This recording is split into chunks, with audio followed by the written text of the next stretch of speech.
What we do here is go back.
Hello there, my lovely little creatures. How are we all? I hope you're well. I certainly am. Huzzah. How are you? I hope you're well. Let me just configure my fucking video properly so I don't look like a fucking tomato. You cunt. We're going to be on with No Justice MTG in just a second. I don't know why I'm talking to you like I'm doing late night radio. Getting you through the wee small hours on Kev FM. Yes. Ahoy. Hang on, that's still fucking hell. I had this problem yesterday. I don't know what it's playing up. Anyway, hello there. Oh, for fuck's sake, why is that doing that now? There you... No, that's still not doing it. There you go, okay. Oh, hello. Fucking end it. Just end it. Right, we're going to be on with No Justice MTG. We're going to be looking at a few things, including a spicy debate. Oh, yes. X is over capacity. Oh my god, you're so shit, Elon. I just tried sending it. It said X is over capacity. Brr, brr, brr. Fucking absolute shithouse. He's such a fuck up. Kev needs a comb or a brush. You need to shut the fuck up. Is what you need. Anyway, yes. If you enjoy my work, and I say work, it's not really work, is it? It's whatever the fuck this is. You should hit the follow button and subscribe and do bits messages and that. These are things you can do.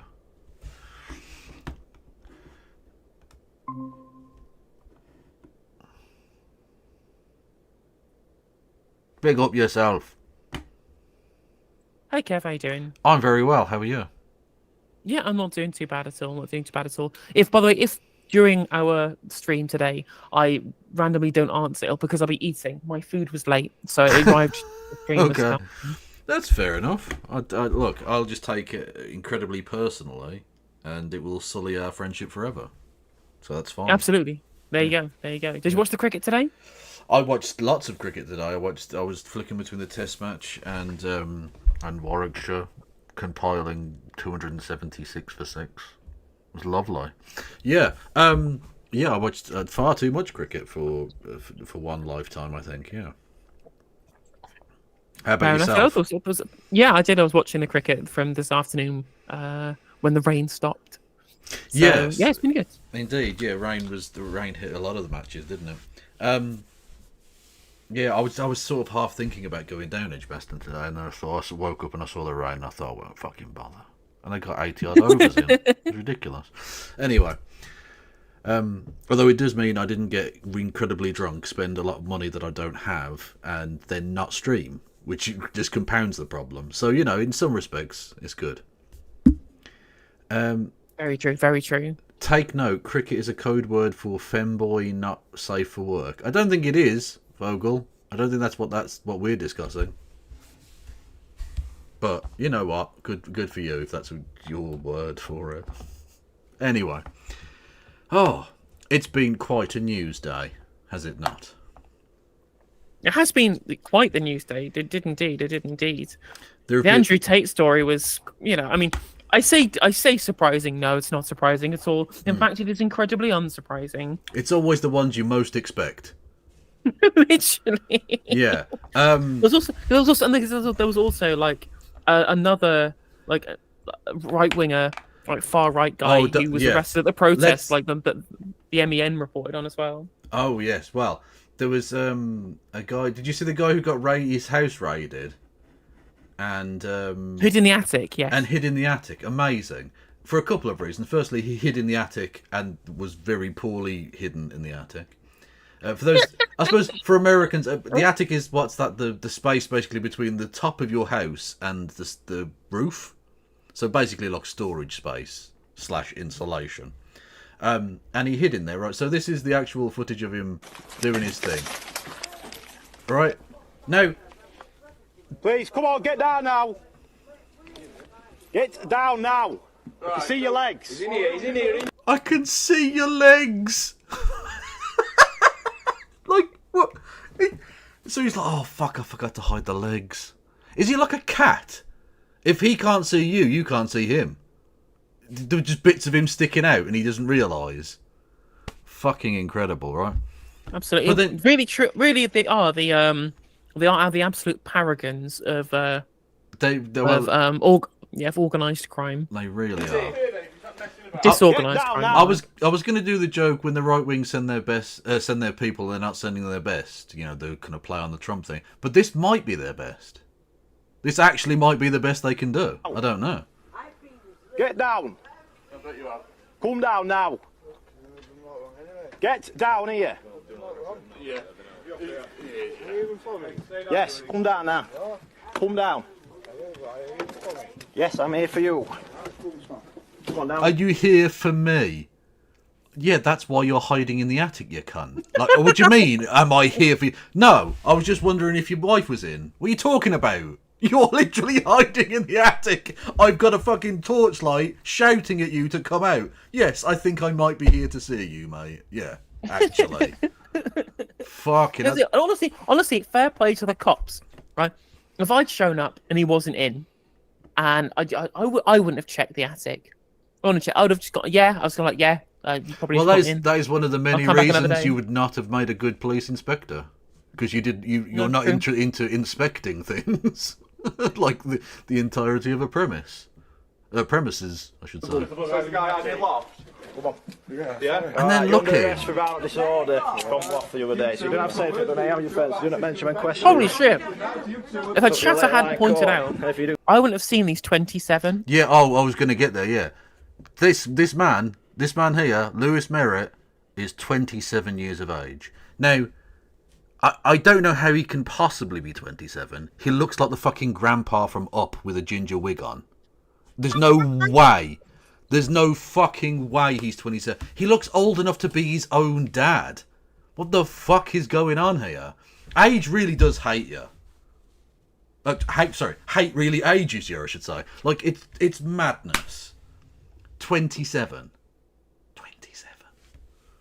Honestly, it makes me feel wonderful. Because I'm 10 years older than him and I look better. And I haven't looked after myself. So God knows what he's been doing. Heroin for breakfast or something? I don't know. But, I mean, just enjoy prison, mate. Amazing stuff. Amazing stuff. So that was one arrest that took place of a far-right lunatic. And then there was another one. Our old friend Andrew Tate in Romania.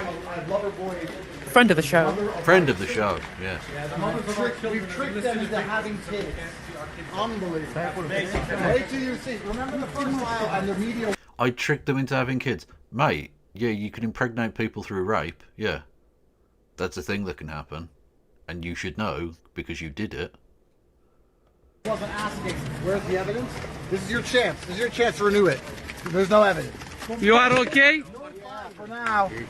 He says there's no evidence. Mate, we've got video of you bragging about having had sex with 15, 16, 17-year-olds. Do we? Yeah. Absolutely. I think I've got it bookmarked, if I'm not mistaken, amongst all of the other weird shite. Scrolling.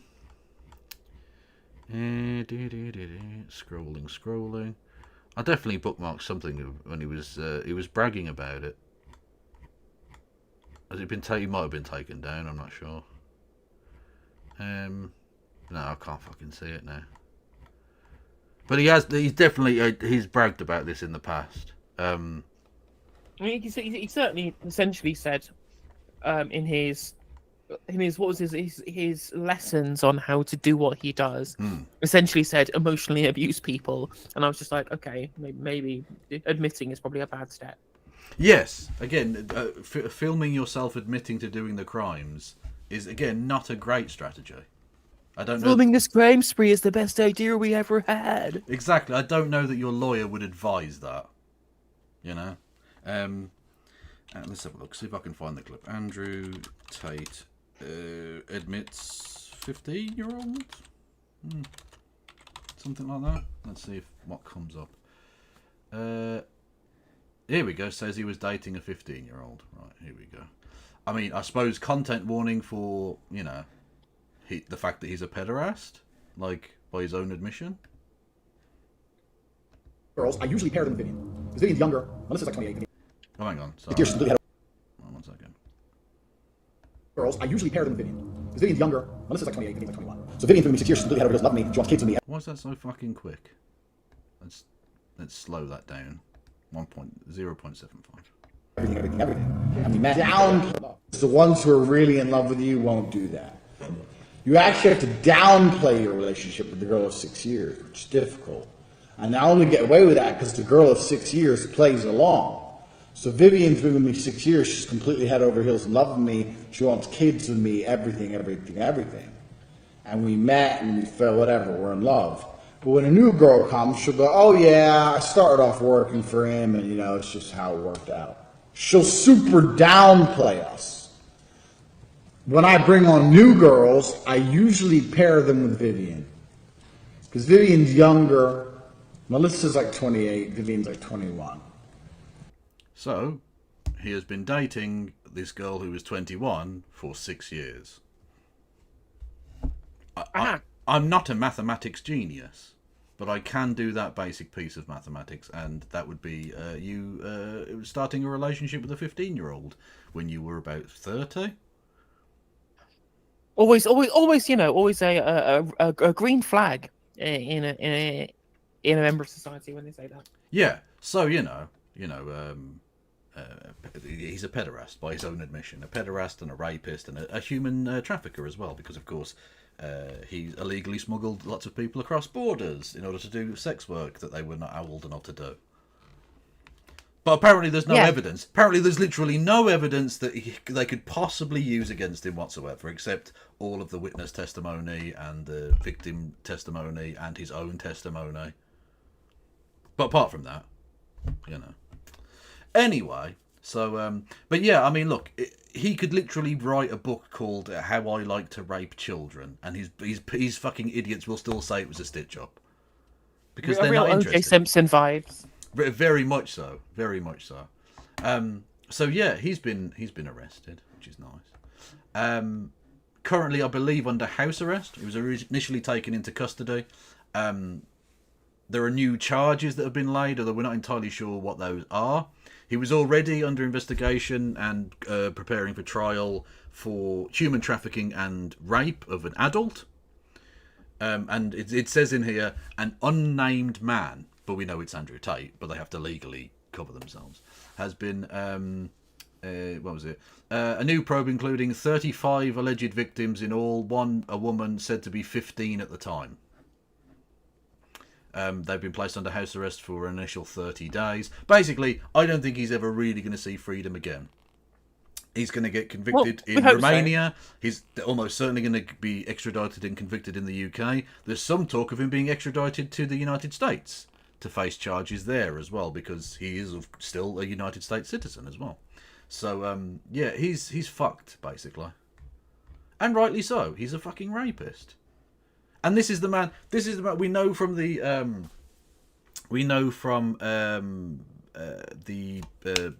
leaked algorithm stuff from Twitter, that Andrew Tate can say whatever he likes.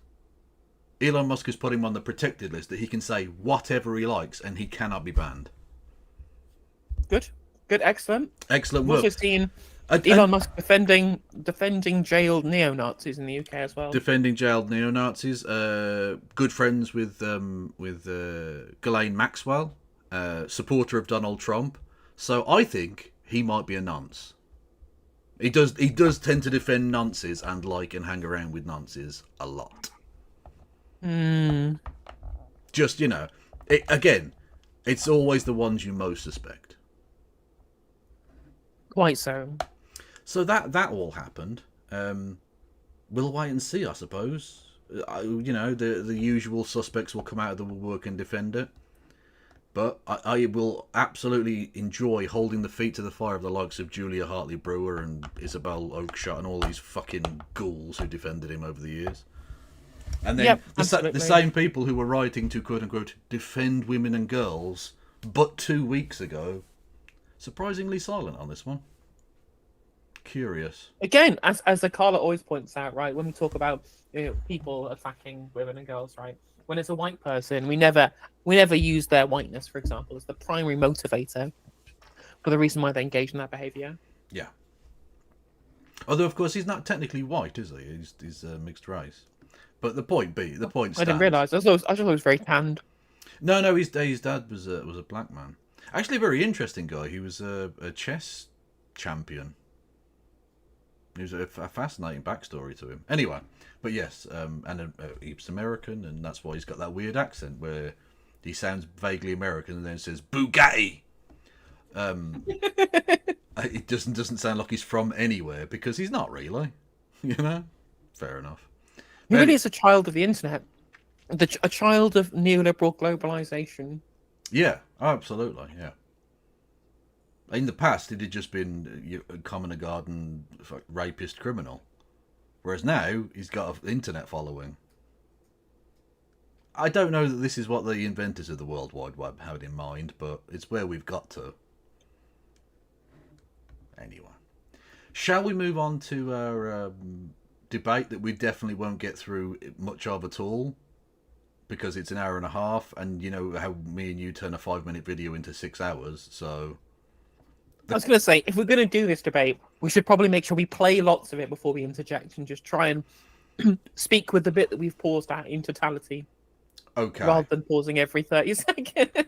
Okay, but, well, you know what we get like. I mean, we're going to go into it with the best of intentions, chat, but do not be massively surprised if, come midnight, we've gotten through 6 minutes. Just don't be surprised, okay? So this is Marc Lamont Hill, who's a good lad and making a name for himself, and just generally sort of based guy from America. He got fired from MSNBC one time because he said Palestine, from the river to the sea, Palestine will be free at the United Nations. Oh, he's Hitler. Oh, okay, cool. He is Hitler. It's true. He is. That's exactly what he is. I'll be honest with you. I was not expecting Hitler to black up. It's a bold move. Well done. And he's talking to Brianna Wu, who is... I mean, I thought I'd literally ended her career, but it turns out I have no clout whatsoever, so even though I absolutely clapped her, it didn't make any difference. I mean, that clip went pretty viral. It did go a bit viral, especially me looking at the thing and going, left?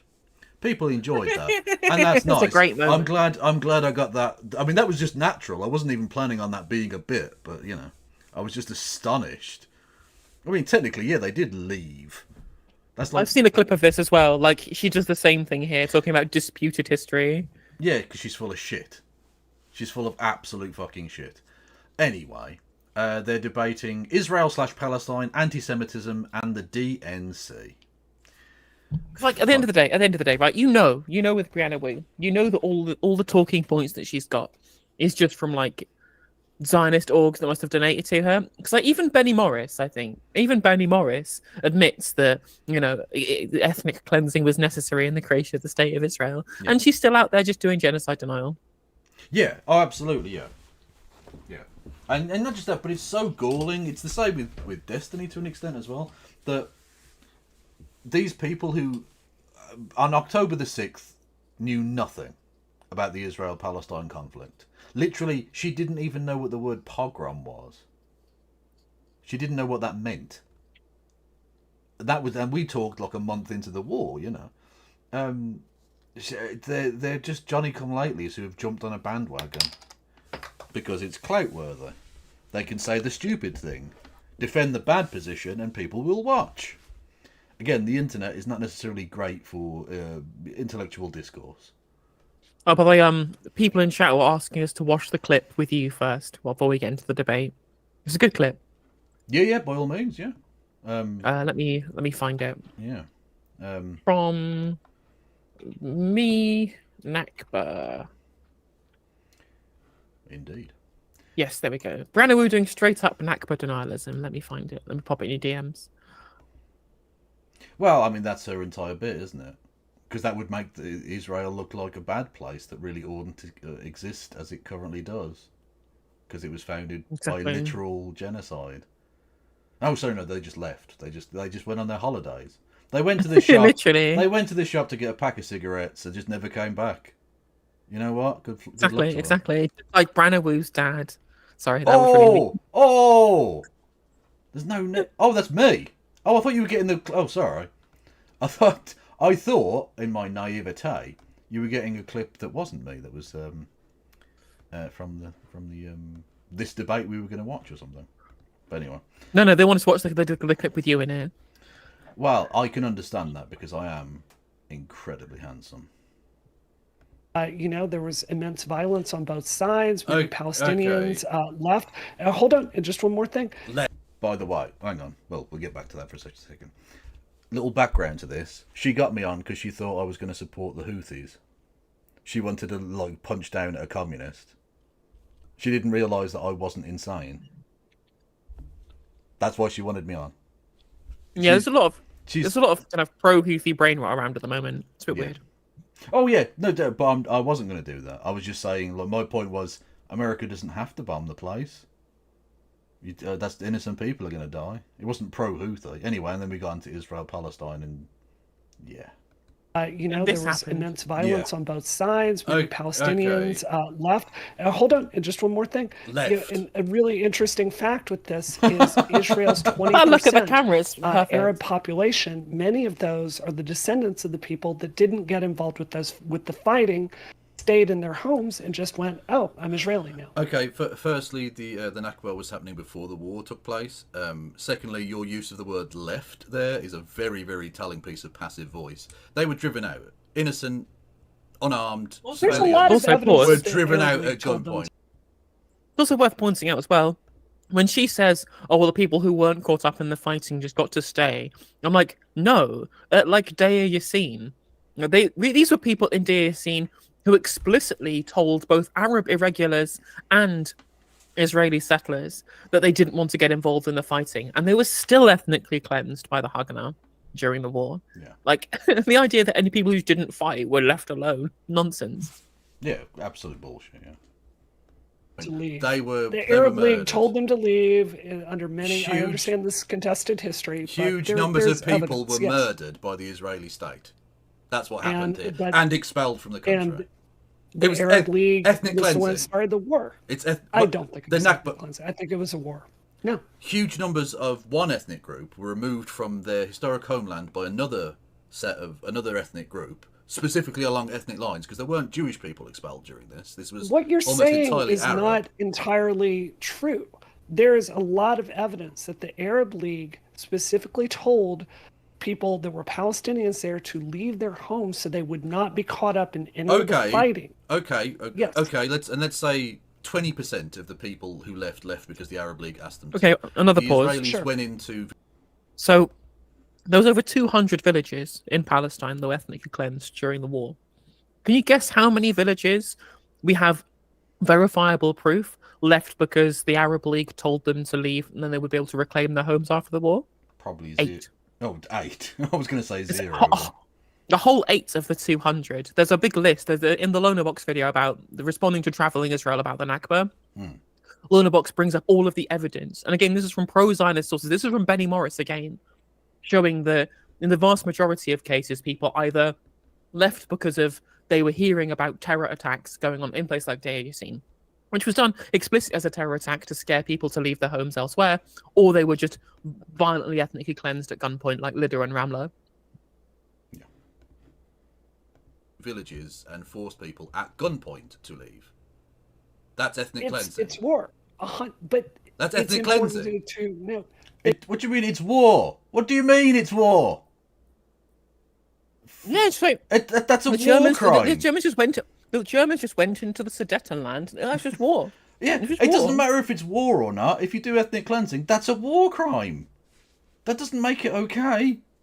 That doesn't. Well, that's the thing with that's the thing with the Israel apologists, is that war crimes are just part of war when Israel do them.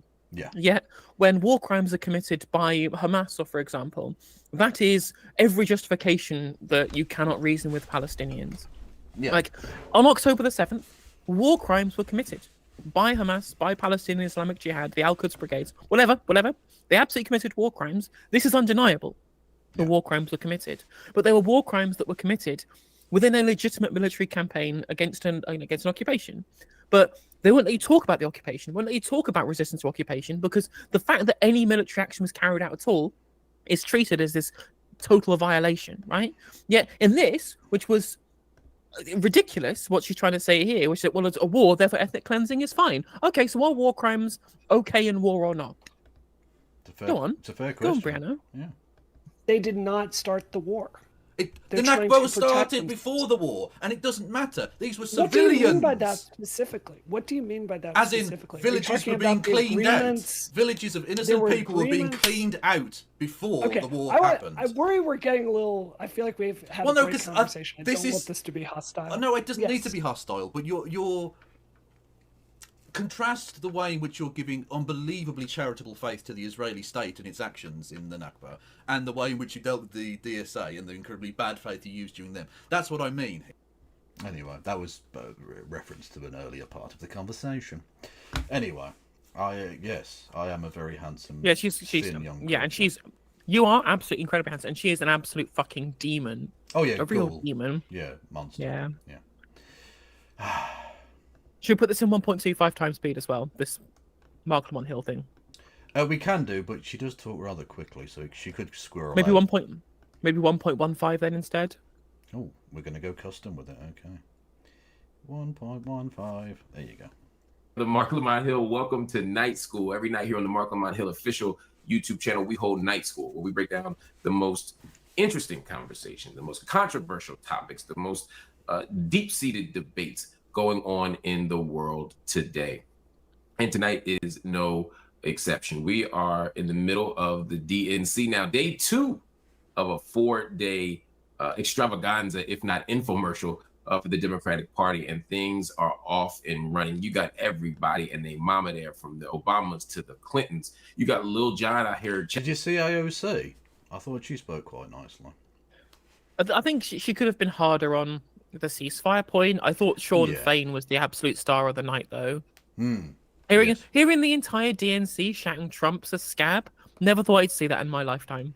It's beautiful. Crazy. Yeah, absolutely. Well, Joe Biden's thing, literally, they're having them chanting Union Joe, which let's not get into it. But just the fact that you've got a president who realizes that being pro-union is actually a positive thing that will win him votes. That's an amazing step forward. I didn't think I'd see that, to be honest. You know. Remember when Ed Miliband kept saying, "I think these strikes are wrong," whilst negotiations are still going on, and I'm just like, "Our Labour Party is so fucking cucked, dude. My God." Well, exactly. Well, look. Keir Starmer sacks people for standing on picket lines. Joe Biden went and stood on one himself. We literally have a Labour Party to the right of the fucking Democratic Party. I know, it's crazy. Oh, it makes your fucking stomach turn, doesn't it?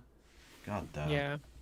I see. It's interesting. Somebody mentioning the Yugoslav wars in terms of genocide in chat with reaction to the Brianna Ruiz stuff, and I'm just like, literally, the kind of people who defend Netanyahu because of the actions of Hamas would be the exact same kind of people who would defend Slobodan Milosevic over the actions of the KLA. Yeah. They're identical. They're identical. Yeah. Well, exactly. They're not interested in truth or any semblance of justice or anything. It's just, this is the side I'm on. I will defend anything they do. And they literally will. Like, you see the amount of stuff. That guy, literally nothing will... I can't get past it. The guy with the white flag, and on camera, the Israeli sniper just fucking shoots him dead. You couldn't get a more clear-cut example of a war crime. And yet the Israel defenders came out and just went, oh yeah, it was fine. How could he know? That could have been a terrorist white flag. Hamas could have been hiding behind that white flag. Like, what the fuck are you talking about? The flag is Hamas. That flag is... that flag did not at any point verbalise its condemnation of Hamas. So you have to take it as read that it is Hamas. And for Georgia representing when they did the delegate call, you got so many things happening at the convention. But there's a particular topic that I want to talk to you all about that I've been trying to get at all week. And that is a question, that is a conversation about the role that Israel and Palestine is playing here at the convention, but also more broadly in the 2024 election. We all know that Joe Biden's numbers were low. And part of why they were low in terms of his national polling, why he was losing to Donald Trump, was because there was a significant part of the left that didn't want him. And he's dead. He's literally a corpse. Which doesn't help. They said, you know what? We don't like what's happened since October 7th. We're not happy with the United States underwriting a genocide. We're not happy with the investments that have been placed in terms of U.S. military, U.S. weapons, U.S. money, and U.S. political power, particularly on the UN Security Council. We don't like any of it. And so we're going to stay home. Right now, we're uncommitted, but it's not looking good for you, President Biden. That was the narrative. Enter Kamala Harris, and suddenly there's new energy. Oh, yeah. Again, not to pause Andy too much, but they're setting up, right?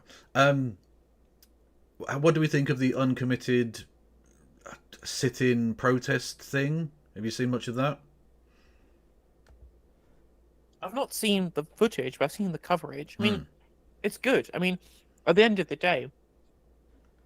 Apologies, have I caught you mid-food? I apologise. Yeah, I just had a mouthful of chicken sandwich. But at the end of the day, we can protest outside the Democratic Party all we want, but the uncommitted group have been doing so much work internally within the party. Yeah. These are, a lot of these people are Arab members of the Democratic Party who really want to vote for them. They cannot do so in good conscience because of foreign policy, and they're trying to pull every single possible lever to try and change the position on this. And I really do applaud their work, and it's so fucking disgusting that they haven't been taken seriously by the DNC at all. Although in the most AOC move ever, she spoke to them via a telephone. She was on like voice call with the group. You go, girl. Give us nothing. I mean, at least she did acknowledge their existence, which is more than the rest of the fucking party did. So that's something, I guess. Grasping at straws. There's new excitement, but the same lingering problem.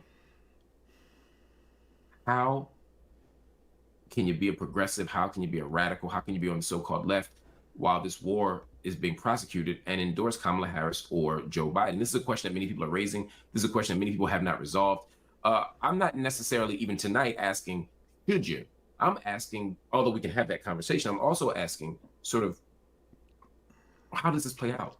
How do the Democrats navigate this? How do they navigate a platform statement that continues to endorse a kind of both sides argument? How do they justify saying they want to ceasefire while funding a war?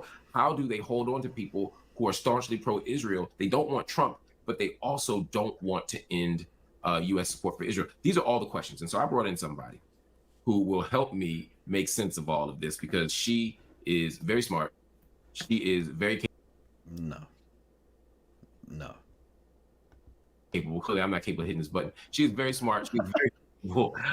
She sees the world a little bit differently than I do. She is the executive director of Rebellion PAC. Brianna Wu joins us here on Night School. Brianna, so good to see you. Welcome. Mark, I was so thrilled. I do a lot of media, but when your producer reached out to me, I'm such a fan of yours. And this topic is so consistently toxic, just terrible. Just toxic. True, there are people denying genocides and all sorts. It's fucking awful. I'm glad you're not one of those people, though, Brianna, because that would be enormously hypocritical of you to say. But difficult to talk about, but I think generally speaking, also one thing. Sorry, I was getting a drink. Also, one thing, we're talking about America's support for Israel. You can support the existence of the state of Israel whilst withholding arms until they stop doing war crimes. Yeah, that is a legitimate position that you can hold. If you think the actions of the Israeli state are unconscionable, but you firmly are a pro-Zionist and you believe that there should be a Jewish state on the Levant or whatever it is, right? You can still condition weapons saying, stop doing the fucking war crimes. Like, that's just a position that you can hold.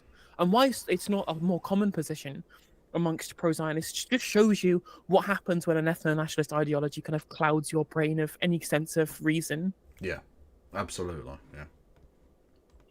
Good faith conversations. I've seen your Destiny interview twice, and I was just really looking forward to this today. So thank you for having me on. Thank you. And I got to add, you are incredibly patient. We were supposed to start at 9 o'clock. And for those, I was sitting in the seat at 9 o'clock. We were both sitting here ready to go. We had a quick tech issue, and then I had some childcare issues. Or I should say childcare issues. Just baby Malcolm was not allowing us to have this interview. And so Brianna was very generous with her time. And gave me a lot of mercy as we were trying to get baby Malcolm to go to sleep. And he wanted to step and watch the DNC. So what can we do?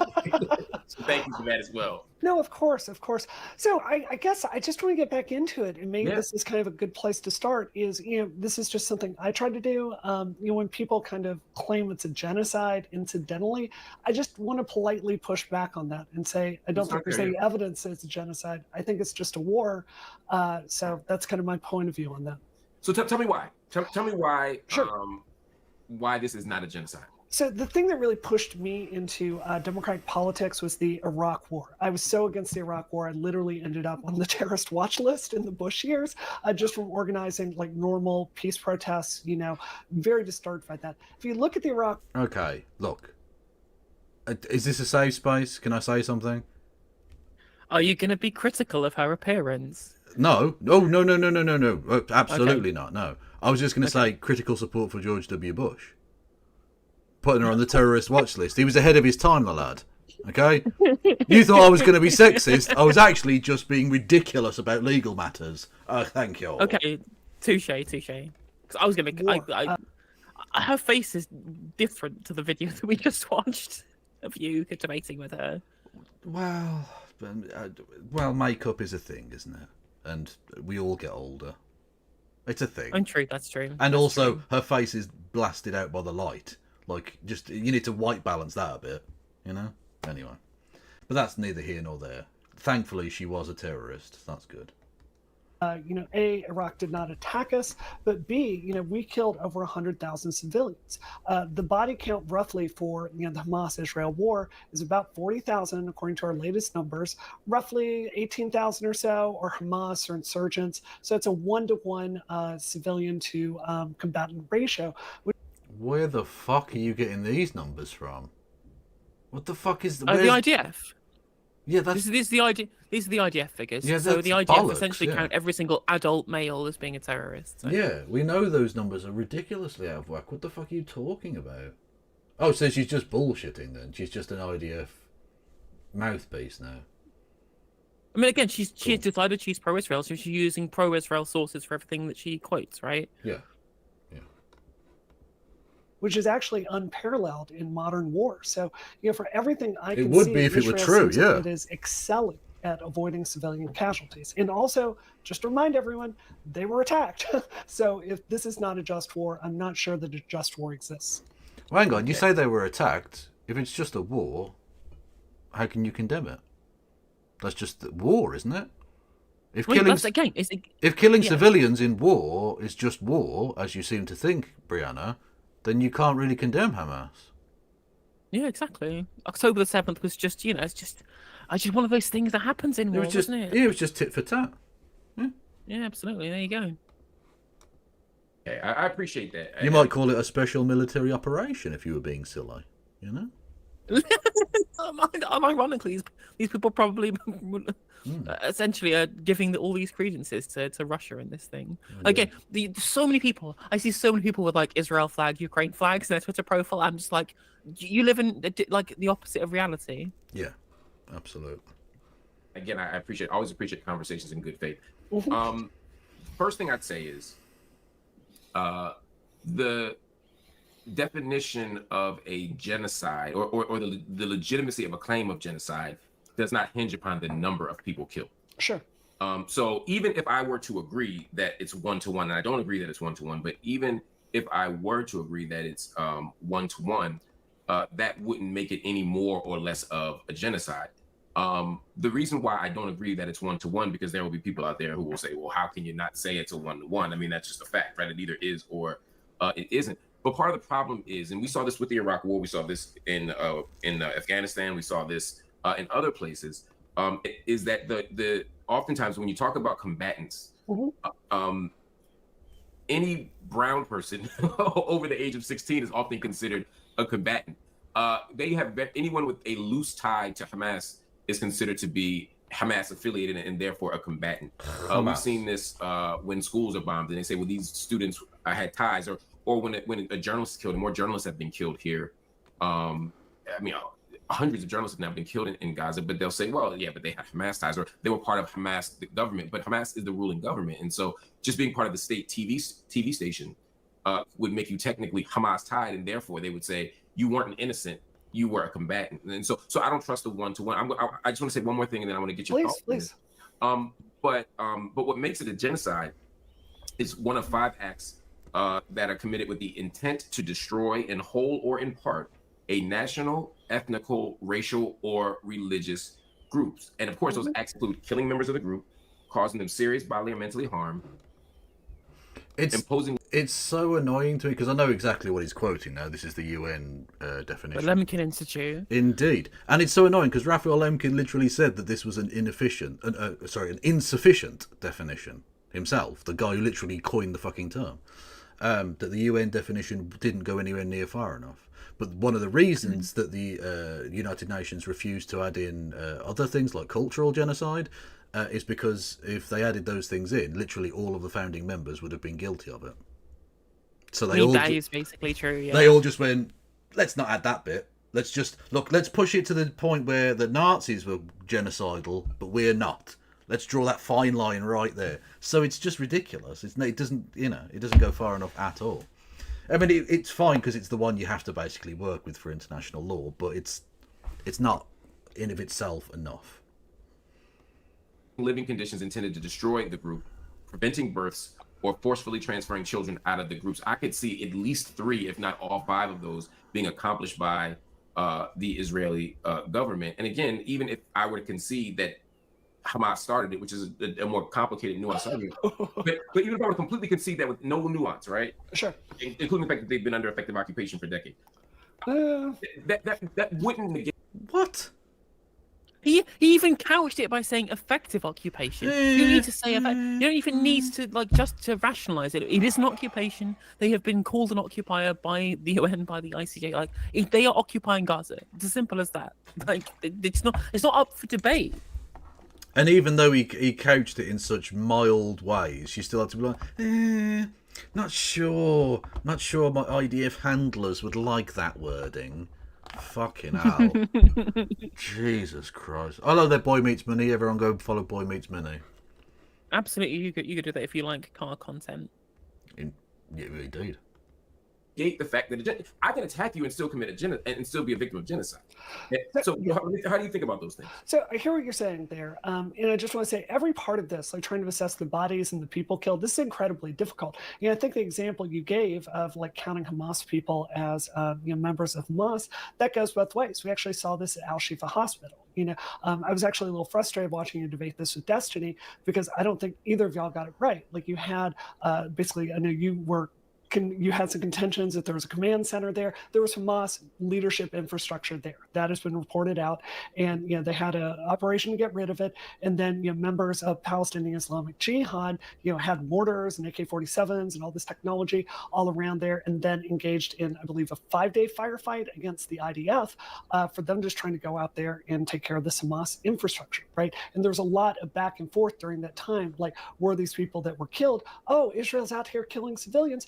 No, it actually turns out these are literal members of Palestinian Islamic Jihad, which is one of these militant groups which are in the region. So what I'm saying to you is I think it's really difficult for you or me or anyone to sit down with a high degree of confidence and say, this is the body count, this is who this person belongs to. This is the fog of war. You just told us a body count. You literally just did that 2 minutes ago. You said, was it 40,000 or whatever the thing was? And it's 1-to-1 ratio. You literally just gave us a total number and a civilian to military ratio, both of which were completely fucking wrong, of course. But you literally just did that, and now you're saying, well, we can't say with any certainty. So why are you giving us numbers then? What the fuck? Yeah. Her central point as well. Her central point was you can't blame the IDF for anything because they have been exemplary. Yeah, in terms of the most moral army on the earth. Death ratio, exactly. But now it's actually, the numbers aren't too certain, really, are they? Well, yeah. Well, don't give numbers then. Just shut the fuck up. And even on top of that, that's only confirmed casualties as well. Yeah. But there are still plenty of those that we don't know underneath the rubble. Again, because guess who has control over Gaza's population registry? Yep. And of course, it's fucking Israel. And of course, allied to the fact that so many journalists have been killed, it's almost like they're targeting them to keep them out of the war zone so that they can't tell the world the truth. True. Crazy. Thank you, Sozzled Snake, for gifting us up. By the way, I mean, inappropriate given we're talking about genocide, I suppose, but it is a thing we do for a living. You can give us both money, or individually, or whatever you're able to do. You can do bits messages, you can subscribe with Amazon Prime, you can give subs to the community. If you're on YouTube, you can gift memberships and become a member yourself on Notice's channel. I will hopefully be able to get back on that train as well soon when my 3-month Bannerino thing comes through. So that'd be nice. Absolutely. And then I'm going to have to prove I am who I say I am, and then they might give me some fucking money they owe me. Pricks. Exactly. And you can also super chat on my YouTube as well. And of course, we both have Patreons, and you can also send individual donations to Kevin via PayPal, which means that Kevin keeps all of the money and doesn't have to give any to Google or Amazon, Indeed. Which is obviously always appreciated. Unfortunately, just in the same way that Kevin can't get any money from YouTube, I'm also banned from PayPal. So well, you need to get in tight with Peter Thiel. Me and Thiel were massive friends. Does he even own it anymore? I don't even know. Anyway. I have no idea. And this is why it's tremendously unwise to start wars, because these things happen. I think that if Israel truly had genocidal intent, you would see them settling Gaza. You would see them truly pushing people, trying to get them out of the region. You would see ethnic cleansing. From Israel's point of view, they literally are doing those things. And this is just in Gaza. They're literally still building new settlements. They're still allowing settlers to drive Palestinians out of their homes in the West Bank as well. Yeah, there were whole fucking literally villages being torched by settlers in the West Bank last week. Yeah. Because the world's focused on Gaza, the West Bank just gets nothing now. It doesn't even get any play. It's almost like they're doing bit by bit, death by 1,000 cuts settler colonialism across the entirety of the river to the sea. But it's not genocidal when they say it. So. Yeah, and what do you think the Netzarim corridor was for? Where they've just literally just taken out a whole chunk of the north of Gaza City so that people can't go back to their homes. What do you think that's for? Why do you think that's such an important part of the negotiations process where Netanyahu has said he won't acquiesce to a ceasefire deal that doesn't include the control of the Netzarim corridor? What else is that other than an attempt to try and find parts of the north of Gaza, interestingly, the bit right next to Israel, that they could then theoretically settle and or annex in the future? Why do you think he's so? Why do you think he is so specific in wanting that particular corridor? Make it make sense. Reasons. They've had thank you for all the missiles gifts, everyone. Fired at them for decades. I have a really good friend of mine. She's a doctor in Boston. She was showing me an Instagram she took of her just being in Israel, and rockets start flying into the civilian area that she's in, and she's rushing for a shelter. Here in America, can you imagine what we would do if we were under rocket attack constantly? So I think that if Israel truly had genocidal intent, which I think can only... Oh, wow. It's good that America's never had genocidal intent. Otherwise, that example would be fucking bad, wouldn't it? Well, the thing is, as well, is actually, I really don't think, especially people in the IDF, I do not think they actually have what is specifically genocidal intent. Right? I've made this this point on stream before, which is that in reality, what they actually care about is the land. Yeah. The issue, of course, is that they dehumanize Palestinians so much because they're all ethno-nationalists. They believe in the Jewish state between the river and the sea. That's what's specific, is they want there to be an ethno state across historic Judea and Samaria, what they believe is their ethnic homeland that they have a historical claim to, despite how far removed they are from the people who used to live there anyway. Regardless, we can have that debate later. But the Palestinians are a problem because they're in the way. There's nothing specific about them who, as an ethnic group, that they want to get rid of it from existence in the same way that how people with race theories in the 30s wanted to get rid of people specifically because of their race. They don't care that they're not Jewish. Therefore, we cannot accept them in Judea and Samaria, because that would, as has been pointed out by, I believe it was the Scipion Savelli, the ambassador to the UK, saying that, well, we can't do the right of return because it would undermine the Jewish character of the state of Israel. That's the problem that they have. It's not specifically that they hate this one racial group. They just happened to be in the way. Yes. Also, just a quick example from very close to home, Brianna. We don't have to have the hypothetical here, right? The IRA were literally planting bombs in British cities, killing people. That happened pretty regularly. And even in its most depraved form, the British state never went, shall we just indiscriminately shell the fuck out of East Belfast? Shall we annex...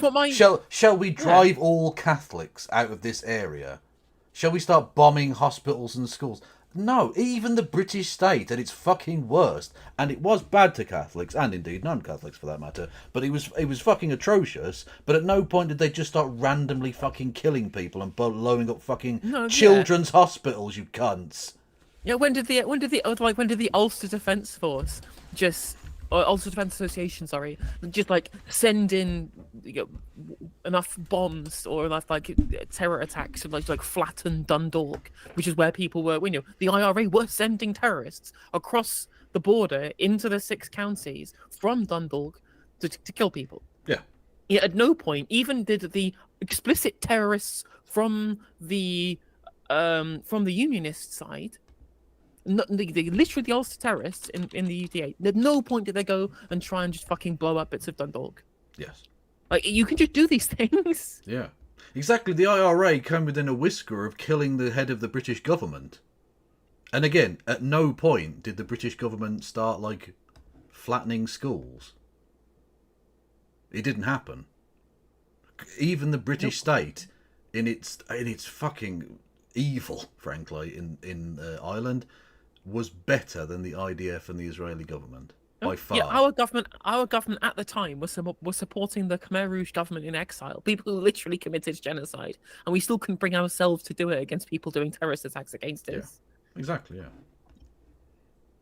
Only truly be adjudicated by the ICJ, I think it would look very, very different than a 1-to-1 ratio. Again. Mm-hmm. I reject the premise that it's a 1-to-1 ratio. So understood. And I reject it's a genocide. So fair enough. But I'm saying in the debate about the genocide, the 1-to-1 piece isn't persuasive to me. But and the U.S. example for me is a bit troublesome because again, if the U.S. were under random rocket attack, that would be very different than if the United States were illegally occupying. It would be more like saying, what if Iraqis were firing rockets on us as we were occupying Iraq? Israel, even when it departed from inside the borders of Gaza in 2006, in 2005 and 2006, has maintained effective control over Gaza by land, air, sea. It controls the electromagnetic sphere. It controls every dimension of Gaza. And by international legal standards, it's effective control. It's an effective occupation. It's not the same kind of occupation as we see in the West Bank, but occupied people have a right to defend themselves.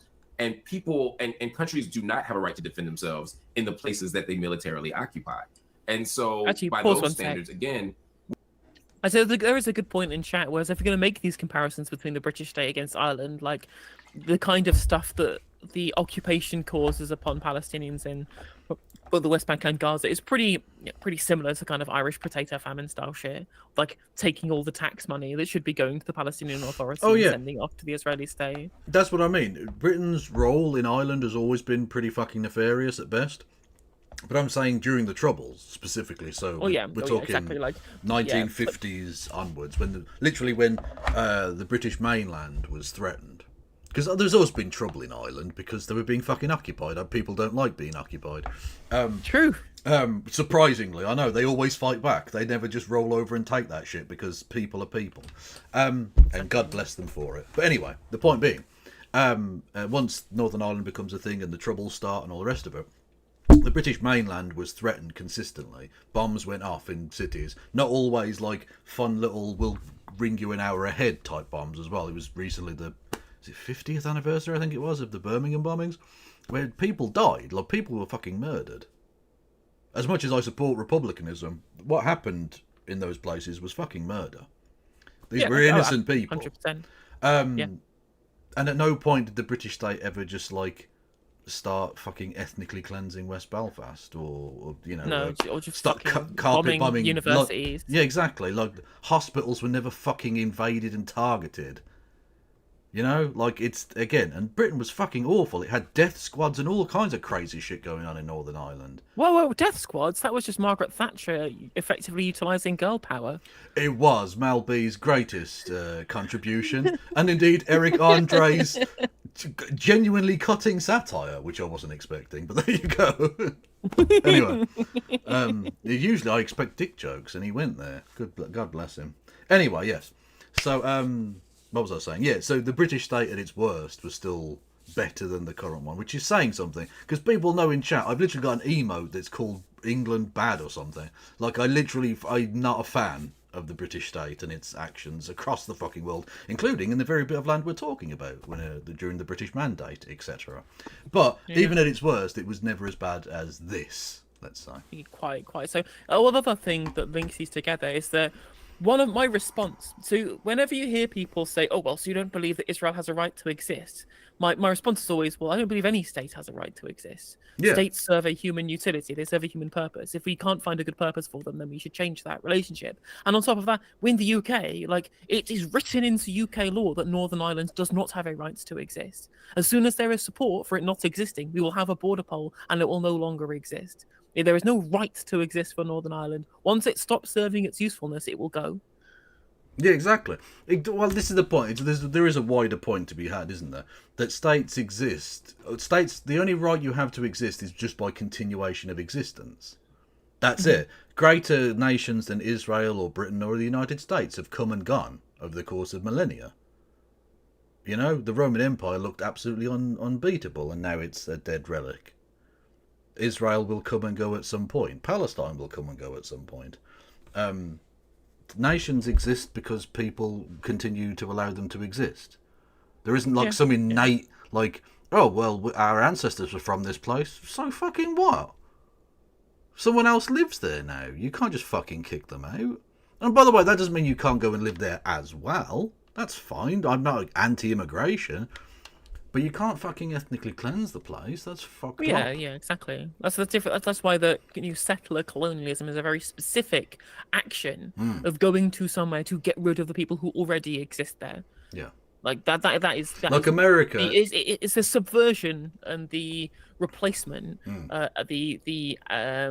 the military especially replacement, the aggravated replacement of the people that were already there. America is a great example of a country that transitioned from being purely settler colonial in its own land to now just doing general imperialism, because it doesn't send its people to Iraq to live there anymore. It just sends them there to steal all of the oil and then leave. You know. We're there, but you know, and I hear this argument a lot, which is like if Israel really wanted to commit genocide, they'd kill everybody, right? Or they have a lot more carnage, or they have a lot more devastation. I mean, did you see that fucking Scottish prick? What's his name? The MSP guy who got suspended. Did you see that? Oh yeah. Yeah, and he was going on about I forget the exact phrase he used. It was something along the lines of was it if Israel had wanted to commit genocide, there'd be 100 times more dead or something. You're like, what the fuck are you doing? What gives you the fucking right to dare say some shit like that, you fucking ghoul? And the SNP as well. Like. Oh no, it's mad. Although fucking Swinney the prick met with who did he meet with? Some Israeli ambassador. With the deputy ambassador. Fucking wanker. And then his thing was, well, but I didn't smile. You never smile, mate. I think a smile might break your face. What are you talking about? Prick. You look at Gaza right now. Almost, it was at 1% 6 months ago. I think now almost 2%, closer to 2%. Yeah, we've gone up to 1.25 because we need to get through some of this. I would say exactly, but certainly more than 1% of the entire child population of Gaza has been killed. We've seen. I'm sorry, could you repeat that just so I could hear that? Oh, the child population. One, even by conservative measures, right? Sure. 1% of the children of Gaza have been killed. Wasn't there some absurdly high percentage of children in Gaza? So that's not surprising to me. If you have 20,000 deaths. You talk about percentages of the number of children, not exactly. The percentage of how much they are of Gaza is that's not a response. Yeah, that's not. You don't even know fucking maths. That's really idiotic. It doesn't matter if there is 10 children or 1 billion children. It's the percentage. Oh my god, you're a fucking tool, mate. What difference does it make if they make up, I don't know, the entirety of the population or half or whatever? Like it. Oh, it's a percentage. It's a percentage. It's literally a percentage. Anyway, hello, Lesbian Hot Sauce. Everyone go and follow Lesbian Hot Sauce immediately. Do that. Well, we're looking at closer to 50,000 deaths, not the people under the rubble. Sure. But even if I were to concede that, again, even if you were right about that point, which I don't think you are, like the other piece of it is not just, well, there's a lot of kids, and so if we kill a lot of people, then a lot of kids are going to die. Sure. The other piece of it is, again, how indiscriminate is the action. And I think that's the thing that I think you and I would probably disagree on it to some extent, but we've seen, again, every piece of the built environment nearly of Gaza has been reduced to rubble. I mean, it's at least at 80%. Now, every school has been destroyed. 80%. Oh, it's horrible. It's horrible looking at the pictures, yeah. But we also see the killing of doctors. We see the killing of journalists. We see the killing of educators. We see, really very little distinction made between Hamas and I fully agree, Mark. And then we look at unconventional weapons, things like white phosphorus, for example. All of these things are examples of that would be. Did she say she fully agreed with him? Well, I guess that it was bad, but that doesn't mean. I think we should talk about intention. I guess. Considered genocidal actions, and when you add that to, and I'm really curious to know how you think about this, the sort of language used by the Israeli government itself, which sort of bolsters the claim that this is intentional, whether it's Netanyahu with his rhetoric about Amalek to Itamar Ben Gvir to Yoav Gallant, to all these people saying quite literally, we are going to destroy them. We are going to knock them down to the third generation. We're going to reduce this to tenths. And then literally trying to push people out into the Sinai. Sure. Can I just jump in here? Because I feel like you keep there's so much here I want to get on. And just, I want to respond to what you said, but I do want to suggest you and I could go down this well-tread ground. I think I've probably had 5,000 conversations since October 7th. I'm sure you have too. And I'm happy to do that with you as long as you want to. What I would really love to talk about is how this relates to American politics and the Democratic Party. So I'd like for us to get there, but I want to respond to what you're saying there. So taking like just a few parts of this I remembered, it's really easy to say child killed, all of this. There are a tremendous number of child soldiers that are working. Oh, for God. She's literally going to do the thing. Yeah, it's okay for us to kill children. It's actually fine for us to kill children. That's fine. Because like a 15-year-old threw a rock at a fucking tank. So actually, let's kill all of the children as well. Because they're Hamas. Like, she's actually a fucking... She's scum. Absolute scum. Yeah, again, self-rationalization. Yeah. Again, it doesn't matter what happens. Benjamin Netanyahu could come on stage and eat raw baby flesh. And they would still go, yeah, no, that's fine. Yeah, that's great, because it was Hamas or something, PIJ, militants working alongside Hamas. They're trained with weapons. It's horrible. Hamas is committing a war crime by using child soldiers. Okay, but were the children in the intensive care unit with the babies, the newborn babies? Were they also Hamas? Were they being trained as fetuses, or what? Did you see like the strike, like the precision strike on a hospital ward that just killed like 2 newborn babies in an incubator while a guy was going out to go and get their birth certificates? Yep.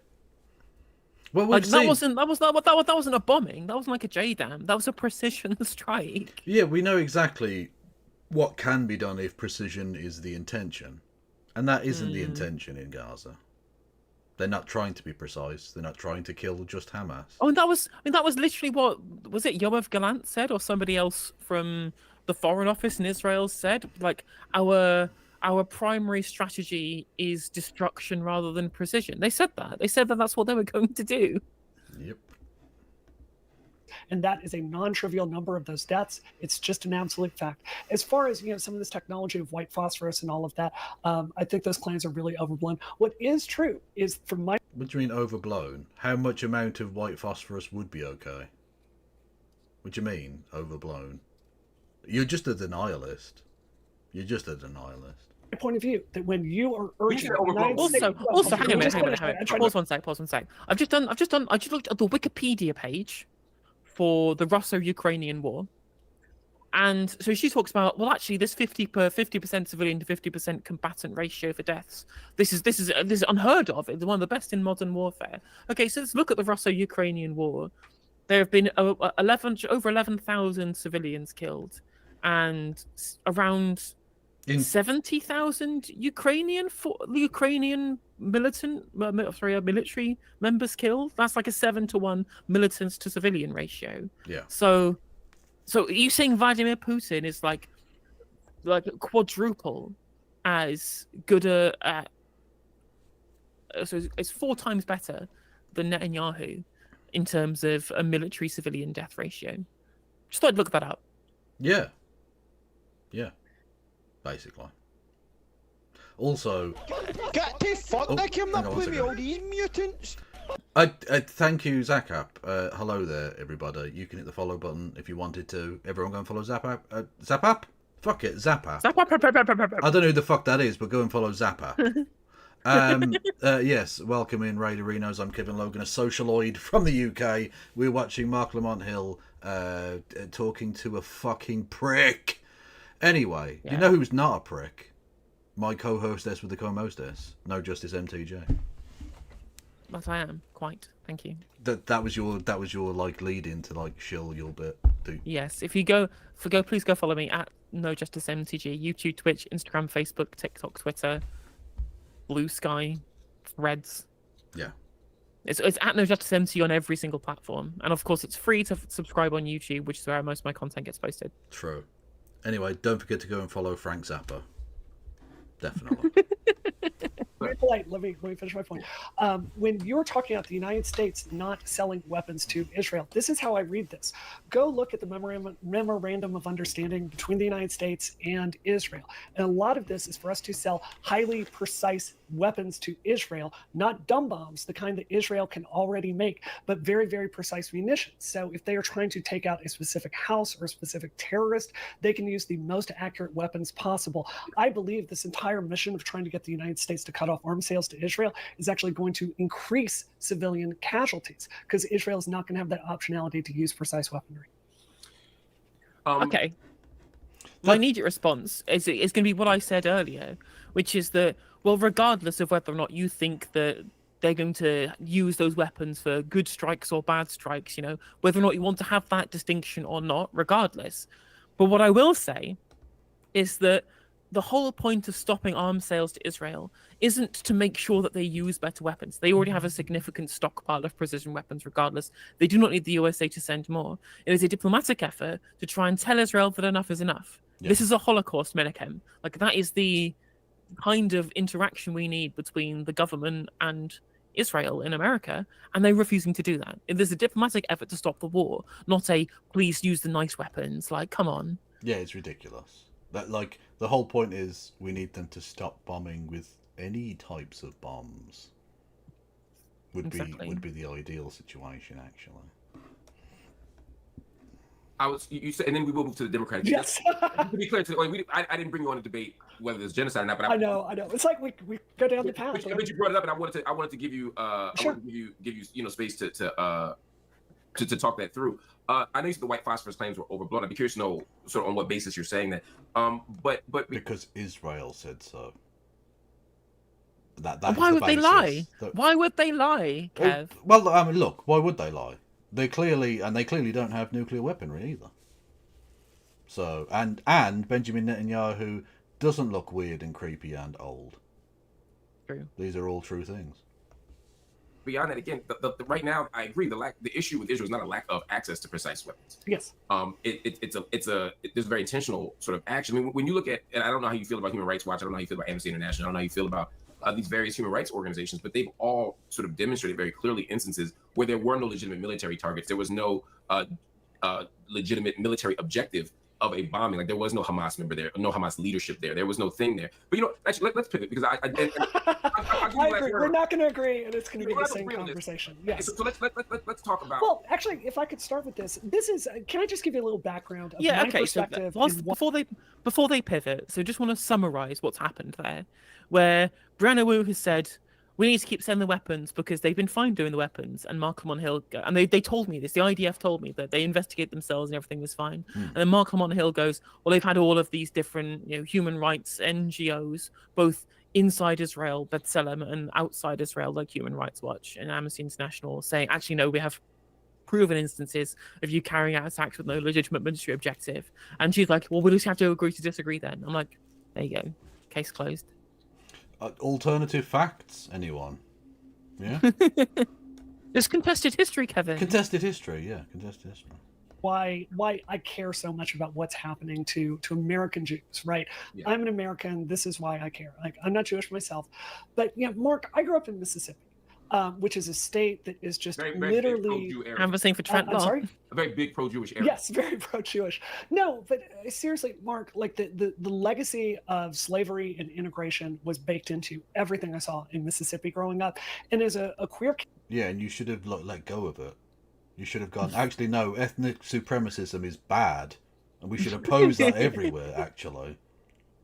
Kid, I'm sure you can imagine, like, every time I heard the white supremacists saying stuff, I knew if they knew who I was going to be next on their list. So, you know, when the school I went to, like, you would go and they would go once a semester, and they would write on the chalkboard, like, all the white students in the class and all the black students in the class, because, like, the Justice Department had to come in and make sure that, you know, there wasn't a system to, like, bus whites to other schools. That was the environment I grew up in. So I saw white supremacy up close. I saw the way that black people were treated up close, and it really got me angry. Something I also saw in Mississippi firsthand was the way Jews were treated. I remember when someone Jewish moved into our neighborhood and sitting around one Thanksgiving and hearing a bunch of like Christian relatives talking about how they killed Christ and all this like crazy anti-Semitic stuff. I didn't even know what a Jew. Based. They killed Jesus. Fuck yes. I don't know why they get a bad rap for it. Honestly, we should be throwing them a party or something. True. Was. So where I have really become confused is my impetus for speaking up when I see this anti-Semitic project that I believe is festering in progressive politics, the moral imperative I feel to speak up. You are not in progressive politics, you fucking shitbag. Like, sure, there is anti-Semitism in the anti-Israel camp. Nobody disagrees with you on this one. To call it an anti-Semitic project is crazy, because again, she believes that all anti-Zionism is anti-Semitism at this point. But regardless, this crazy focus on, I mean, I guess people need to be more actively calling anti-Semitism on the left. I think that's something people need to do. But we literally have the second richest man in the world spreading anti-Semitic conspiracy theories about Jews trying to import Muslims to destroy the West on his very open social media profile, spreading neo-Nazi rhetoric to huge swathes of the population of the West. And apparently, the real problem here are people talking about from the river to the sea, Palestine will be free, because that says all the Jews will be kicked out of the Middle East, which isn't fucking true anyway. Like, it's such a ridiculous conflation. It's a ridiculous like level of priority here. Yeah, absolutely.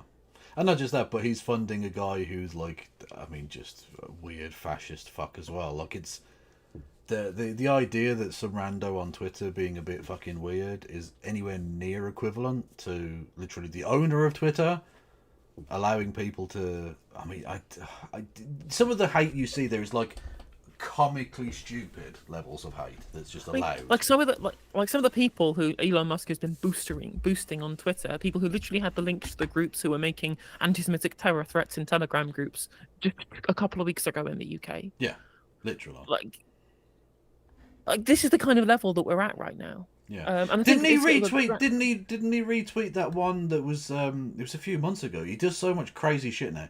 But the one that was a picture of like, I don't know, immigrants in a boat or whatever, and it was like, and the picture and the caption was something like, I find it difficult to feel sorry for Jewish people facing anti-Semitism from the people they imported to breed out white people or some shit like that. It was some this is the cultural Marxist conspiracy. Yeah. This is all the cultural Bolshevism stuff that the Nazis literally spreaded, and Elon Musk is happily spreading it himself. I mean, I guess you take the man out of apartheid South Africa, but you can't take apartheid South Africa out of the man. True. About that is the exact same moral imperative I felt during Black Lives Matter, where I saw the Democratic Party and our institutions really uninterested in hearing about the policy preferences and the abuses that Black Americans were going through.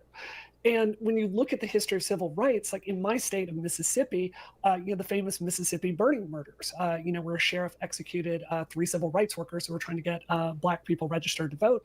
2 of those people were Jewish. Yep. It seems to me that through the entire struggle of the United States for civil rights, whether it's LGBT civil rights, Black civil rights, Jews have been right there alongside all of us. And I don't understand. Okay, and that's true, and that's fucking awesome. Yeah, I mean, honestly, Jewish people have been a force for good in the United States. They've been a force for good without the West since time throughout the West since time immemorial. Well, they have been exactly the forefront of progressive politics because of course they would be, because they've been victims of European anti-Semitism for the entirety of that period. True. Anti-Semitism is a disease born out of Europe. Indeed, and gefilte fish is fucking delightful. So that's also another thing. Literally, we owe our national dish to Jewish immigrants in this country. Fish and chips. Brisket. Beautiful. Oh, love beautiful it. Stuff. Anyway, let's not. I'm salivating. Right. So anyway, Jewish people, good. I think we're on board with that part of it. What you then is trying to make us make the connection is, therefore, Jewish people who are Zionists are allowed to do a genocide because, look, black people, you should be on the Zionist cause because actually these Jewish people supported you. Wink, wink. You know, it's disgusting. What a way to shit on Jewish people's contribution to American progressive politics. You fucking ghoul. And again, like, just literally doing this, well, actually, Jews and Israeli foreign policy are exactly the same thing, and you can't criticize one without criticizing the other. I'm just like, you're doing the Nazis' jobs for them. Yeah, exactly. Why our party and progressives seem so uninterested in examining this anti-Semitism that seems to be festering in our movement. So I think you raise an important historical point that I think does become the reference point for these conversations. Yeah. And this is why I was excited to talk to you. I've seen this in some of your tweets and some of your language, and I think it's super interesting to think and talk through. There certainly is a long legacy of Black Jewish coalition building, advocacy, solidarity. As you mentioned, Schwerner, Goodman, and Cheney. We could think about the founding of the Niagara movement. We could think about the founding of the NAACP. I mean, all of these movements. Literally, Bernard Hussein Sanders literally marched with Martin Luther King as a young man that still looked like an old man, even then. God bless It was really funny for people kept saying, oh, well, actually, the left doesn't like Josh Shapiro just because he's Jewish. There's anti-Semitism. I'm just like, then why did the left all support Bernie Sanders? Or indeed, in that same election, so they were very happy with J.B. Pritzker being being the VP candidate. No, it's because of Josh Shapiro's very specific comments that he'd made. Also, like, oh, Kamala Harris didn't choose him because he's a Jew. I mean, she did choose to marry a person who is Jewish. Exactly. Like, I mean, look, associating with Jewish people doesn't necessarily make you not anti-Semitic, but I think having a committed multi-decade-long marriage and stepchildren with and all the rest of it probably does. You're probably not like an absolute out-and-out neo-Nazi. It's what I would think, you know, crazy. True. But then again, there are plenty of misogynists whose wives are women, so, you know. That is also true, yes. You can't do the, you know, look, I'm not anti-Semitic. Some of my best husbands are Jewish. You know, like, you can't, it doesn't always work, but it does suggest that maybe she's not, like, she probably doesn't have a great, like, swastika collection at home or anything. Exactly. But when you look at the progressive movement more broadly and their attitude to the vice presidential election, I'm just like, there's a very specific political and ideological problem with Josh Shapiro that these people keep highlighting, and it is borne out because the people that they do support don't have that unnecessarily, are not as pro-Israel to the same degree. Like, it's really simple. Yeah. Oh, Messiah, don't worry. The silliness of the critiques are hilarious. They're amazing. Did you see? Oh no! Look at what's his name? Wools's daughter. She doesn't look pretty enough to give me an erection. Therefore, he shouldn't be vice president. What? I mean, there were literally people tweeting out, because Ella Emhoff is Kamala Harris's stepdaughter, so the daughter of Douglas Emhoff, which is from the previous marriage, and she's like a fashion designer, and she had this thing. She was modeling some, I think it was swimwear or whatever, and some literally was bad medical takes tweeted out saying, "Oh, isn't it disgusting?" It's like, yeah, no biological woman has hairy armpits, and I'm just like, I think you need to go back to biology class. Well, that suggests to me you've only seen women naked on film. Is what I would think. If that's your take, you've only seen women naked in pornographic films where they've shaved everywhere. That's literally you know what I mean. Come on now, mate. Yeah, absolutely. Imagine if they ever saw a real naked woman with like slightly stubbly legs. Oh! Also, Edward, wouldn't it be goy-splaining if she's a non-Jew trying to explain anti-Semitism to Jewish American leftists? Wouldn't that be goy-splaining rather than Jew-splaining? By the way, people. Edward is Jewish, by the way, in chat. I was about to say it. One of my favorite chatters. Yeah, I mean, let's. All I'll say is phrases like goy-splaining have such like 4chan vibes to them. It really does. It really, really does. Let's just. I mean, look, if you're a Jewish person, I'll allow you to be edgy about it, but like, just let's chill. Let's just simmer that down a little bit. Yeah, I mean, that is literally what she's doing. Like, she would go up to a Jewish leftist and say, "I know more than you about this than you do." Well, I've seen Zionists do this. I've seen Christian Zionists literally explaining to Jewish people, being like, "No, you don't really understand, do you? What do you mean you do? They've lived it. They are it. What do you mean they don't understand it, prick?" Yeah. In the words of Michael Brooks, my Jewish values compel me to oppose apartheid. Yeah. Good man. Or, I guess I don't think about solidarity in sort of transactional terms, though. You know, so for me, Jewish people showed up for Black people, right? But they did so, I would like to think, because it was the right thing to do. Yeah. Well, it was the right thing to do, and they were both self-defensive and defensive of the other group, because again, the KKK hated Jewish people as much as they hated Black people. It's just there were a lot more Black people around. But yeah, they hated Jewish people, Catholics, gay people, all of that. Yeah, so take it to the UK as well. Like Oswald Mosley would have hated Jewish people as much as he hated, people from the subcontinent who are here. True. Which is why we should bring in more of them. So that he spins so fast, Britain takes off and becomes airborne. Which, attach him to a generator. Exactly. That's, you know what, we don't need any nuclear, we don't need any wind farms or anything like that. Just bring in more brown people and his spinning corpse will fucking fuel us for decades. Let's go. That is its own reward. And I will always stand up for Jewish people, whether they stand up for me or not. Right. Because it's the right thing to do. I think part of the frustration that I've seen since October 7th is this idea that you owe us one. I've literally seen celebrities like tweet, like, I regret standing up for you during Black Lives Matter because of what's happening. This was right after October 7th and even into November. People were literally saying, we stood up for you, why aren't you standing up for us? And the idea here is, again, we stood up for you because it mattered. Rather, you stood up for us because it mattered, and it was the right thing to do. And I will stand up for you when you're on the right side of the issue. But on this question of Israel-Palestine, Jewishness is exactly. It is transactional. It's phenomenally cynical. Like, is Brianna Wu, a non-Jewish person, basically like negotiating Jewish solidarity for them? Like, look, Black people, you owe us one, right? Get our backs on this genocide, or we might not have to support you next time. Next time a Black person gets shot by a cop, we might just do some funny memes. Like, what do you mean? Yeah. What are you fucking doing here? It's peak market brain. That's what it is. Peak market brain. Right? Yeah. I have given up something, therefore you must give me something in return. Like, the people kind of approach relationships this way really piss me off. But again, like, it's not transactional. In the same way that, people get mad at queers for Palestine. Well, they hate you in Palestine. I don't care.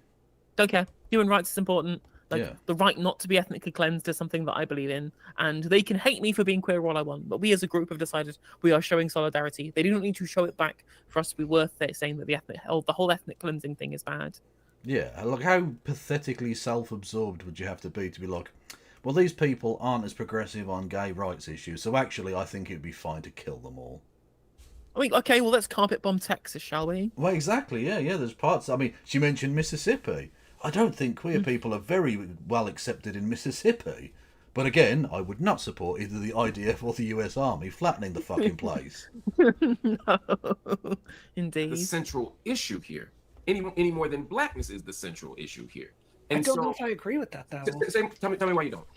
So I think that, I think there are two sectors of this. I think it's really hard to separate Israel-Palestine as an international public policy issue, from the fact that, it's hard to not notice there are 400 million Muslims in, that region and, 7 million Jews. And the thing that unites a lot of people is a political project to destroy Israel. So I think that's a big part of it. I think anti-Semitism undoubtedly fuels a lot of the hate against Israel.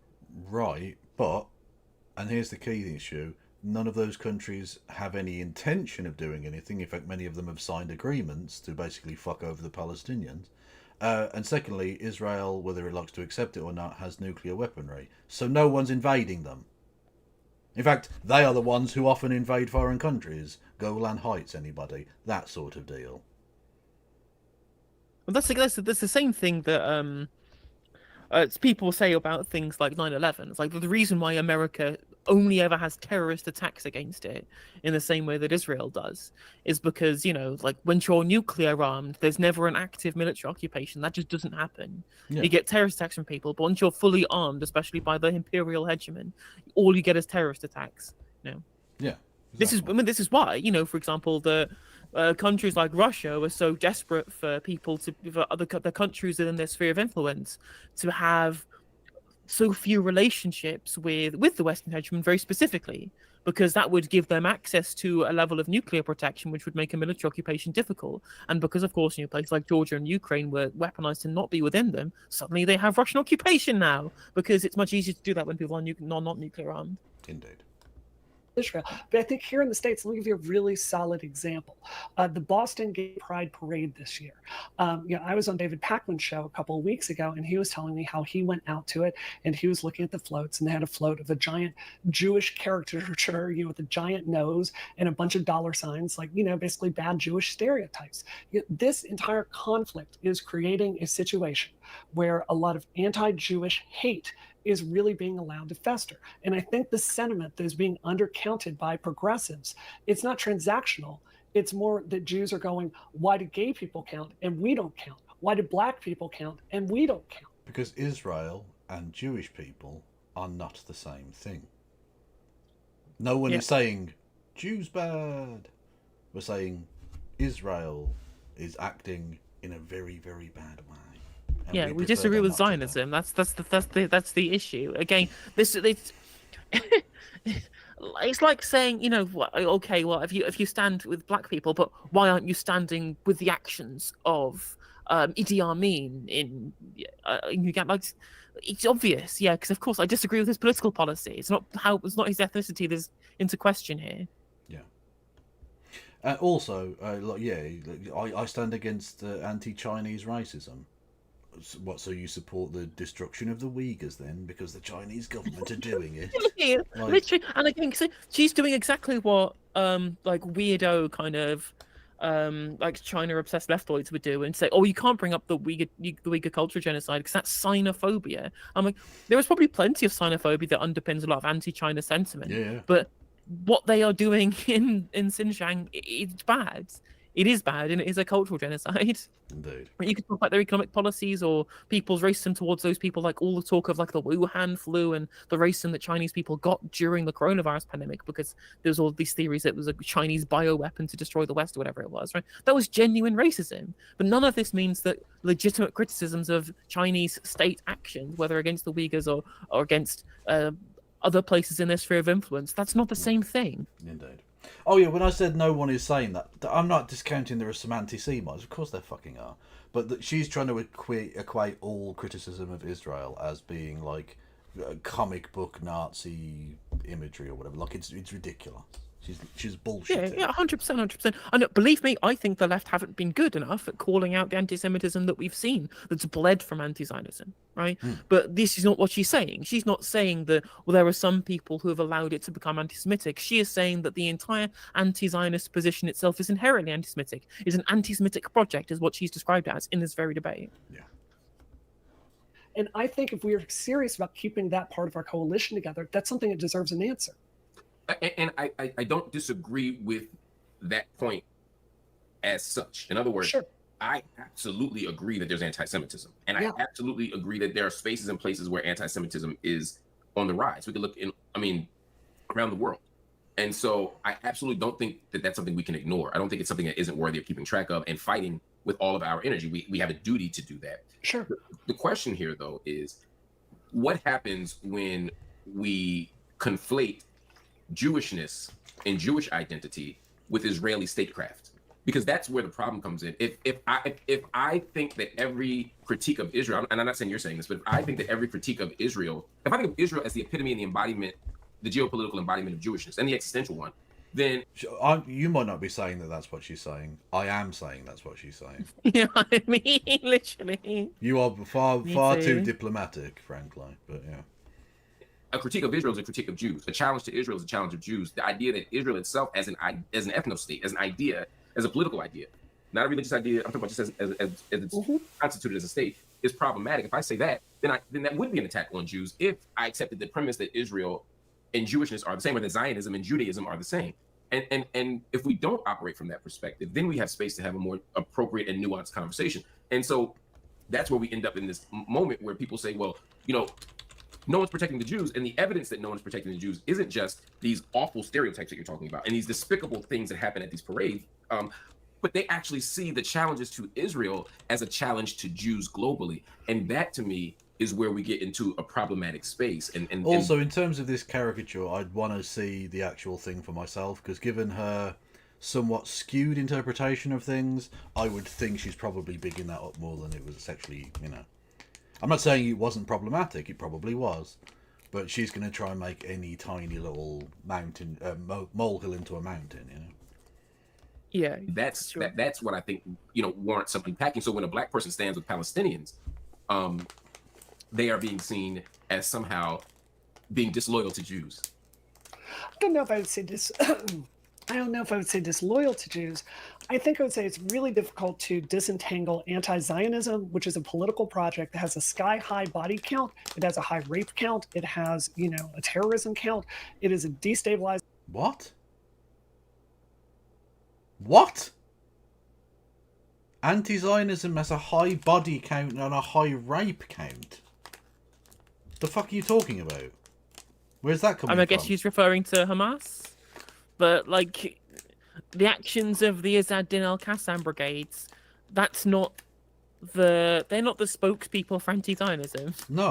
Also, what I will say is, didn't they literally just have a riot to try and free Jewish IDF soldiers who had knowingly raped Palestinian prisoners, and they tried to break them out of jail? There was a whole fucking Knesset debate over the moral necessity of the anal rape of Palestinian prisoners. So you can shut the fuck up. You can actually shut the fuck up, Brianna. Because again, what's frustrating is that the entirety of the political discussion around Zionism is being entirely put through either the majority of the communities that support it versus just Palestinian militant groups within the Israel-Palestine conflict. I'm like, anti-Zionism is like a huge intellectual thought throughout multiple different countries, both inside the Israel-Palestine conflict and outside. And you're saying that, well, actually, the problem with anti-Zionism is just the Izz-ad-Din al-Qassam brigades did some bad things on October the 7th. Again, the world started for her in 2023 for the entire conflict. Yeah. 100%. Also, that is... Oh, how George, somebody in chat saying, but she's saying that Zionism's a project with a high body / rape can. No, I think she's anti-Zionism that she was saying. She definitely said anti-Zionism, and we can skip back if you want. Hang on. Yeah. Difficult to disentangle anti-Zionism, which is a political project that has a sky-high body count. Yeah, anti-Semitism. That's anti-Zionism. Although, let's go to one sec, but continue with... It has a high rape count. It has, a terrorism count. It is a destabilizing force that is not good for anyone in that region. I think it's really difficult to disentangle anti-Zionism from all of those attitudes for the simple fact of, from my point of view, Zionism is a settled issue. Israel exists. It's existed for a lot. Well, no, it's not a settled issue, clearly, because they're still fucking building settlements. It's not a settled issue. They're still doing evil shit all the time. Longer than other countries that we recognize. So let's say tomorrow you want Israel to disappear. What is the international policy to make that happen? You can't, like we've seen what happened on October 7th to Jews. They were raped and slaughtered, mercilessly. The stuff that happened on that day, I don't know if you've seen the film, it is stomach churning. So I think what happens if you're talking... Note the way which she talks about those victims and the incredibly scant regard she gives to Palestinian victims. and then tell me she's not like essentially a supremacist, or at least giving supremacist talking points. I don't think she necessarily believes a great deal at all, but whatever. Empowering anti-Zionism, you are talking about a political project that is going to Holocaust and it is going to ethnically cleanse every single Jew in that region. No, and I think if you're talking about like a repeat of the Holocaust, liar. I think it's very difficult to disentangle that from anti-Jewishness. So I reject most of the points there. I'm going to focus on the big part of what you said, because I don't want to get sidetracked with the stuff about sexual violence, things like that. Not that those aren't important topics to have; they're just their own conversation. They're very important to have.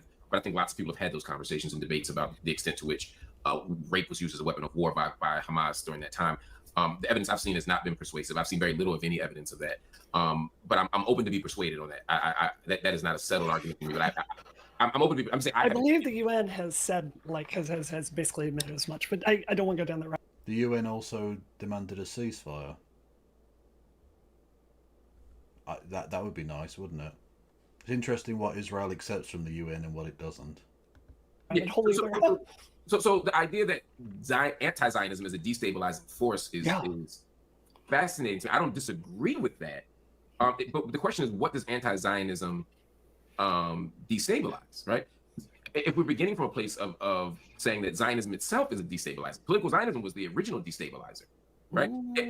It's like if I come in your house and kick you out, and then you come back in 2 days later, and after I've gotten comfortable, yeah, you're a destabilizing force, but you have the moral authority to be one. When political Zionism emerges in what's frustrating as well, I hear this argument a lot. I posted about it from a Tanya Gold article that she posted in the JC the other day.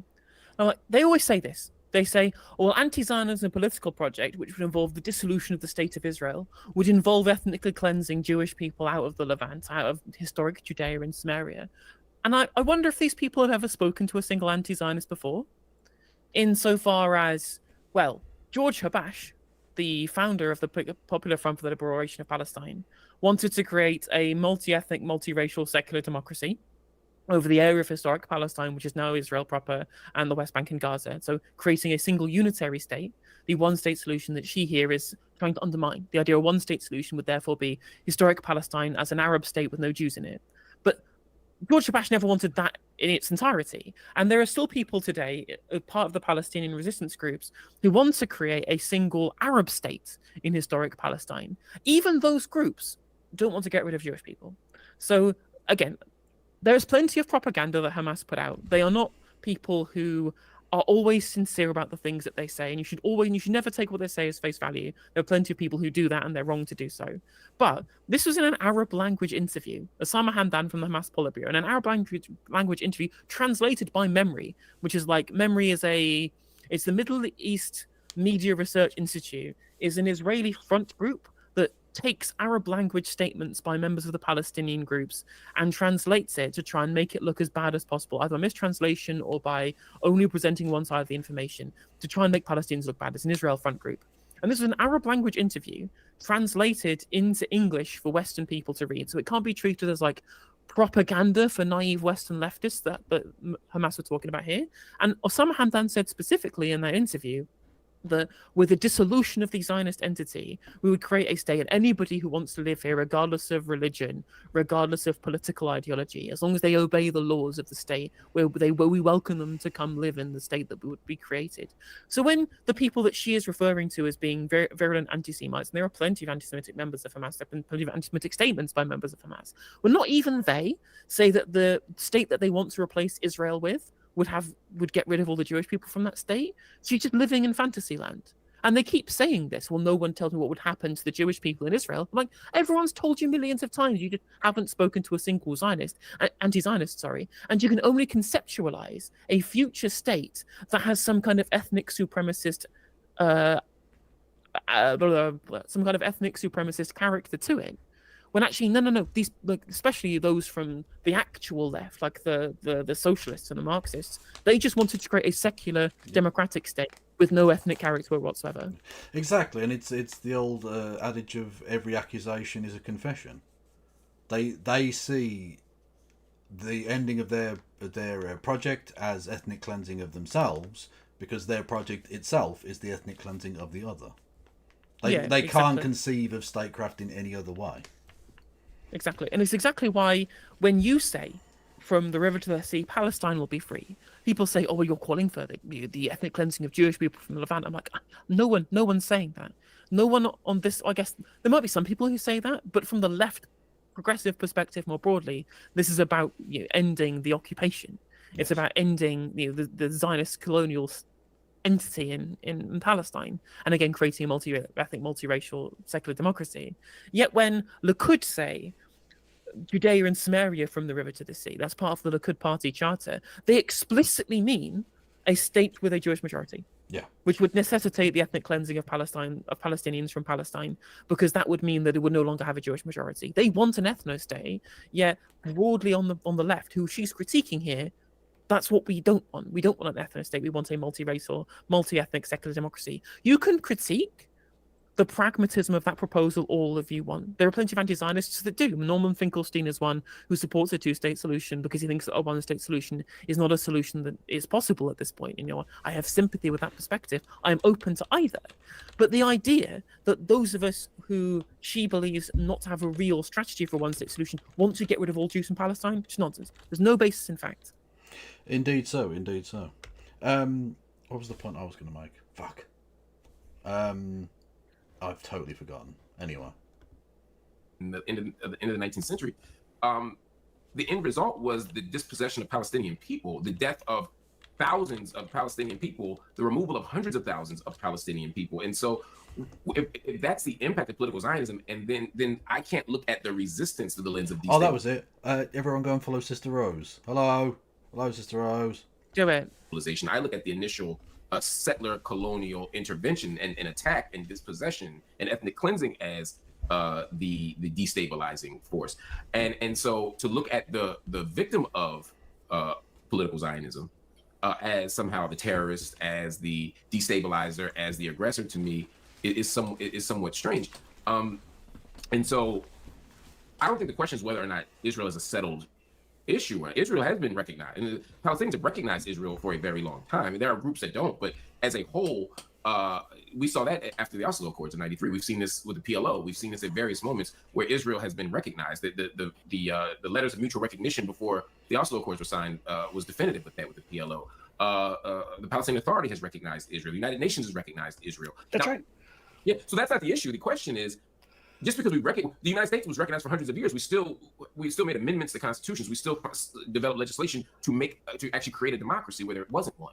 Sure. In the midst of an apartheid state. That's what I'm saying needs to happen. If I could interject super quickly, I just want to say, I also don't accept a lot of your framing of what I would call the Israeli War of Independence in 1948. From my point of view, every part of this history is highly contested. The Israeli War of Independence. Oh my God. I mean, that's technically what it was. That was technically what it was, as far as the Israelis are concerned. They were fighting for independence. But of course, as I said, because there had to be a specific ethno-nationalist character to that state, having a war of independence to create such a state necessitated ethnic cleansing.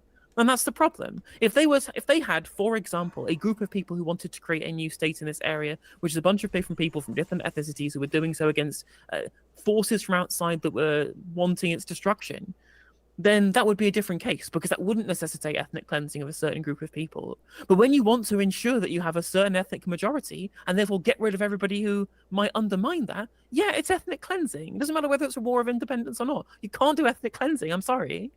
Also, it's so obvious she's just been fed lines by whatever. I mean, I joke about having an IDF handler. I don't think that's necessarily directly true.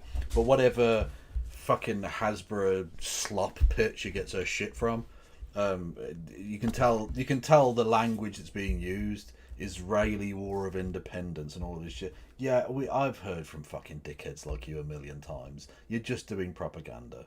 You're trash. Exactly.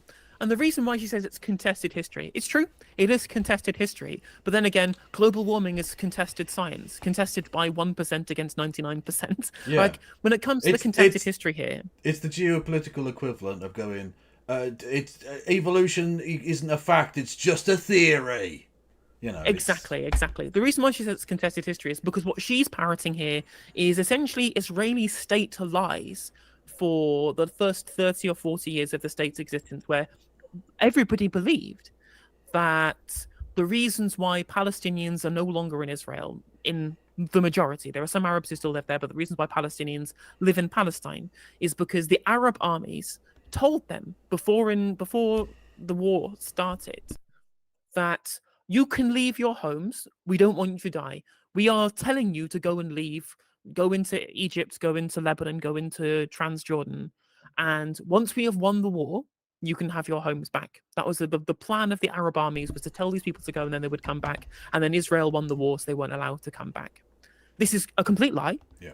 And what happened in the 1980s is that a bunch of declassified documents by the IDF were released to the public. These were studied by the new historians, both Zionist and non-Zionist. So Benny Morris has studied these and talks about the Nakba in detail. I think he's a good source to use because he shows you that you don't have to be an anti-Zionist to believe that the Nakba was wrong or that ethnic cleansing happened, because it's in black and white. All the information is there saying that there wasn't that. We mentioned this on stream before. A couple of villages left because they were told to. The vast majority, 95% of those who were ethnically cleansed during the Nakba did so because they were terrified and fled their homes of the fear of being massacred, or they were driven out at gunpoint, or they just died because they were massacred. Like, that's the majority of what happens to the villages of the Palestinians in Palestine before the war. Yeah. And this is something that most Israelis don't believe because they have lived for 40 years of propaganda, and that's what they teach their kids. Even though Avi Shlaim and Benny Morris and Ilan Pape have looked through these documents and they tell you the truth about what happened. You can just look it up on Wikipedia if you want, about the expulsions that were directly ordered by Ben Gurion, by Yitzhak Rabin in places like Lidur and Ramla. These were explicit plans of ethnic cleansing in Plan Dalet that they then executed during the war. This is not contested history anymore, but it's only contested between shitty IDF propaganda from the 1950s and the 1960s versus detailed historical documentation that we now have access to. In the same way that global warming is contested by the 99% of the actual scientific data and some things that were produced as propaganda by oil companies. True. Also, Messiah points out, they were told to go to Transjordan. The Palestinians went woke. Fact. And you go woke, you go broke. Game over. You're telling a very specific version of it. It is accurate that the British overpromised this to two people, the Palestinians and the Jews. It's true that there was a war. Okay, time out. When did Britain get to be the fucking the estate agent, the realtor for land of third groups? If she's literally going to be like, wow, the British government promised us that we could have a state. So? The British Raj was still a fucking thing. Like, what do you mean? What the fuck are you talking about? That's not a fucking appropriate way of doing it. This is the 21st century. Stop giving me some fucking 19th century bullshit. Fuck's sake. Balfour Declaration. Suck my dick. The Palestinians lost. The Arabs that did not attack their neighbors are Israeli citizens today.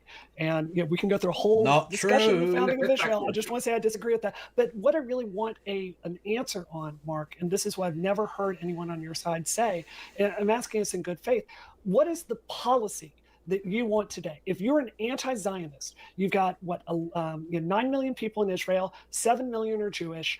We've seen the violence that happens. We've seen like the propaganda talking about Jews is not even human, and a lot of these just.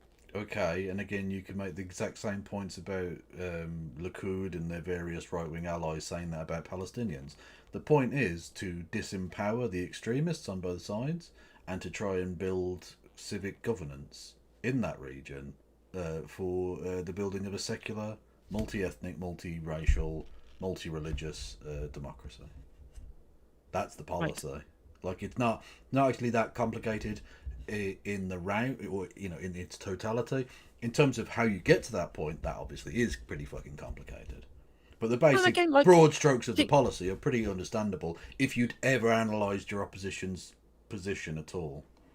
And again, like she says, well, they said these things that are anti-Jewish. I'm like, you should criticize him. They are some things that are very easy to criticize because they're bad. When people talk about, you know, when any group of individuals is dehumanized based on ethnicity, especially Jewish people, given the history of what happens when Jewish people have been dehumanized. Yes. But criticizing that rhetoric specifically is not the same as critiquing the political ideology of anti-Zionism. Yeah, indeed. Well, yeah, Christronomy sums it up rather nicely. 2 words: no apartheid. Ladies and gentlemen, yeah, we got that would be an improvement. Victory is ours. Just getting rid of the apartheid would be a massive improvement. Yeah.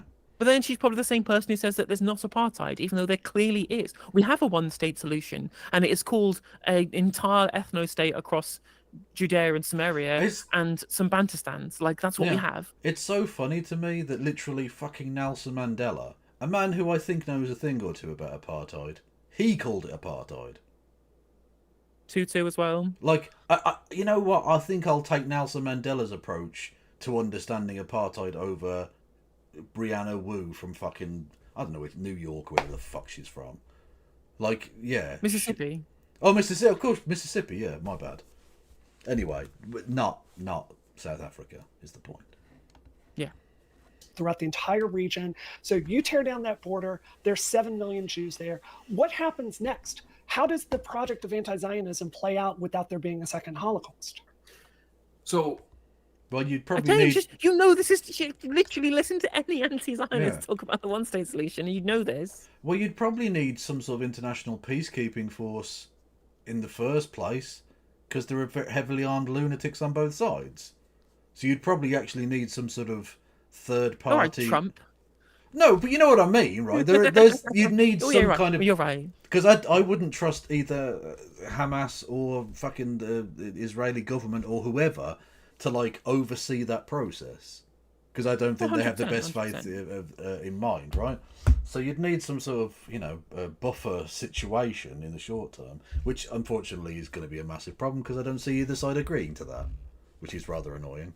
But, yeah, ultimately, the ideal situation would be nothing would happen. Jewish people would just carry on with their fucking lives. I mean, there are probably some of them who might have to move house so that the people who they dispossessed can move back. Oh, well, yeah. They don't have to leave the state. Yeah, exactly. They don't have to be removed from the state forever. They just find another house next door. Like, yeah, they do have to give. Difficult. They do have to give back the stolen shit. Yes, that is true. They do have, like, in order for truth and reconciliation to happen, there has to be a giving of shit back to people. Yeah, literally there has to be reparations. Yeah, so that's a thing. You need to, have proper access to religious sites for all of the believers of those religions. That sort of thing needs to happen. And again, that includes Jewish people. Jewish people need to have access to these places too. Well, that's the thing, is that again, I have plenty of criticisms of the one-state solution. My mind is open to both of these things. But regardless, the good thing about one-state solution is you no longer have to have these weird fucking security bodyguards for people to go and visit the tomb of the patriarchs in the West Bank anymore, because it'll just be a single state and you could just go there. Whereas at the moment, people get fucking killed going and visiting the cave of the patriarchs because of who knows if they're settlers or not.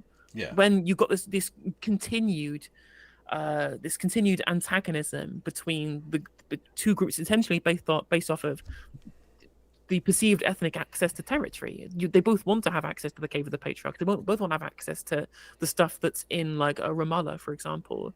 Yet they can't because one group wants to have an ethnic totality of the territory and another one doesn't. Yep. It's just ridiculous. It's so fucking stupid. The idea that you would defend this, Brianna, you are a fucking monster. Are you asking that the Israeli policy or U.S. policy? Either way, like, we're talking anti-Zionism, political project. I'll give you a quick answer for both. Sure. I'll start with Israeli policy. I mean, sure. If we could see a repeal just of the most recent laws in Israel, particularly the basic laws, or the nation state laws, excuse me, which have become part of the basic laws, which are an absolute enshrinement of the pre-existing state of apartheid. Yeah, 100%. Yeah. Different rules for different races. Yeah. So that's all it is. Yeah. Although Israel doesn't have a constitution, become a kind of de facto constitution of Israel. That as of right now, the Israeli nation state law affirms all of Eretz Israel, or all of historic Palestine, to be Israel's. it basically legitimizes the expansion of Israel throughout the West Bank and Gaza, which eliminates any possibility for a two-state solution, which eliminates any possibility for if you say right, Brianna, you're saying the law passed by the Israeli state, enforced by the IDF, means it's impossible for there to be a two-state solution. Impossible. And yet you want us to believe that that same state is a good faith interlocutor in peace talks. Yeah. What the fuck are you talking about? It's the fucking mental gymnastics she has to do. This is what you have to do as somebody who purports to be a progressive, to be able to defend what happens in Israel in 2024. You have to have a gigantic amount of cognitive dissonance. Yeah, exactly. Does she know she's full of shit? She must do. She's not actually brain dead. She must know she's lying. Ladies and gentlemen. No, it's self-rationalization. These people do it all the time. It's super easy. I have caught myself self-rationalizing shit that I shouldn't be self-rationalizing. Not the same thing as self-rationalizing genocide and apartheid, but I remember trying to self-rationalize posting disinformation to myself. We could have an example of and an area of then the I realized world that no, which has it's gone from disinformation, having you should delete multiple it. And I did, wars but to there was a forming period of peace from some kind of self-rationalization where economic I and political didn't union, think to myself that it was bad. I said, well, I know it's bad, but I'm doing it with a good purpose. I'm like, no, if it's a bad thing, you should stop doing it, and you should be truthful to yourself. And people find it very easy to find get-out clauses for their own poor behavior or for their own beliefs or the impact of the beliefs that they have. And part of being a good faith interlocutor, part of being a mature person is recognizing that and then trying to unwind that. Yeah. So if people don't know, so what I'm specifically referring to, remember that clip of Rishi Sunak speaking with a homeless guy, talking about would you consider getting into finance or whatever it was?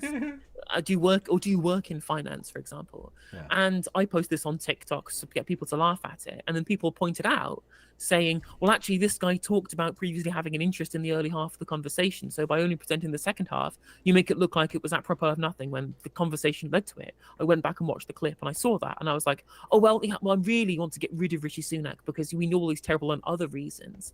And so, it's the right do this all the time. It's justifiable for me to post something that's misinformation because it's going to undermine Rishi Sunak as a political actor. And I was like, no. Misinformation is wrong. There are plenty of reasons to critique Rishi Sunak for all of the other out-of-touch shit that he said. I don't need to post fake news. I can delete this, and so I did. But there was a good how much time after that period where I thought to myself, do I really need to delete it? All of these things, reasons why I didn't have to, because it was doing so well on TikTok. It was undermining someone who I think is a really fucking abhorrent individual. I'm like, no. There is principles that I should stick to here. But until I got to that point, there was a time when I actually thought to myself, well, I can do this wrong thing and it's fine that I am. And one must assume all these people who look all of the fucking rotting, obliterated corpses in Gaza, if you support Israel so vehemently, you'll find a rationalization, no matter how ridiculous. Yeah. No, that's fair enough. That's well explained. Kieran shit-libbing out by saying, if only there was an example in the world where a part of the world had gone from having multiple conflicts and wars to forming a peace and some kind of economic and political union. EU. Look, Brexit happened. Fucking deal with it. Come to terms with it, Kieran. Also, I'm a bit disappointed that as a Prime Ministerial anal sex correspondent, you have not been giving us anything from Keir Starmer. What's going on? He's been in 6 weeks now and you've not given us an update, and I'm disappointed. Land, a redistribution of land. So that's a policy that can be changed. If we were to see a repeal of this idea that Israel right now is a Jewish state. It is not simply culturally. It's a secular state. But why are you going? It literally calls itself the Jewish state. What do you mean? Why are you umming and ahhing about that? God, you're a fucking arsehole. Jewish as a national identity and as an ethnic identity is still one that is superordinate over others. Yeah. That is a policy. That's a juridical move that can be undone. If we look at laws inside of the state of Israel, right? I'm talking about inside of Israel. I'm not talking about the West Bank and Gaza right now. Inside of Israel right now, there are more than 60 laws, and you all can look these up yourselves. Go to idalah.org, ADALAH.org. You can see it in English or in Arabic. That sort of prioritize or give advantage to Jews over non-Jews. These are laws that you can repeal these laws. Things like the Nekba law, things like admissions committees in places like the Galilee. These are concrete laws that can be changed. Fundamentally, get out of the Golan Heights. Think about infrastructure differently. We could think about public commemorations differently. We could think about schools differently. I'm just misunderstanding. Like, perhaps I'm proceeding on false assumption, Mark, and let me know if I am. We're talking about anti-Zionism. We're talking about the project to destroy Israel, right? So no, we're not.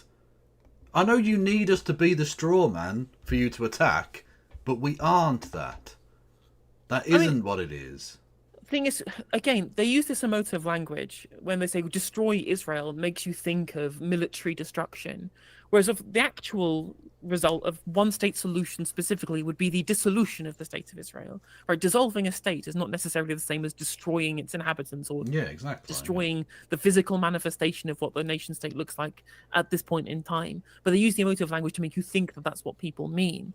But of course, there are plenty of anti-Zionists. I mean, like myself, I am an anti-Zionist who understand that whilst the one-state solution is the ideal goal, they can be politically unworkable, and that a two-state solution is acceptable if it stops the violence, right? It may feel like that it is not true justice because of the historic problems with the Nakba, but like loads of nation states were conceived out of gigantic failures. Loads of nation states were conceived or created through blatantly unethical means. But we have to deal with the reality that we live in right now, rather than trying to tear up a nation state that exists currently and try and find a workable solution. Again, I'm open to both. I think that both one and two state solutions are fine, and I'm happy to convince them either end. But the whole point I'm getting at here is that my anti-Zionism is based on my opposition to ethno-nationalism. And that's going to have to involve what Marc Lamont Hill was talking about here, changes of Israel's internal relationships with itself. If it wants to continue as a state, there's not going to forever be a pariah for being an ethno-state. Yeah, exactly. Yeah. Talking about changing laws, how do laws being changed? Yeah. That's the false presumption. Anti-Zionism is an attempt to dismantle the system of Jewish supremacy and to dismantle Israel as an ethno-state. That's not the dictionary definition of that. That has nothing to do with the what? Hang on. What the? It's in the dictionary. Can you provide me with a dictionary definition? What the fuck are you talking about? Dictionary? Shut the fuck up. Like political movements are that fucking simple. So, which means dictionary definition. What she means is the opposition of Zionism, which is the creation of the Jewish ethno-state in historic Israel or in Judea and Samaria. Yeah. And like, whilst people oppose Zionism as a creation of that state, the current modern day manifestation of Zionism is not about creating the state, because that state already exists. Yeah. At least in terms of what the United Nations says and what the majority now of countries in the world believe in. There are plenty of countries that do not recognize Israel at this point in time, but the consensus is that it exists. So you can't really oppose the creation of it because it's already been created. The current opposition is the manifestation which we have now, which is the dispossession of existing Palestinian territory, the expansionary nature of the Israeli ethno-state across all of historic Judea and Samaria, as is the explicit policy goal of Likud and of Netanyahu in the creation of Greater Israel. That's what we have to oppose now. Yeah, exactly. Yeah. The definition of Zionism is the creation and the protection of the state of Israel. Like, you're talking about completely that's not true. policy. Yeah. Here's why that's not true. Sure. I mean, I can give you lots of reasons, but the Zionist movement begins in earnest. Herzl, yeah, but before Herzl, I'm saying even when you get to 1882 and that first wave of Aliyah, from 1882 until 1948, there was no state of Israel, and yet Zionism was still a movement. Zionism begins long before there was a state of Israel. The quest for a state is actually a much later phase of the Zionist project. Before you get to 1940, even after the First World War, there was not the decision for a state was not clear. Think about even when you get to the Biltmore Conference. Not just that, but it must be borne in mind that although it's, I think, a majority position in Jewish populations around the world now, that's a relatively modern thing. Most Jewish people were not Zionists. Actually, the vast majority were socialist of some variety. Not to put credence to the idea that Marxism itself is some sort of Jewish plot to take down the white man or any nonsense like that. But a lot of people, Jewish people, were on the left. Some of the most famous leftists of all time were Jewish. Look at Emma Goldman. Yeah. Well, indeed so, yeah. I mean, Karl Marx was not technically, because he wasn't by, because it's matrilineal, if I remember correctly. Indeed, but he had relation. Yeah, it was. There were his bloodline had Jewish elements to it. Leon Trotsky was famously Jewish. Yeah. There are lots, but the point being that it's only relatively recently that, unfortunately, partly because of Zionism, essentially not taking over, because that's not really how it works, but like inculcating itself in Jewish communities and putting forward this idea that if you are Jewish, regardless of where you're from, you have some sort of allegiance to the state of Israel. And that's now been inculcated in a lot of young Jewish people around the world in a way that I don't think necessarily fully understood until this recent outbreak, I think, of violence. I mean, this is what happens with the groups that organise things like birthright trips. There's really interesting discussion. I mean, I guess this is filtered through what TikTok wants to show me on my For You page. But I've seen loads of videos of people saying, like, this is the kind of indoctrination that I went through Birthright, the kind of stuff that they expected of me on birthright trips, to try and get me to have this intimate connection with the land of my birth. I'm like, no, mate, I'm from New York. Like, I don't have any connection to this place. And then you go and see it, and you look at the checkpoint and go, well, this is horrible. I don't want to be part of this. And they do, again, it's weird ethno-nationalist, ethno-supremacist shit. They like try and get you to, or try and get young women especially, to like fuck IDF members and create super Jew babies. Like, it's ridiculous. It's so gross. What the fuck is wrong with it? I think saying something like super Jew babies is pretty problematic as a phrase, but what they're trying to do... You know what I mean by that? I'm being sort of over the top in a comic fashion. Yeah. But yeah, that's what they're trying to do. They're doing like... Yeah. They're trying to breed like better Jewish people or whatever, like stronger people. It's typical Nazi shit, you know? I know it's weird. It's definitely weird, just like the sperm extractors were weird. But like, what they're trying to do is trying to get people to have intimate connections to the land of Israel. They're trying to foster a sense of connection to the land, saying, well, this is when you went on your birthright trip and you had this wonderful romance with this IDF soldier who taught you about your ethnic homeland. And then, of course, they want to ensure that you have people getting there to be able to have children to maintain a population center. But it's how they're trying to justify people moving to there. But the way in which they go about it, trying to wink, nudge, nudge, go, oh, you'll find your love of your life on your birthright trip. Bit weird. Very weird. Also, look, I have to say, we've mentioned sperm extraction. My favourite pun I've ever come up with, Jisraeli Defence Force. I still love it. I still think that's my best work on earth, frankly.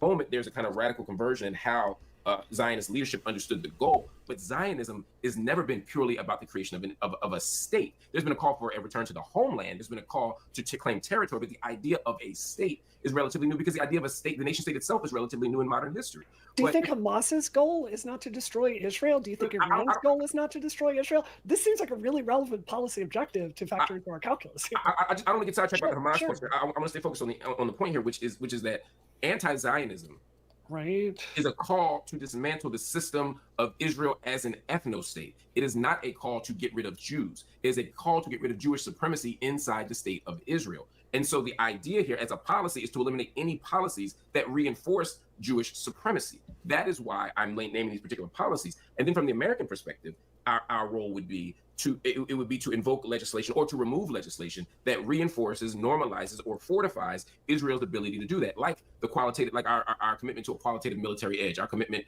to invest in Israel so that they always have more weapons than Palestinians. But why is it important we do this with Israel? Like, there's so many theocracies in the Middle East with Islamists. We absolutely do. Look at what we do with Saudi Arabia. You know, we've given them weapons for a long time. We ate all these people. We are 100, like in the Cold War between Iran and Saudi Arabia. True. Absolutely. I mean, she's got us there. At no point ever has any leftist ever critiqued a Western nation for sending arms to Saudi Arabia. That's never happened before. No. Never. No instances whatsoever of people, I don't know, protesting Prince Mohammed bin Salman when he came to the UK with placards to telling them to get out of Yemen. That didn't happen at all. Or literally, when the Saudi ambassador was meeting with the Foreign Secretary, this week, and there was literally protests in London saying that we shouldn't have our government meeting with their government because of the evil that they've perpetrated in both Yemen and inside the boundaries of Saudi Arabia itself. Yeah, that happened as well. So like, she's full of shit. Yeah, again, it's really weird comparison to make because we all criticize Saudi Arabia all the time. It was my biggest criticism of Theresa May. Like, we do all kinds of stuff with them. We give them intelligence. We're working with them back channel through the State Department. Of course we do. Right. So two things. One, the funding that we give Israel is radically different than any other nation in the world. And our military, even the United States, even the most ardent Zionists, would concede that we have the special relationship.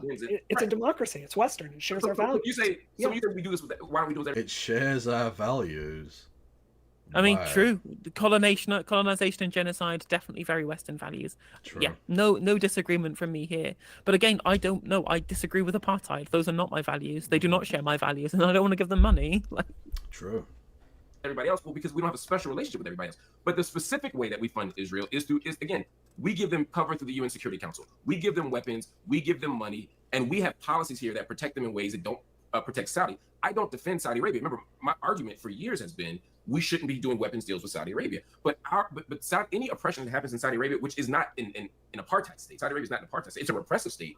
It's a terrible state in lots of ways, but it's not an apartheid state. But to the extent that Israel is repressive, I would say for women, for any potential religious minorities, it's not because of U.S. funding. Israel actually has the legs and the strength to stand on its own. I mean, Saudi Arabia does. Israel only can do this with the support of the West, and specifically of the United States. But even if I were to... Well, okay, if they can stand on their own, do it. Refuse the money. If Israel can stand on its own, why does it accept the money? Why does it accept the support? Say, you know what, Joe? Thanks for the massive billions of dollars check. We don't need it. We're good. Oh, yeah, you're full of shit, Brianna. You're full of shit. Yeah. exactly. And again, as Dank Chief points out in chat there as well, it's like, why are you obsessed with this, like having a special relationship with this ethno-state? There is nothing, in fact, that is almost like the opposite of the liberal enlightenment philosophy. The liberal enlightenment philosophy that underpins supposed progressivism across the West.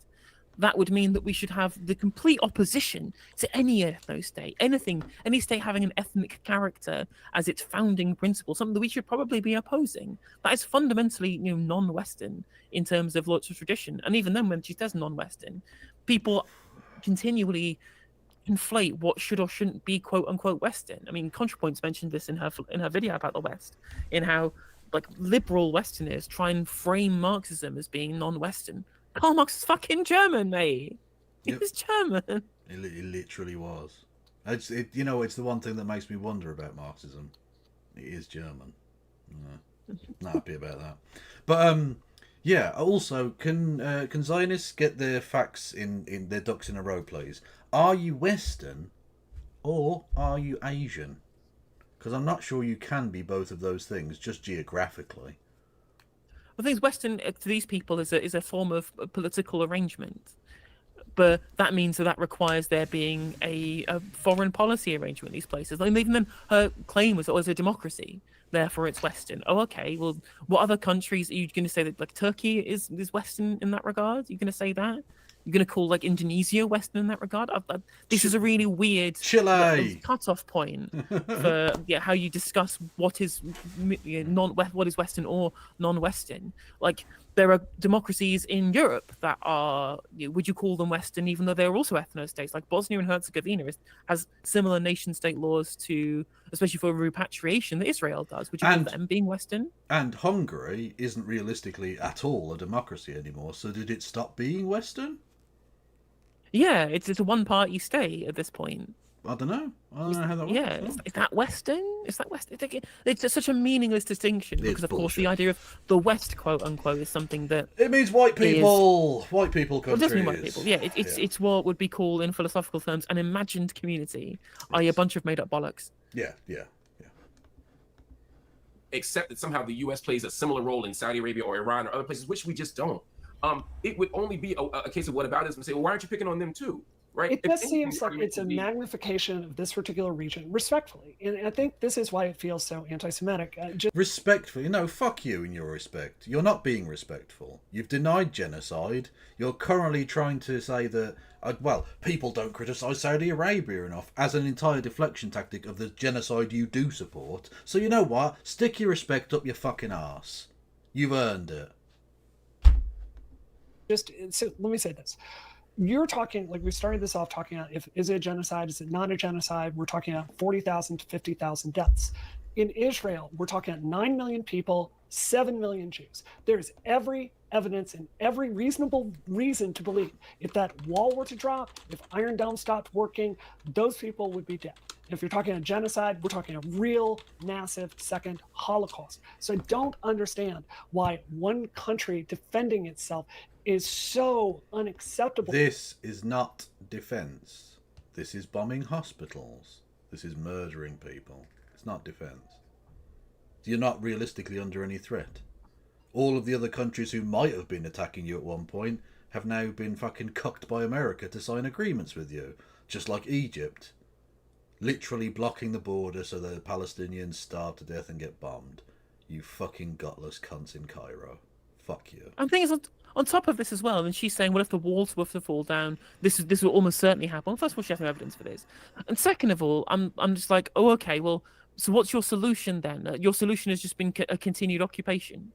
Is that what you're going to say then? Well, actually, the Palestinians are too dangerous for us not to occupy them anymore, so we're going to have to continue apartheid in totality forever. Is that your argument? This is your response to this? When we can't take down the wall, we can't take down the gates, we can't have there being, even the pretense that we treat Palestinians as being able to self-govern. Yeah, because if we did that immediately, all the Jews in Judea and Samaria would be dead. What is your solution then? Go ahead, Brianna. I'm all ears. Well, it's literally some variant of the you can't trust Palestinians because they're not really like civilized like us, basically. To people when they are bombarded constantly with suicide bombs constantly in wars, they don't start constantly, and this question of what happens to the people started in 1967. Like, they literally started the war in 1967. They occupied the territory because they went to war with Transjordan. That's why they occupy the West Bank, Brianna. The Palestinians weren't to blame for this. The polities that they went to war with to occupy the territory were Egypt and Jordan. Yeah. But what you're saying, so the Palestinians should be punished forever for those nations going to war? And they even went to war with Egypt because they blockaded the Straits of Tiran, not because they invaded Israel. And if you're going to say, oh well, that blockading a water port is casus belli, and I'm willing to hear out those arguments, but then you have to say that the continual Israeli blocking of the ports in Gaza and the Gazan Palestinian, like the territory, the water territory that they control, or they should own and should control, then you must say that blockade is casus belli for Hamas to attack Israel by that same logic. This is ridiculous. Yeah. Also, is Transjordan when Katie Price's egg cracks? 2 jokes. 2 of them! You're welcome. Oh my God. There you go. There, if anti-Zionism succeeds, which is the goal of Hamas. Like, I need an answer to this. What the hell happens to the Jews there if anti-Zionism wins? Right. So, but again, I don't agree with the premise here. One, that they're just defending themselves. They're not just defending themselves. Okay, right? But what happens to the Jews? Right, but this initial part I'm saying will answer the second part. Okay. Because if we operate from if I begin from the place that this is a settler colonial apartheid state, and that people have been dispossessed, and people have been executed, and people have been ethnically cleansed. And just as a historical side note, it's just, even Israeli historians don't argue that everyone who didn't fight back remained an Israeli citizen. That's not even argued by the leading Israeli historians, much less people who challenge her. I mean, in any legitimate history on either side concedes that people were forcibly removed from Israel. You're saying of course, but earlier you said everyone who didn't. Yeah, I was about to say, bitch, you fucking literally said they left. You said they left. Oh, fucking hell, she's such a dishonest snake. Really. attack Israel was able to stay and become a citizen. I'm saying that's simply factually untrue. But I'm talking generally speaking. Okay. yeah, I'm saying that's not generally true. I'm not nitpicking. I'm saying that's not even generally. If I go and attack my neighbors, and start a war with them, I'm not going to be really shocked if they push me and ask me to come live in the next town if I try to kill them, right? So two things. One, that's not an accurate narration of what happened. But two, by international law, you do have a right to return home after a war. I just want to hear 7 million Jews. What was it? Pause 1 second. The predicate. The Richie Dupin chat saying Jews can go live in Manhattan. It's that simple. Israel is the OS. Jews can live wherever they want. They shouldn't have to be. We shouldn't be saying that they can't live places, right? I think that's a bit of a problematic statement. I think it's the issue grotesque, is that actually. I would go further than yeah, that. That's pretty awful, actually, mate. Yeah, they can live wherever they want. Like there was no problem when they were just living on their own in Kibbutzim in the Negev, where nobody was living previously, because they weren't going there to colonize and displace anyone else. That's absolutely fine. Immigration is fine. Yeah. What's wrong is ethnic cleansing, dispossession, apartheid, and the expulsion. Like that's the issue that we have here, right? Is that go for it. Oh, I was just going to say, historically speaking, there have been Jewish communities living amongst majority Muslim populations for many, many centuries. There are Jewish communities across North Africa who actually both, with the Muslims, left Christian Iberia after the Reconquista because they both knew how the Christians were going to treat them. There were, and literally under Saddam Hussein, there were literally synagogues in Baghdad. There aren't any more because we unleashed the forces of hell in Iraq. Thanks, George W. Bush and Tony Blair. Anyway, there have been Jewish communities in those regions for a very long time and have lived peaceably for the most part, one or two unfortunate exceptions aside, with non-Jewish populations. The idea that they should go and live in New York. No, fuck you. You go and live in New York. And this is partly why I think that, whilst I think a one-state solution would be ideal, I think that a two-state solution is probably more likely, is that a large proportion of people who live in Israel proper at the moment are Jewish people who are literally fucking expelled, who are kicked out of a lot of Arab countries after 1967. Yep. There's a lot of Jewish people who have they live in Israel because they have nowhere else to go. That's the reason why that they're there. And that is something, trying to get these people to live next to people who support the nations that kick their parents out or kick them out in some cases. I find that can be a difficult proposal for them to be able to accept. Again, this could be mediated somewhat. We can try and build a future where that happens, but I think that that's why I think a two-state solution is probably more likely. Also, because, go for it. Also, to the chatter, you don't help the cause with this kind of talk. Even if it's something you genuinely hold to be true, which, by the way, again, I think is fucking disgusting. But even if it's something you hold true, I learn from the way in which any successful movement works, okay? You're never, ever going to get on board if you're literally going to play into the fucking talking points of Brianna Wu. Because you're literally saying, wow, fuck them, let's ethnic cleanse them. What the fuck does that mean? Like, you're literally just conceding the fucking point, therefore making it impossible to ever get this movement going properly. The important underpinning philosophical point of my approach, at the very least, to the Israel-Palestine conflict is that no one should believe that ethnicities or races should have inalienable claims to territory or land. Yeah. That is the underpinning philosophical point that I have to make. And this applies to both Palestinians and Jewish people. People who say, well, it's Palestinians because it's the Palestinian country. And I'm just like, well, you're making the same arguments people would say, well, we can't have people who are non-British migrating to Britain because it's the British country for British people. This is why actual Nazis, like, literally I was reading Marc Collett's words beforehand, talking about the idea of trying to repatriate people to their ethnic homelands. The idea of an ethnic homeland in its entirety, as a political philosophy, is marrying ethnic groups to pieces of territory. And that is how people on the far right in the West try to justify the repatriation of migrant communities, because they believe that that's where their home should be. And that's where Israelis believe their home should be. They should have access to this territory because their ethnicity is linked to the territory. Yeah. This is a stupid philosophy. In the same way as saying, well, Palestine is Arab land, it's Palestinian land. No, it wasn't their land because of their ethnic group. It was their land because they fucking lived there. I don't have a problem with people moving to Palestine, regardless of what ethnicity they are. The issue, of course, is that they lived there and they were expelled.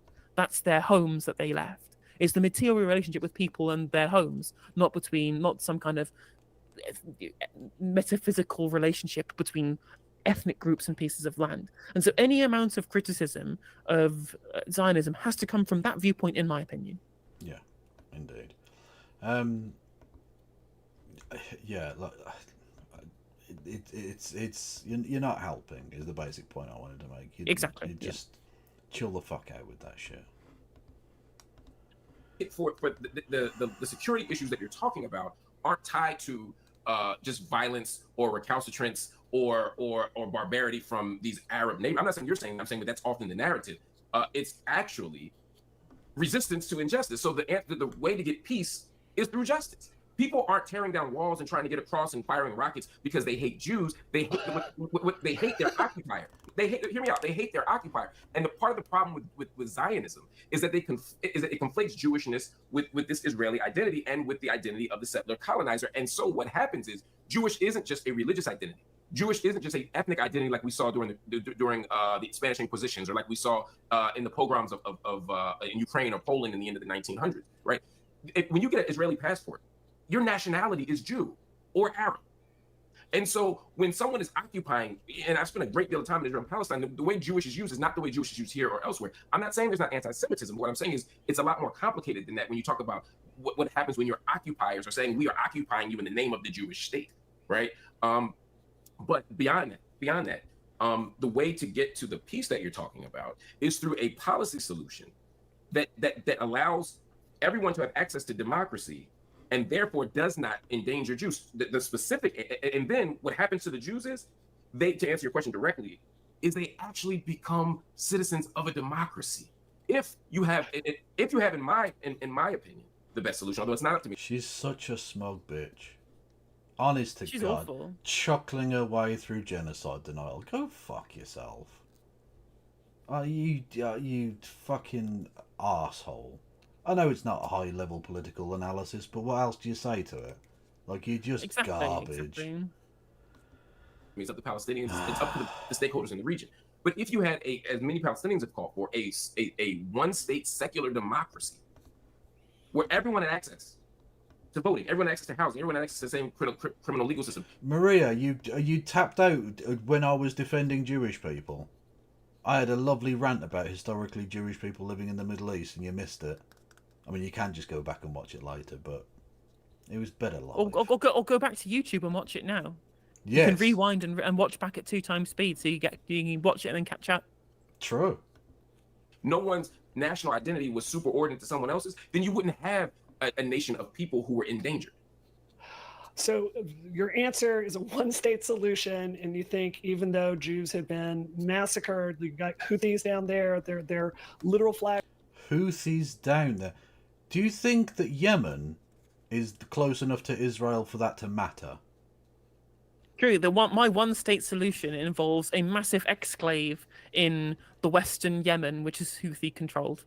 That's definitely a thing that we're talking about. Jesus fucking Christ. Like, it's... there's like a whole Red Sea thing, like, in the way. Literally the length of the motherfucker. No? Okay. Someone said she's like shoe on head, and someone responded with woo on head. Yeah, that works. That works. Says curse upon the Jews. You've got Iran there. You've got these schools in Palestine that talk about Jews, like cartoons, like laughing about killing Jews. You think once the wall's going to come down and everyone's going to go live in Israel and it's going to be happily ever after because it's democracy? Like, come on, I know a bit or two about the history of the South and what happened after we ended slavery. That wasn't exactly a straightforward love story for Black people. So No, and I agree. The federal government should have gone in there and cleansed the fucking place of slave owners, Confederate generals. They needed to be imprisoned and in many cases executed for their crimes. And I agree, the international community should go into Israel and imprison and execute those who have committed war crimes. I quite agree. I don't think we should be executing people, but I do think that we should be having a proper... If we're going to rehabilitate the region, anybody who has been agitators for war crimes should absolutely have their judicial comeuppance, 100%. You know, if we can be doing this for people from Cambodia from the 70s, 40 years on, there's plenty of historic crimes that can be punished in Israel-Palestine. Well, the death penalty exists in that jurisdiction, is what I was True. Fair enough. I mean, yeah, I oppose it broadly myself, but yeah, I know what you mean. Oh yeah, no, I'm not suggesting setting up Tyburn Hill again or anything like that. I mean, like, it's not going to be the Bleiburg repatriations all over again. No. You know, they executed Saddam Hussein and various other people. Look, it's a thing that some countries do. America does it, although relatively rarely now, but still. I think that might be a little bit naive. The way you characterized it was right that a wall comes down and everyone goes, you know, holding hands. But remember, I didn't say that. So the argument you're articulating. I just don't think it's a credible public policy goal. I really don't. I think if you're talking about a credible public policy goal, two-state, I'm on board with that. I wish Palestine would accept a two-state solution. They've had many opportunities to. It can be a. I mean, where do you even start? Look, you know they've been offered deals they can't possibly accept. That's the thing, is that they talk about the ceasefire as well. Oh, Hamas dropped the ceasefire. Yeah, after Netanyahu dropped the idea of actually having a permanent ceasefire. And I'm like, oh, okay, well, that's Netanyahu's fault, isn't it? So for people who don't know, when we talk about Palestinians accepting deals for a state, the biggest deal was the one in 2000, the original Camp David Accords. And this involved, okay, tell me if you think it's unreasonable for the Palestinians to reject this deal, chat. It involved Israel annexing extra territory that they'd already illegally settled in Palestine. It involves Israel annexing Haram al-Sharif, the holy esplanade, I'll call it, so that everybody should have access to it, rather than it being one of the specific names, the holy esplanade. Israel would annex that. One of the settlements that they would annex would be Sheikh Jarrah, which is literally the Arab community in Jerusalem, as exists currently, one of the main Arab communities in Jerusalem. They would continue having military control over things like Palestinian airspace, for example. There would be no acquiescence of the right to return of Palestinian refugees to Israel proper. And the Palestinian state that would be created would not even be contiguous. It would still be separated around kind of where Area C is, only be slightly smaller, but they would not be connected by land. They would have to go through Israeli checkpoints to go to different parts of this future theoretical Palestinian state. In this amazing deal which Arafat turned down, and I'm like, there are like pro-Zionists who say that it was would have been ridiculous for Arafat to accept this deal. Yeah. Look, of course, it's ridiculous. They keep offering deals they know they can't accept, so that they look like the unreasonable ones. Yeah. And the thing is that they almost proposed a deal that was acceptable. So in 2008, I believe it was, there was a summit at Taba in Egypt, and this was when Ehud Barak was prime minister, I believe, offered the same kind of deal but with a contiguous Palestinian state, and the land swaps were kind of more favourable. It didn't have the annexation of Sheikh Jarrah in it. If I remember correctly, that was what the deal that was going to be offered to Mahmoud Abbas. And before they could offer the deal, Ehud Barak lost an election in Israel. Benjamin Netanyahu became prime minister and then rescinded the offer. And the previous talks as well. I don't know, I've told the chat about this before, but I'm not sure I've told your chat about this, Kev. Have I told about the time where during negotiations between Ehud Olmert and Mahmoud Abbas over potential land swaps, they refused to let Mahmoud Abbas access to their official copy of the proposed land swaps.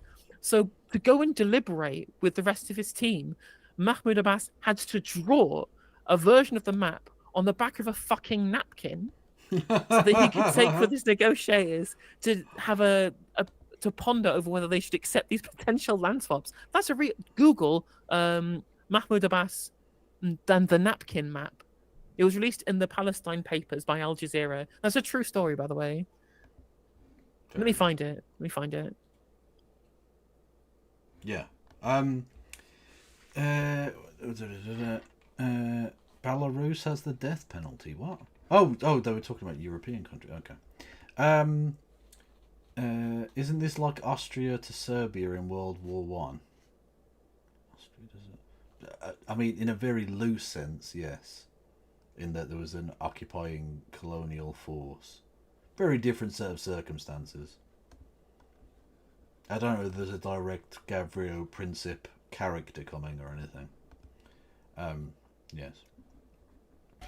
just messaged you the napkin map image in Twitter DMs. Oh, okay.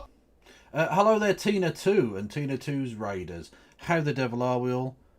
You probably know who I am because I'm so fucking famous and awesome. But if you don't, I'm Kevin Logan. You can hit the follow button. I'm joined by the equally awesome and soon to be more famous, I dare say, No Justice MTG. Absolutely. Welcome in. I hope everyone's doing well. Tina 2 Raiderinos, please refresh your screens. Indeed. And everyone go and follow Tina 2. Otherwise I will rain hellfire down upon you in Minecraft. Tina_TOO over on Twitch for base Canadian political analysis. True. There you go, the PLO, and then there's a map that looks like a SpongeBob character or something. It's very, it's a weird little spud character. Anyway, yeah, I don't know. Honestly, the cartography skills could do with a bit of work, I reckon. But there you go. No, it's honestly, Mahmoud Abbas didn't learn about cartography in his degree in Holocaust denial, so. True. Paradise, but I think that, like, in my view, the thing that's playing in the region is this fever dream of killing Israel. Yes, please. I'm sorry. Yeah. So again, I didn't say that one solution was the only solution. It was an example of one. You asked for as I said, it's up to the stakeholders in the region, but it has to be one where Palestinians have access to democracy just like everybody else. That is the ultimate answer. Whether it's one state, two state. The problem with two state, of course, is that Israel has taken up all the land. They've engaged in illegal settlement expansion. They've taken over everything. So that possibility practically of a two state solution does not exist. But the idea here ultimately still is the possibility of I liking it to the way in which a boa constrictor kills its prey, right? In that it latches on, wraps its body around it, and then its muscles, it doesn't actually crush the body. It holds it until there's a slight breathing in, and then it just tightens, so you can't breathe out, and then it just tightens and tightens and tightens until it asphyxiates its prey, right? And Israel is doing essentially the same basic idea, that it pushes back the borders and then it keeps it in that place, and then it gets another opportunity and it pushes back the borders a little bit more, then it keeps it in that place, and eventually it just becomes so small that the nation of Palestine can't really exist anymore. That's what they're doing. Yeah, 100%. And the thing is, people keep saying, well, we should get rid of Netanyahu and have a liberal government. When was the last liberal government in Israel, quote unquote, that ever took like an anti-settlement approach? I mean, Netanyahu is bad because he actively eggs on the settlers, and Ben-Gvir being in the cabinet as part of the coalition, giving weapons to the settlers, is absolutely fucking horrendous. But even when they had supposedly liberal governments in Israel, they still turned a blind eye to like the settlements and the outposts that happened. Yep. Even Labour governments are always looking the other way. Yeah. The ratchet effect is another good analogy for it. Yeah. Hasbara Constrictor. Hasbara Constrictor works. Nice. That's a really good Jim speak. Everybody only exists when everyone has access to peace and justice. And so, again, if we frame Israel as the victim of outside agitation and intervention and threats, then sure. Yeah, but the problem is, again, that ignores the fact that Israel is the colonizing force. Israel is the occupying force. Israel continues to starve Palestinians in Gaza. It continues to bomb Palestinians in Gaza. It continues to occupy the West Bank. It continues to deny equality for people inside the state of Israel. In the context of that, you are going to see resistance, and we can't just look at the resistance as the problem. But before you, this is the thing we actually came. I still haven't got an answer to the thing we actually came to talk about, right? Which is, and maybe this conversation is the answer potentially, and that is, will Israel-Palestine divide the Dems? What does Kamala Harris have to do? What does the Democratic Party have to accomplish between now and November for this not to be a dividing issue, or will it inevitably be a dividing issue? So I want to respond very quickly. Grow a backbone would be good. That would be nice. Exactly. Again, they could just, even if they did something basic, like making military aid conditional on working for a ceasefire, or financial aid conditional on there being a ceasefire and working towards a hostage deal. That would be a basic level of stuff that we've not seen anywhere else, and that there's still too much for them. Oh yeah, any amount of concession is too much for some people. So again, they think that they can just debate their way out of it, and I'm like, no, you have to put material pressure on people. Yeah, exactly. They're not going to talk their way out of this situation because they didn't talk their way into it. They didn't Exactly. This is I don't know. It's almost like a philosophical divide amongst it, right? The Israel, oh, not Israel, no. The ultra kind of Zionist freaks that currently run the Israeli government have no interest in talking. They'll talk for the sake of keeping the fucking ball rolling, and in order so that their American paymasters will have plausible deniability, and they can say, "Look, we're working towards a thing," but they have no interest in ever allowing peace to happen, ever. So especially not Netanyahu, whose political career is contingent on peace never happening. It depends on it, yes. His political career and very possibly his freedom as a not in jailed person depends on it. So he can never allow peace to happen. And literally Donald Trump is potentially committing a little bit of treason by literally ringing up the head of a foreign government and asking him to directly oppose American foreign policy by denying the possibility of there being a peace settlement before the election, because that would potentially help the Democratic candidate. Yep. Yeah. So that's just a cheeky little bit of little bit of espionage he's doing there. Always good. Just some cheeky espionage, just casually. Yeah. Everyone's done that, haven't they? A little bit. What else are you going to do on a Tuesday night? This is not an actual statement, by the way, British secret police, if you're listening. Fuck it. They'll never find me in the loft. It's fine. I can hide my legs and everything. Because I'm not a fucking idiot. Anyway. What you just said, and then I'm going to answer your question. So I hear what you're saying. From my point of view, I think Israel is far more like, after the end of the Civil War in my home state of Mississippi, I think Israel is far more like what the black population in Mississippi suffered, which was constant attacks by hate groups like the KKK. Yes, the ones who are the majority population who have literally called their thing the Jewish state are just like the recently freed slaves of Mississippi. What the fuck are you talking about? That's gibberish. Also, Americans, stop comparing everything to America. Not everything has to be about America. Yeah, like the ones doing the whole fucking Jim Crow laws, those are the people in Israel. It's the Israeli government that's doing Jim Crow. Yep. Literally is. What's this? KKK organized attacks on their homes, putting fires in their yard. There was a political project by white Southerners to terrorize black Southerners. And eventually they gathered in Jackson, and gathered in Gulf. You are describing the West Bank. You're literally describing the West Bank. Oh my God. What they did to black people in the Deep South is what the IDF does to worshippers in Al-Aqsa. You're describing the West Bank. Yep. Started electing their own leaders, and they started building their own communities to keep themselves safe. From my point of view, that seems really analogous to what Israel has done, but I know we're not going to agree on that. So to answer your question... Jesus Christ, she's such fucking vermin. She really is. Really garbage, yeah. Like just an awful trash bag of a human being. I'm ashamed to say I'm the same species as this creature. Yeah, no, she's look. The face, Marc Lamont Hill's face. Yeah, literally, like he's about to do a spit take. Literally, yeah. He's the fact that she's like, oh, I'm just going to do some cheeky genocide and all, but I know we won't agree about that. Like, no, that's not how it fucking works.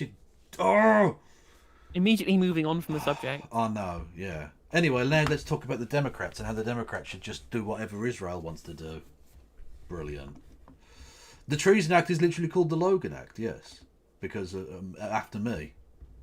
The same with the airport in Boston, Logan Airport. That's where I did the treason. Fact.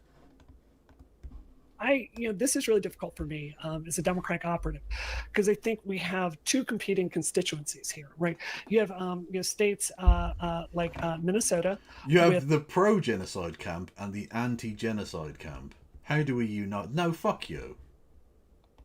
A very high Jewish population, and they very clearly, these are people that voted for Republicans up until 9/11 and George Bush, and then they swapped over to Democrats, and they're clearly not happy, and that is a very important constituency. I will just say Minnesota has gone with the Democratic Party in every election since 1968.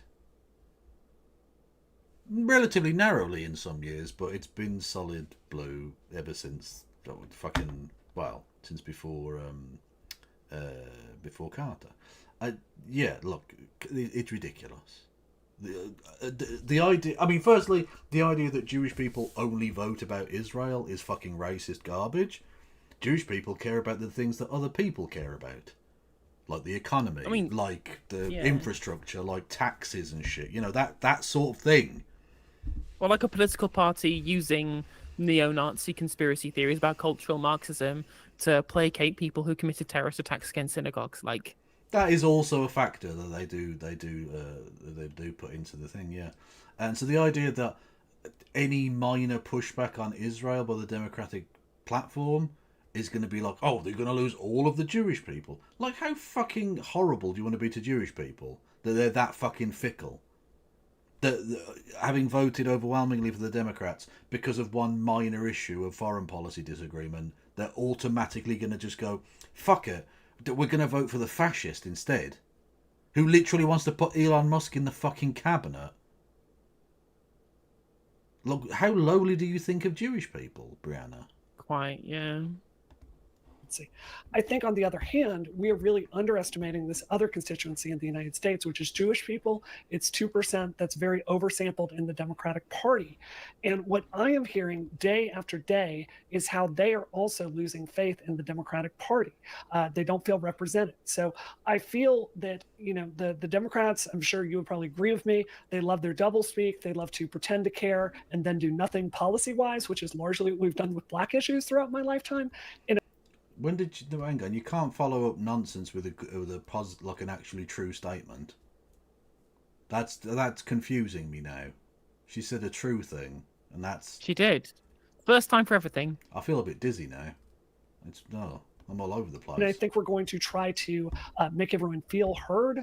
But I think as far as a policy, I don't see that is true. If you notice during all of the speeches, they've all got like one line about, we need to have a ceasefire with return of hostages. Like, every single one of them just has that one line about Palestine, and that's it. They instantly move on. So they can all say, look, we've talked about it. Here's the loads of times we talked about it. But it's all just like pablum. It doesn't really mean anything. Yeah, because unless you're putting material pressure on there being a ceasefire, all you're doing is going, "Pretty please, Israel, can we have a ceasefire, please?" That's all you're having. That's all you're doing. Someone clip that. Clip it. Yeah. Absolutely, clip and chip it. This cycle that would truly satisfy either group. That's interesting. And again, this is why I brought you on, because I know you have this insight as somebody who takes public office serious, not just as a abstract idea, but it's something to aspire to, something to run for. Yeah. And someone who's tapped into the political conversation, particularly among Democrats. Ultimately, you got to make a choice. Sure. If you're Kamala Harris, if you're, you can say, hey, standing with Israel has worked for every U.S. president for the last 60 years, right? That was Joe Biden's argument, right? At least that was his tactic. I don't know what his logic was, but he said, I'm going to remain as steadfast to Israel as every other president before me has. Other people were saying, hey, Joe, you might want to listen a little bit more, stand just a little bit further away from Netanyahu. You might want to call for a ceasefire. You might want to do these other things to pull people away. And as you said, each side has people who are pro-Israel, people who are pro-Palestinian.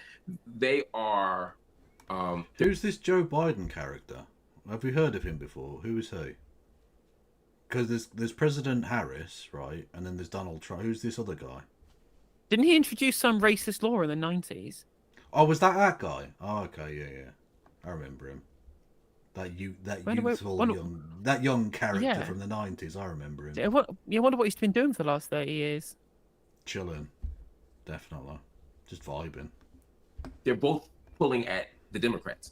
Mm-hmm. And ultimately, either through their action or inaction, Kamala Harris and formerly Joe Biden, they're going to be making a choice. What do they choose? Does Kamala Harris keep calling for a ceasefire and actually pressure Netanyahu publicly, or does she just keep punting and hoping that you run out the clock and hope that everyone just is so scared of Trump that they vote for her anyway? How does this thing end? Marcus brings up a very good point, which again, as a black man, he noticed that I had not noticed. The fact that she keeps having to try and pivot back to make it about black people, so that the black guy gets it. Like the subtle kind of bigotry there of like, well, I need to get him on board, so I'm going to have to talk about, like, black issues. I'm going to have to try and make the black people into the Jewish people in this conversation. Like, it really is patronising as fuck, yeah. She's done that several times in this conversation, yeah. I mean, I couldn't say whether she's necessarily doing that, but her comparison is stupid. Like, it's just a stupid comparison. Move. Marc, you're a smart guy. What is the Democratic Party going to do? As little as possible. It's what we specialize in. I mean, come on. That's for sure. Come on. That's for sure. What did that look like?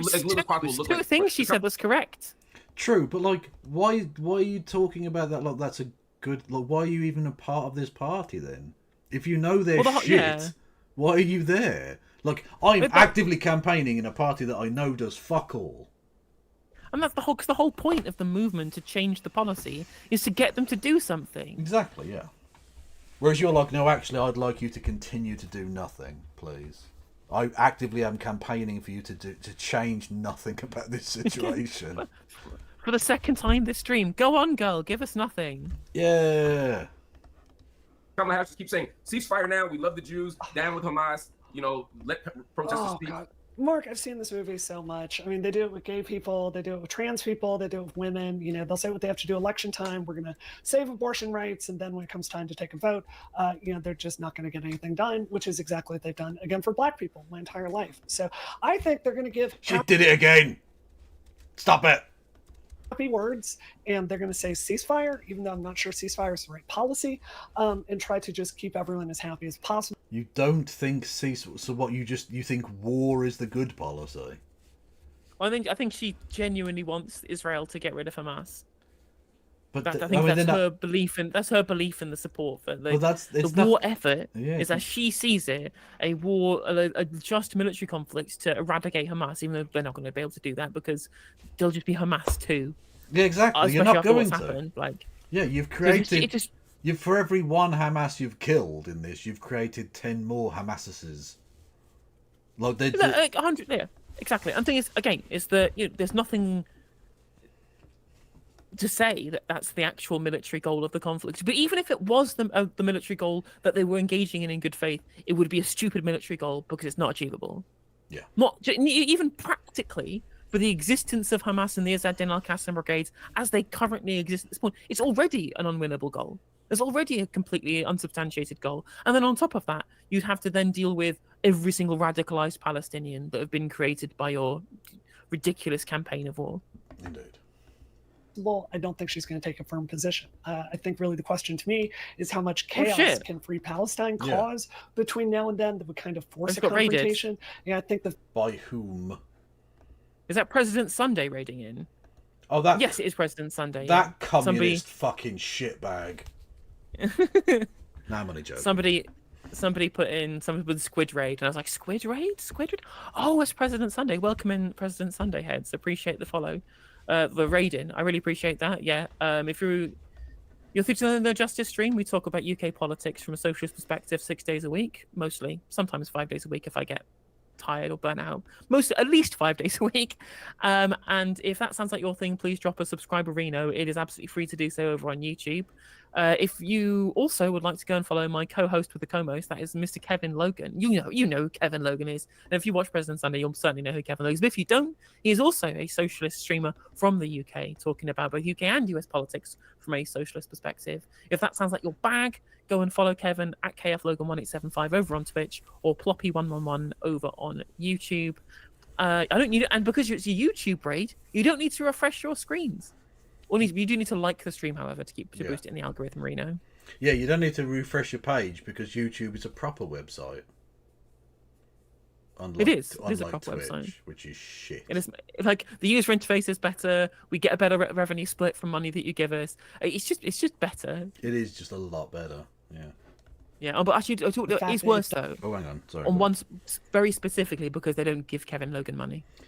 At the moment, but soon I'll be able to prove who I am, and they'll start giving me more money again, which is nice. Because fingers crossed, Dave. I do enjoy not starving. That is good. It doesn't look like the DNC is going to result in Chicago on fire. I feel really good about us just being able to kind of continue through the election. And if that is the case, if what you prognosticate is accurate, yes, prognosticate, love it. Does Kamala Harris win? Yeah.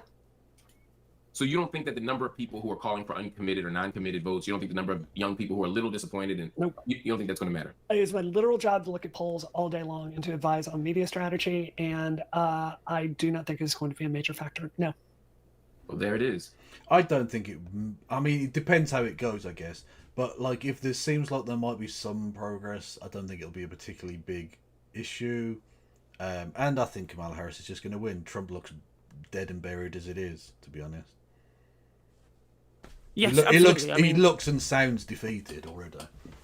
I mean, the political strategy that the Democrats have taken now, it seems like it's a one that's going to be able to carry them to victory, at least the very in swing states. It looks like they might cost them some votes, especially across the Sun Belt, in the tactics that they're taking here with the approach to the election. But the Rust Belt looks pretty much locked up from current polling and the kind of lines they're taking. But it's a week is a long time in politics in the United States. There could be a gaffe that changes things around, or some bombshell, but... Well, did you see the most recent polling from the very reliable source of Elon Musk's Twitter account, where even his ridiculous botted numbers had Donald Trump winning 72% of the vote? So there you go. So even with his finger on the even with his thumb firmly on the fucking on the scales, they still could only get less than 3/4 of the vote. You say Elon Musk, you say future cabinet member Elon Musk. Well, that's the thing. Like, the memes write themselves, don't they? It's like, I'm not voting for Donald Trump, but he said he's going to put Elon Musk in his cabinet. Yeah, I already said I wasn't going to vote for him. You don't need to convince me. It's fine. And he's been given a boost. Trump's been given a boost by RFK Jr. reportedly going to be dropping out and endorsing him because they were vote splitting. It was clearly vote splitting. He was taking those votes away from Trump. I said this from the very start. The fact that he was in the Democratic Party was ridiculous. People say the right tried to run him as like a stalking horse to take votes off Joe Biden. He was never going to take any votes off Joe Biden. He was only ever going to take votes off Trump. Yeah, because they're both fucking mental. Yeah, they're both absolutely mental. They're both right-wing fucking conspiracy theorist, racist dipshits. Like, yeah, the only parties they were going to take votes off was going to be the Libertarian Party, again, mental, and Trump. So, yeah, this is just like a kind of rebalancing of the thing. But even then, I don't think, like, some polls had him at like 5%. I don't think he was ever going to get 5%. I don't think he would have ever polled anywhere near that. I think all of the 5% of votes he was going to get all would be in Utah. Almost certainly, yes. Yeah. But anyway, but even so, like it looks like Harris is likely to win. Again, this could all change. The swing state polling, whilst being consistently in favor of Harris, could change. And it's always all of those states will be 50.4% to 49.6%. Because they always fucking are pricks. Yeah, we're gonna have the same. Like it used to be Broward County and in Florida, and now it's what's the place in Arizona called where they had all those recounts? Anyway, there's always some shithole. Maricopa County. Maricopa County. There we go. There's always some fucking podunk little county that they've got fucking. They're all there. Oh, we need 6 more hours to count 500 fucking votes. Gee, it's Tuesday morning. Come on. Anyway. Yeah, for sure. I mean, we'll see what happens. But the other thing as well is that Trump being old is now a political factor, which it wasn't before. Like, if people are going to get mad at Joe Biden for being old, they should be now getting angry at Trump for being old. Well, their whole in comparison to the other ticket. That's why Trump is coping like a bitch now about like, oh, I want Joe to come back. Can Joe come back, please? Because his entire thing was he's old and his brain's gone. Ladies and gentlemen, which is true. But that was also always true for Trump. It's just that now Trump is fighting against not a corpse. It shows really strongly. Yeah, like it's the same criticism that she's making of Trump. Also, by the way, hello Echo Rules in chat, and she said hello to you as well, Kevin. Hey, hello Echo. Yeah, Echo's fucking dope. Everyone go follow Echo Rules immediately. It's been a very long time. I hope you're doing well, Echo. It's good to see you in chat. Yeah, you hear from we're here with the Squid Raid. Presumably they were, yes. I've been trying to get my sleeping in order, so Aiko streams usually quite late, so I've missed her for quite a while. But yeah, no, everyone go and follow her as well. What was it? I did have a point to make beside this about Trump or something. Anyway, Donald Trump is a big fat poopy head. That is true. Truest statement that's been said in this chat so far. Facts. that is a powerful insight and a helpful one, because I think what you're saying and thinking is probably reflective of mainstream Democratic logic, and the polls you're looking at are reflective of mainstream Democratic voters. So it may be just what I've worried it's going to be, which is Democrats do nothing. Palestine, and particularly Gaza, stays exactly how it is, and Democrats get rewarded for the same old behavior. I don't see what is the moral judgments aside. We'll put that aside for a second. What is the constituency in the United States that would support and reward the Democrats for betraying Israel and ending that alliance? Betray is too strong a word if we're trying to just look at this neutrally, at severing that tie with Israel, because the Republicans are going to capitalize on that. They're going to make a play for Jewish voters, which is a huge part of our organizing structure and fundraising base. And they're like here in Massachusetts, Jews are a massive part of our population. Like, what is the constituency that is going to reward Democrats for taking that course of action? It's Raider Reno Central over this bitch tonight. Hello there, James from the Internet Raiderinos. How the devil are you? We go. Welcome in. President Sunday's been in. Fucking Ico's been doing the rounds. It's lovely to see you all. We've got Tina. We've had Zakap. We've got everyone. The whole gang's back together. Yeah, we've had Frank Zappa. We've had all sorts. It's been amazing. Everyone go and follow James from the Internet if you don't already. Hello there, James Raiderinos. You should hit the follow button. All of you. Every single one of you, motherfuckers. I am Sam. And also, subscribe to me as well on YouTube, and follow me for free over on Twitch at No Justice MTG. Sorry, at No Justice MTG on all of the platforms if you want to go do a followerino. True. What's the win? College students, young people. You know, if you were to ask me 4 years ago or 8 years ago, the answer would be simple. Mm-hmm.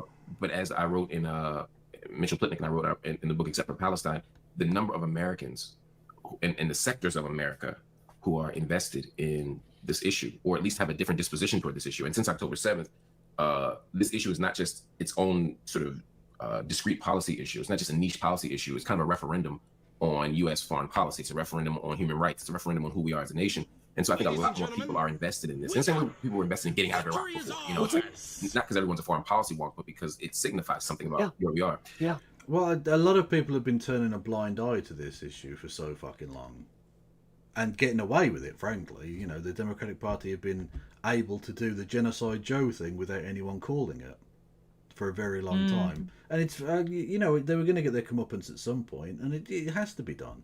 This couldn't be allowed to fucking carry on and fester for so long, you know?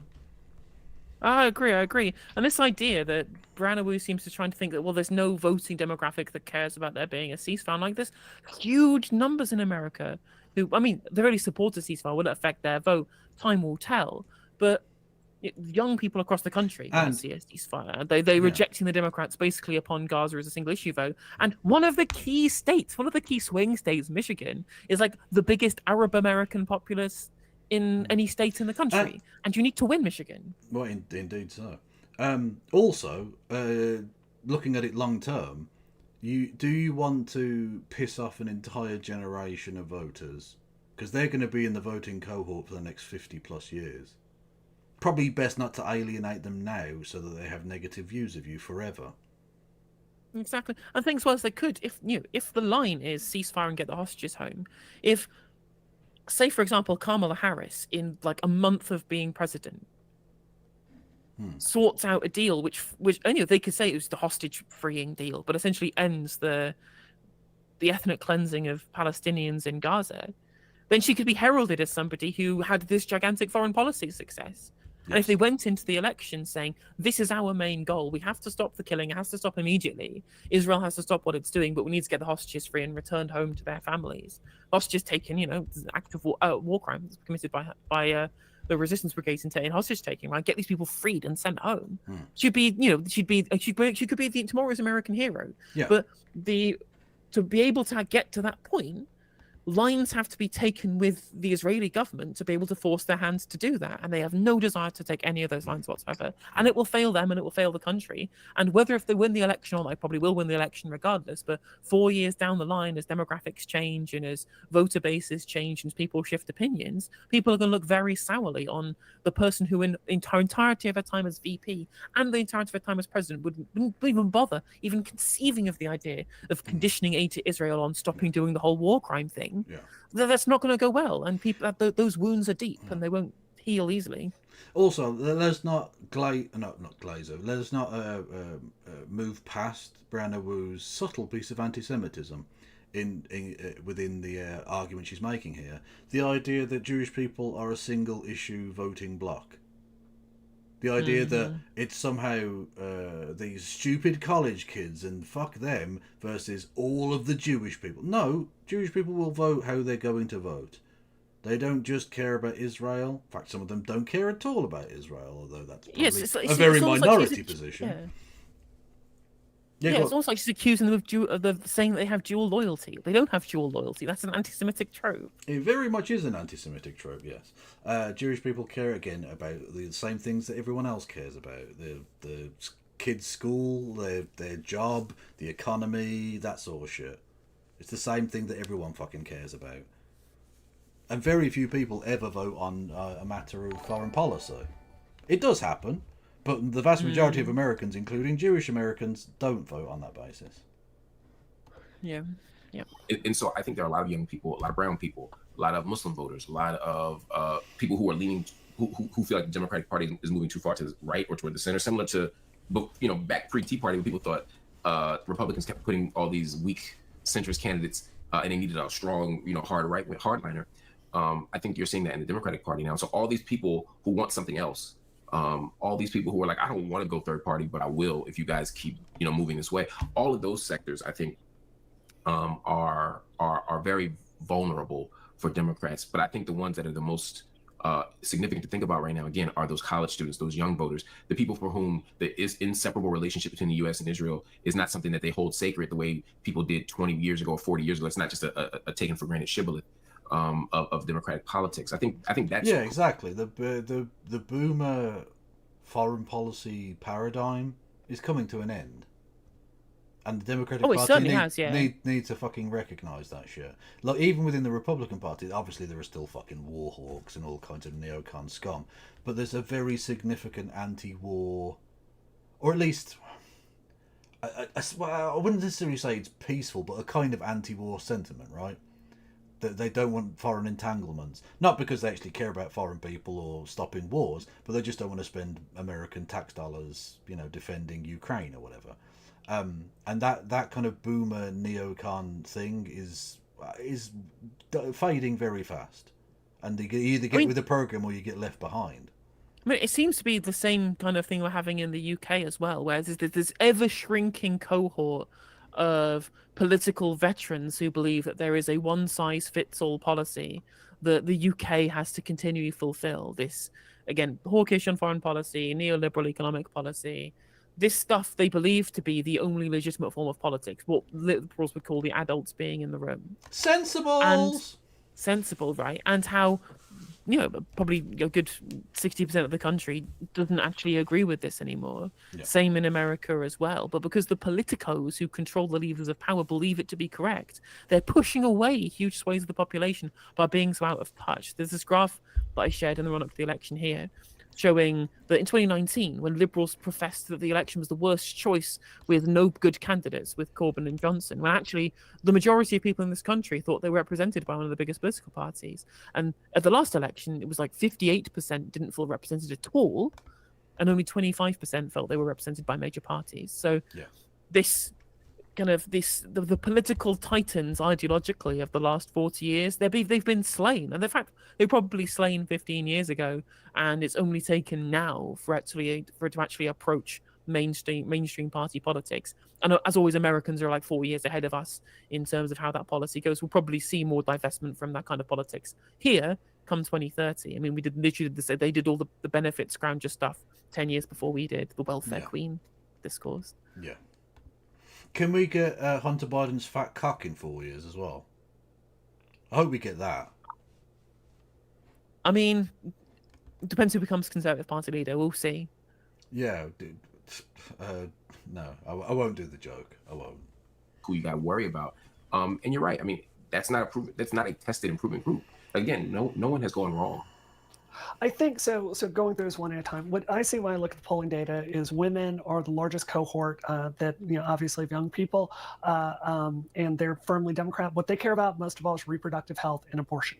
They're really pissed. High motivation to do that. The fact that it's a woman president helps a little bit, sort of, but really that's the big motivation there. As far as younger men, I'm sure I don't have to tell you, across every single race, they are breaking more towards Trump and Republicanism. This is a wider failure of the Democratic Party to speak to men. It is a crisis. So I really suspect the people that would rank that as an issue strong enough to lead to them voting is not a significant cohort. This is a wider question, and I worry we're going to get off on a tangent. Also, can we not let men off the hook here and just say it's a problem with the Democratic Party? No, also men are kind of shit sometimes as well. Like there's something shitty about masculinity that leads this way. I mean, I will always give leniency to voters themselves, and will throw my criticism at those that mislead them or send them in the wrong direction. The people to blame is Manosphere people. It's Fresh and Fit. It's the Whatever podcast. It's Andrew Tate. All of these influencers who are trying to win people over into reactionary positions and try and sell them the neoliberalism that's destroyed their lives is actually going to be their saving grace only if they work 70 hours a week and tell women they're sluts. Like, true. Tangent, I'm still going to ask because, you. sorry, pause again, but because of course the problems again with America is just the same problems that affect men here, which is the lack of a vocation, the lack of a role in society, the lack of good jobs, the lack of investment. The same deindustrialization that destroyed the good jobs and the deunionization that destroyed jobs in the UK under Thatcher and Blair is exactly the same what happened under Reagan and Clinton. They are still dealing with economic fallout of failed industrial policy or failed lack of industrial policy of the blue-red uni party following the same neoliberal doctrinaire approach to the economy. They've been failed on that. Now, of course, men should be seeking out a new role for themselves in society rather than clinging on to old ones, but there should have been a politics to be able to give that to them and to keep them a role in society, and that didn't exist, and so they've been allowed to get swept up into manosphere garbage. Security implications of the United States turning her back on Israel, does that, are geos... They're not going to turn their back on Israel. Stop acting like a fucking baby. Saying this aid is conditional is not saying we're never going to support you ever again. No, just stop doing the genocide and we'll still give you loads of money. What the fuck? What kind of crybaby bullshit is this? Yeah, again, that's not a betrayal. That's just what they should be doing under international law. Yeah. Stability, does that worry you at all? Like in Iran, they would truly be able to counter Saudi Arabia, to control oil prices, to take over that region. Why do I give a fuck who wins out of Saudi Arabia and Iran? Honestly, why should I give a fuck about that? They're both evil autocracies. They're both religious fascists in their own particular unique ways. They both fund terrorist organisations. Why do I give a fuck? Why have I got skin in the game? Just because they're our geopolitical allies. They're fucking executing. Saudi Arabia literally still fucking crucifies people for the crime of witchcraft. They're not my fucking friend. No. Iran's also not my friend. But I'm not going to choose one side over the other. Fuck them. They're both cunts. Yeah. If they want to have their Sunni Shia bitch fight, they're welcome to it. I'm not getting involved. Yeah, I don't have a fucking side in that. More to have these terrorist toys in the region and to potentially destroy the only democracy there. We get a lot from our relationship with Israel. We get cybersecurity expertise, we get intelligence. I mean, does the American police learn how to more effectively execute black people? So that's nice. That's a cool thing that America gets to have out of its you've just been sacked from the Labour front bench, Kev. That is true. I have just been sacked from Labour. I need to do something Islamophobic. I'll get the whip back. Muslims. No, it's fine. Just drunkenly abuse a journalist. It's fine. Yeah, exactly.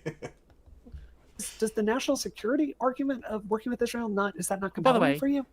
It's compelling. For there's a lot of Americans in chat probably, or Canadians from President Sunday stream. When I say that, I'm referring to the fact that there's a Labour Party MP called Neil Coyle, who had the whip suspended from the Parliamentary Labour Party for drunkenly racially abusing a journalist, and then he got that restored, so ran for election at the next election. Whereas people who talked about Islamophobia being bad were refused access to be able to stand as a Labour Party candidate. So I was memeing off of that reaction. I'm not legitimately saying the people should be drunken abusers of journalists. That's a bad thing. It's just only bad when the left does it in Labour, not when the right do it. Indeed. Yes, Brianna Wu is apparently 47 years old. She looks well for it. Sorry, this Mad Cat is asking me this specifically. I wasn't just mentioning that randomly. And do you see her changing at all? No. She has a financial vested interest in being wrong, so she will continue to be wrong. I mean, she doesn't age because this estrogen is age reversal. That's what it does. Also, the amount of adrenochrome I imagine she takes is gallons a day, is what I'm thinking. Absolutely, yeah. This should a real adrenochrome junkie. Actually, I think it's probably mostly facial feminization surgery, to be honest. Probably. And the best thing you can do, a good night's sleep. For skincare. Just saying. True. But it's not persuasive. How so? I don't. And I can only assume that 27-year-old earlier has never slept in his entire life. I don't accept the premise that it's turning one's back on Israel. I see it as reshaping the relationship in a way that is more just and fair and humane. Saying that we are not going to fund. I'll give you a concrete example. Sure. 3 months ago, there was a rare and fleeting moment of political courage from Joe Biden when he said, we are not going to send any more weapons into Israel if Netanyahu invades Rafah. Did he say that outright? Yeah. He said, I'll put it up for you. Did he follow through with that? Of course he didn't. No. Yeah. But, he said it was the red line. I remember that. Yeah, it was May 9th. He said it. Civilians, let's see. He said for the first time Wednesday he would halt shipments of American weapons to Israel, which he acknowledged have been used to kill civilians, in Gaza, if Prime Minister Benjamin Netanyahu orders a major invasion of Rafah. The city of Rafah. Yeah. And to quote Joe Biden, but he didn't do a major one. He just did a million little ones. Exactly. So and again, fine. he didn't do an invasion. He did a special military operation. He did. 3 days. Again, the parallels with Putin are so fucking strong, and liberals just cannot see the resemblance. It's so funny to me. Yeah. And he said, I made it clear that if they go into Rafah, they haven't gone into Rafah yet. If they go into Rafah, I'm not supplying weapons that have been used historically to deal with Rafah, to deal with the cities that deal with... I do like the slightly ethnic way he's saying Rafah as well. Rafah. I do enjoy that. Also, thank you, My Left Eye, for jumping into the stream today. Welcome in. Everyone go follow My Left Eye over on YouTube. As somebody who recognises my ties with Salford, and so we stand that. But everyone go follow from Kevin. What's your act on YouTube, My Left Eye, so people can find your channel? Yes, indeed. Oh yeah, I was on with Curtis yesterday. It was very nice. You were, absolutely. I really enjoyed your contributions. It was really Thank you very much. I need to sort out my fucking camera. It doesn't autofocus when I go into that fucking StreamYard studio, so I look blurry as fuck. But other than that, it was okay. The problem. So yeah, he was very concrete and unequivocal with that, until he sent weapons that went to Rafah, that following week. My point though is that move, whether Netanyahu liked it or not, whether the public liked it or not, wouldn't be seen as turning your back on Israel. He's saying, look, this is a danger. This is causing a problem. We're not going to fund that. There are policy positions that wouldn't be as radical or progressive or even fair as I think they could be, that would not signify severing the full relationship. The United States has relationships with lots of countries that do lots of awful things. But saying, look, right now, the two and some good ones like Britain who never did nothing wrong. True. Fact. Policy asks in the pro-Palestinian community are one, demanding a ceasefire. Sure. Again, that's not turning your back on Israel. Demanding a ceasefire is not turning your back. Even if I accepted your premise that Hamas started it, Israel's right, the Arabs or the Palestinians are wrong. If someone attacked you on the street and you use your jujitsu and you won, you defended yourself, and now the person is laying on the ground lifeless, and you keep kicking him, and I say, yo, he's had enough. Oh, you meant it has to be jujitsu, does it? Such an anti-Semite. Honestly, he's literally fucking Hitler. That's not me taking his side, right? There's a moment where I can say, yo, enough. So I'm saying the United States could say enough. And then the second thing is the arms embargo. Again, saying that we are not going to continue to send weapons that are being used for this purpose. Those are two concrete things that don't compromise the geopolitical stability of the region. If anything, I would argue that when you look at the most intense threats that have emerged in the last 9 months, they've emerged because Israel continues to invade Rafah. The Houthis, or Ansarullah, in the Red Sea, they didn't start the naval blockade until the genocide started. And you and I don't have to agree on the word genocide. That's their language, right? They're saying, look, we're going to keep blocking these ships until you all stop. When you look at what's happened with Hezbollah, when you look at what's happening in the north of Israel, southern Lebanon, these are responses to what's happening. Even if you think Israel's right, there's no doubt that the military threats and this quote-unquote existential threats that Israel's facing are a direct response to Operation Iron Sword. So I don't think that, to answer your question, it's not that I'm not concerned with the consequences of any of these moves. It's that I think that the consequences are different because I operate from a different premise. I hope that was clear. No, I think it's well said. I like that we're moving here because I think there's more agreement here. I think it is just good politics. Like I'm an American first, Mark. I'm 100% Team America, and I think it makes sense for us to. Yeah, we can fucking tell. Yeah, isn't like one of the key criticisms of the Team America film that America keeps doing shit things in other countries and wondering why regions get destabilized. Yeah. I don't like Parker and Stone for many of their political positions, but one of the ones that they do think have that is good is that America shouldn't be the world police, and yet she seems to want them to be. She's immediately not understanding the satire. Yeah, did she think that was like just like a documentary? Did she like that? Because honestly, that would make the sex scene much weirder if she did think that. True, true. Or that America literally has a big computer called intelligence. Yes. So I think probably right wingers would buy that. I think, yeah, 100%. To pressure them to make decisions that are good for us and good for geostability. Right. I think we would probably all agree that Netanyahu has not prosecuted this war very well, and that it's gone too far, and that there's not an exit plan. It seems very similar to Iraq in that way. So I don't have an issue with you, like talking about us playing hardball with Netanyahu. That is entirely in bounds. It's clearly not anti-Semitic. I do want to say you're characterizing that as us giving them weapons. That's not true. What Joe Biden did was authorize weapon sales. It's not part of the MOU we had with Israel. They paid their money. Who gave them their money? Yeah, who gave them the money that they're spending buying the weapons? Like that. And again, apparently, according to her earlier, they can stand on their own 2 feet, can't they? Why they happen to go to America, cap in hand? Well, actually, they don't even go cap in hand. They just say, "Sign the fucking check, Uncle Sam," and he does every fucking time, regardless of whether it's a Democrat or a Republican signing it. You know. To American weapons manufacturers to get things like replenishing the Iron Dome and also these weapons to go into Rafah, and we said fine. So, and the white phosphorus.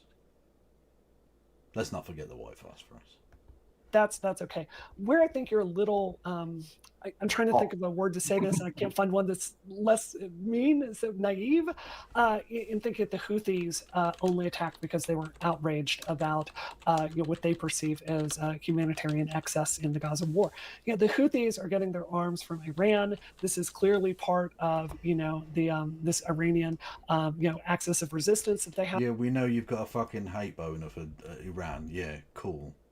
Why? Iran a shit. Like it's fun exactly. To dislike Iran, but not having saying all the bad thing about Iran is that they fund terror proxies in relationship to Israel, and therefore, like then you have to criticize the US for doing the same thing with the IDF, and she doesn't do that. Yeah, it's like it's when people say, Israel. Go on, sorry. Sorry? No, go on. It's like when they say, well, Israel has fine to attack the Iranian consulate to kill members of the IRGC. They're funding Hamas and the Houthis who hate Israel. I'm like, okay, well then, by that exact same logic, it should be absolutely fine for the PFLP, for example, to go into Israel and find the American embassy and fucking blow it up because America supplies arms to Israel. Like, you can make an identical argument. I just for want that to same say, thing. for legal and terms of service reasons, we are not making that argument. We are just No, but I'm juxtaposing saying that people that I'm explicitly saying that argument is bad because that argument would give credence to what Israel did, which was a violation of the Vienna Convention. I'm just saying people are going to prison right now for saying shit on the internet. So just clip chip. Yeah. Let's chill the fuck. Look, I want to go to Cuba one day, just not in an orange boiler suit. Just saying. Yeah. With Hezbollah, the Houthis, with militants throughout the region, it's part of a wider thing being orchestrated by the Ayatollahs of Iran, and they did that not because they were outraged, but because there was a tactical opportunity to turn up the heat on Israel, and I think that's why they did that. Even if I accepted the premise that they had an axe to grind regardless, these military interventions, these incursions into Gaza, give the excuse. They give cause and legitimacy. They enable the global community to stand in solidarity with them. Sure. In justification, it's very similar to the argument some people made against Hamas, right? Which is that, hey, we actually think Israel is wrong here, and we think that your national liberation cause is righteous. But the moment you attack on October 7th, you now give Israel license to do these things that are illegal under international law. But now the international community is standing in sympathy and solidarity with Israel. I'm not saying that that's my position. It's actually not, because I think that gets into a kind of respectability thing, and it punishes Palestinians for resisting. But my point in saying that is, regardless of where we land on people's deepest intentions, the violence that we see is occasioned by a very specific act. And I'm saying that we can be tactical and strategic in reducing the likelihood of violence domestically and abroad if we make certain peacekeeping choices or peace maintaining or peace generating choices. And that's all I'm saying Israel could do. But again, for me, as I'll end where we kind of began, I think you stop funding it because it's the right thing to do. It might be good politics, it might be excellent politics, but even if it's terrible politics, you have to do it because it's the right thing to do. If the United States, there were many legitimate arguments in terms of American political interests for keeping slavery going. There were many interests around American security, around American economy, around the very vitality of a very young state, the United States. Abolitionists could have been challenged by saying, look, it's bad for business. Sure. It's bad for national security, but we would not make that argument. Again, it's compelling, but I know you well enough to know, and we've met for all of an hour now, but I know you well enough to know that you wouldn't find that persuasive because it would be a moral atrocity. Of course. And so I'm so... Asterix, a moral atrocity not done by Israel. That's the distinction there. If it was done by Israel, she'd be fine with it. Ultimately, national security, technology, cybersecurity, those things are interesting. But at the end of the day, I'm going to make the ethical choice and the moral choice, and that's where I would land. But I want you to have the last word as the guest. I want you to have the last word. No. I think it's Mark. I hope we can do this again because I feel like we've just scratched the surface on a really interesting conversation. I hear what you're saying. I think this was not a really interesting conversation. This was one intelligent person talking to a cunt. That's what this was. Yeah. That the right thing to do here. I just think you and I have different points of view on what that is. I understand we see every part of the history of the creation of Israel differently. I think that Jews were basically chased out of every country on earth since the fall of the Second Temple. Go look at the expulsion. You're quite right. The same people, Marcus, that were around prior to slavery, she'd have been decrying the abolitionists. Yeah, they're too extreme. They're crazy. They're going to put off voters. John Brown is a psychopath. Why do people like him? Jews, it's on Wikipedia. It is a terrifying read. And, eventually after the Holocaust, they wanted to create their own homeland. And to me, like you talk about the decolonialism, Israel is the most successful decolonialist project in all of human history. You are one of the most dishonest rats I've ever seen. Again, the only way that you can have this framing again is this idea that an ethnic group can have an intimate tie to a piece of land. This is the only way that you can self-rationalize this ridiculous opinion is by saying, well, this is the Jew land. This is the land where the people with this particular ethnic group, this is the land that belongs to them. Unless the only way that makes sense is if she's making the Nazi argument that Jewish people in Europe had occupied white people land, and that by leaving and going to Israel, they decolonized Europe. I don't think that's what she's saying, but like it's kind of funny that I think that a lot of neo-Nazis do think that. There's a reason why, Marc Collett specifically goes on about the idea of the ethnic homeland in terms of where they want to repatriate migrants to. I mentioned this on stream earlier. And he was right about the chip adverts. Definitely. 100%. He was right. But then, because of course, in the same way, having there be the ethnic homeland for Jewish people in Israel, it is just enough of a justification for the idea that we shouldn't be any Jewish people in Europe or America. They can go to their ethnic homeland because that's where they should be living. Yeah. Everyone should be living in their ethnic homeland, whether or not it's white, white British people in Britain or whatever. Well, they do. They'll say that's what these people believe. Yeah, they'll say this, like, Japan for the Japanese, Israel for the Israelis, white land for white people. It's that shit. Or my favourite one, Africa for the Africans. Oh yeah, that one group of people called Africans.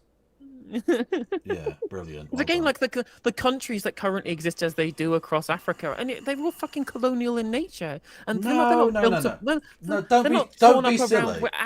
Don't be silly. Those straight line borders are natural occurring features. They have perfectly straight rivers, all of them. So the 12th parallel is just a fact of geography, and was not indeed a human construct applied to it. But they have mountain ranges that go off at right angles to one another. It's strange, I know. What can I say? It's like they're essentially this kind of solution. For example, if you allowed these people to do a solution for the Rwandan conflict, they would literally fucking split up into the Hutu country and the Tutsi country. That would have been their solution to this. Like, you can't live together anymore, so we're separating you forever. Let's balkanize the entirety of Africa. Let's go. Exactly. We'll have a fucking 50 million little countries on the continent. Yeah. They went back to their homeland. They put together the kibbutzes that they started are one of the few examples of communism working. And they built. No, not really. No, they're vaguely socialistic in a sort of sense, but you can't say it's communism. That's ridiculous. Don't be fucking silly.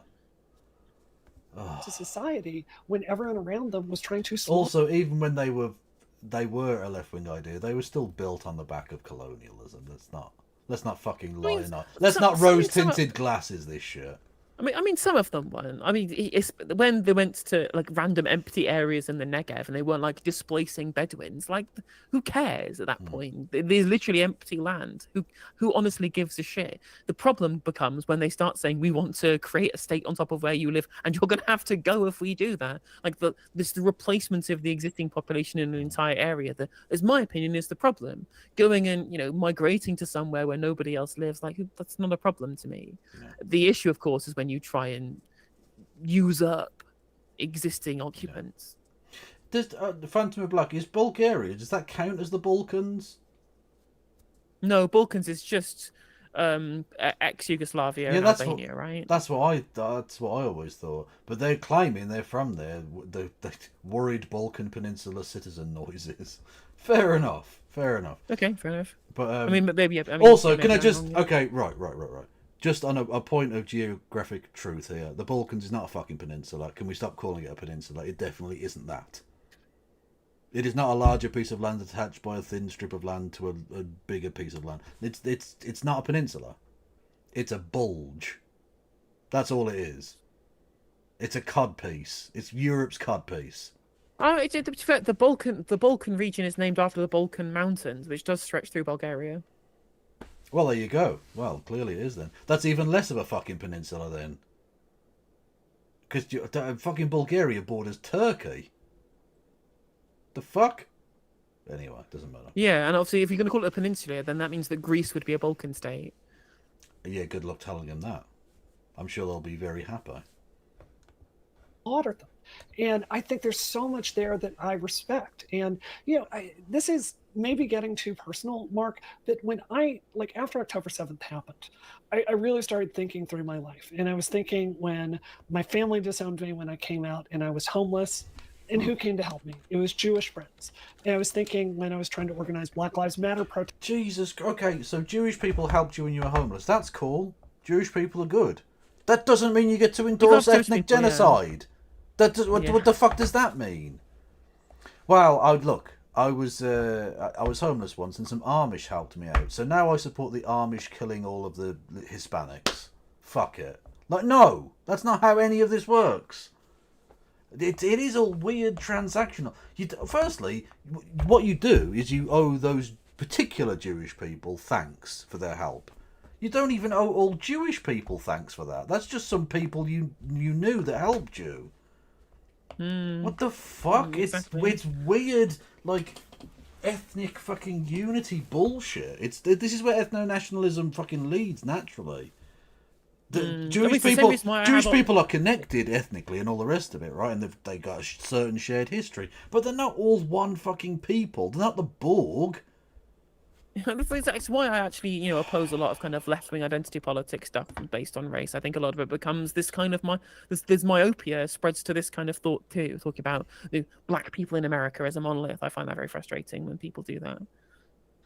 But yeah, you talk about structures is important. Talk about white supremacist structures is exactly how we should be talking about these things. We're trying to say that people should be united along racial lines. Like they did it along. These people got so mad about me trying to talk about assimilationism. They got mad at me saying that chicken tikka masala was British. No, it's an Indian dish. No, it was invented by a British Asian person. It was invented in Britain by a British person. Go to Mumbai and tell them, ask them what a balti is. It's not a fucking. It comes from Indian cuisine, i.e., like ways of cooking and spice usage and all the rest of it. But it's a dish invented in Britain.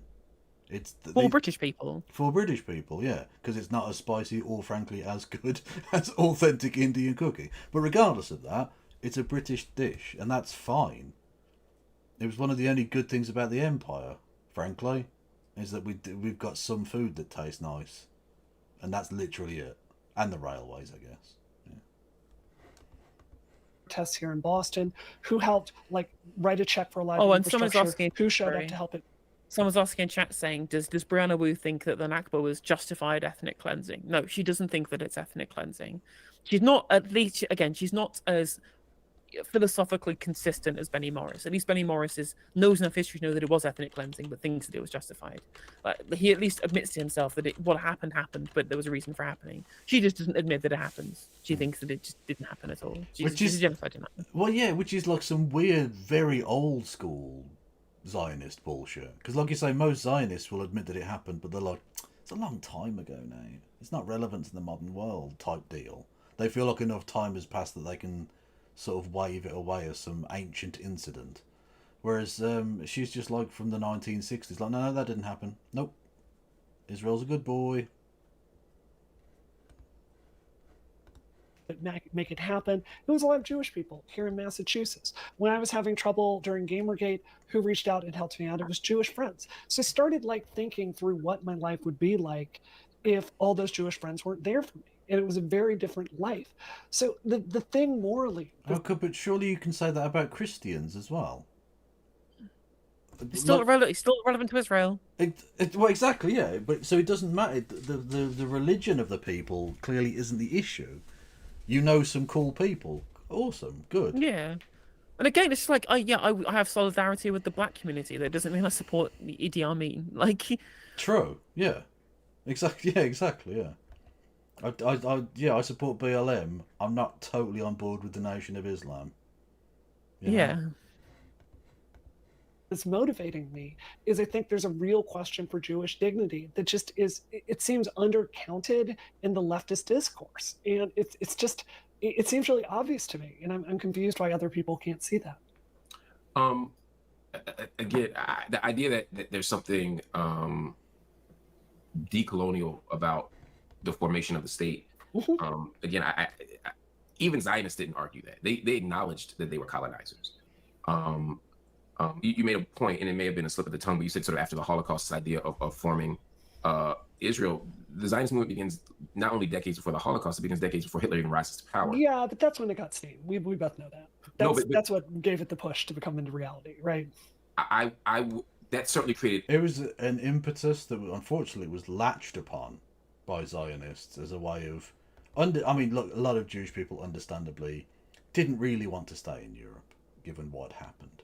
Yes, I think saying that Hitler was like, I mean, there was a turning point, but the rise of sort of Zionist popularity in Europe, it was coincidental with the rise in anti-Semitism across Europe, France as well as Germany, for sure. Oh, absolutely, yeah.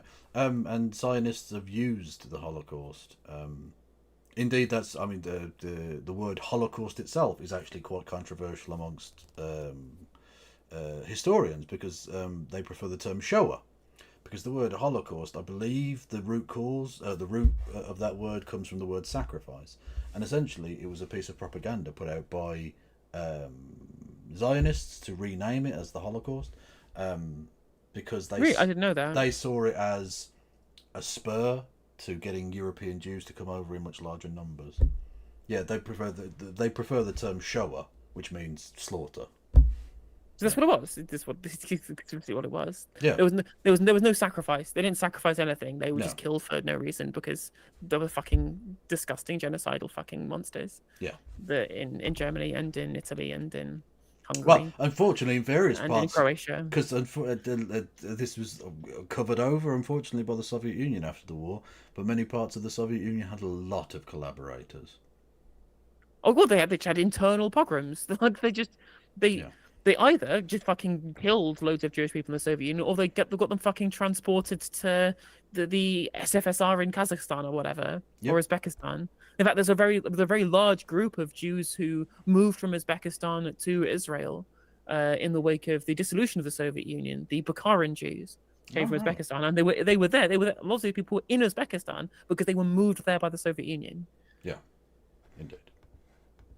In intensity, but if the argument is that the Balfour Declaration was what gave them license for a Jewish state, and that was 1917, three decades prior, then we can't have it both ways, right? We can't say, well, that's the impetus, and then say, you can say that we got you over the finish line, but we can't make the reason why I'm not nitpicking again. Are you arguing the Holocaust was not the reason that a bunch of Jews started buying land in that region and starting to move there? Like that's like after that's the reason a lot of people left Russia to go immigrate to the No, what I'm arguing is that Jewish immigration to historic Palestine, both Ottoman Palestine and the British Mandate, began long before the Holocaust began.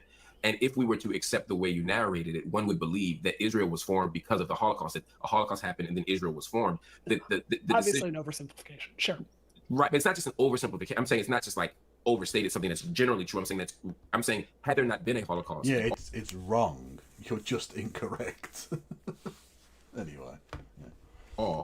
And there was. I'm not saying there wasn't a Holocaust. I'm saying there was one. But I'm saying prior to the Holocaust, there was already a plan for Israel and for first a Jewish homeland, and then later on an actual state. That was not occasioned by the Holocaust. 1882, we see this happening. Long before Hitler rose to power. So I'm just saying we before he was born. Yeah. We can't make this. It's historically dishonest. Are you really claiming the Holocaust was not a major factor for there being interest in international goodwill to create a Jewish state? Of course that's a major factor, Mark. Right, but that again, you just and this is the historical fucking crime of it all. Is that why the fuck have the Palestinians been forced to pay the cost for the crimes of white Europeans? I mean, there are plenty of other areas that were considered as being the place where they could create a Jewish homeland, right? Yeah. Oh, yeah, absolutely. I mean, Zionists' push to have that specific piece of land is, again, a relatively modern one. The early Zionists just wanted a bit of land somewhere. They honestly didn't really give a fuck. There were bits of the west of the United States. There were bits of Africa that were talked about. All sorts of places. Even some of them wanted to stay in Europe and have like a Jewish state in Europe. Which would make geographic sense because most of the Jews of the world lived in Europe at the time. Would have been much easier to organise.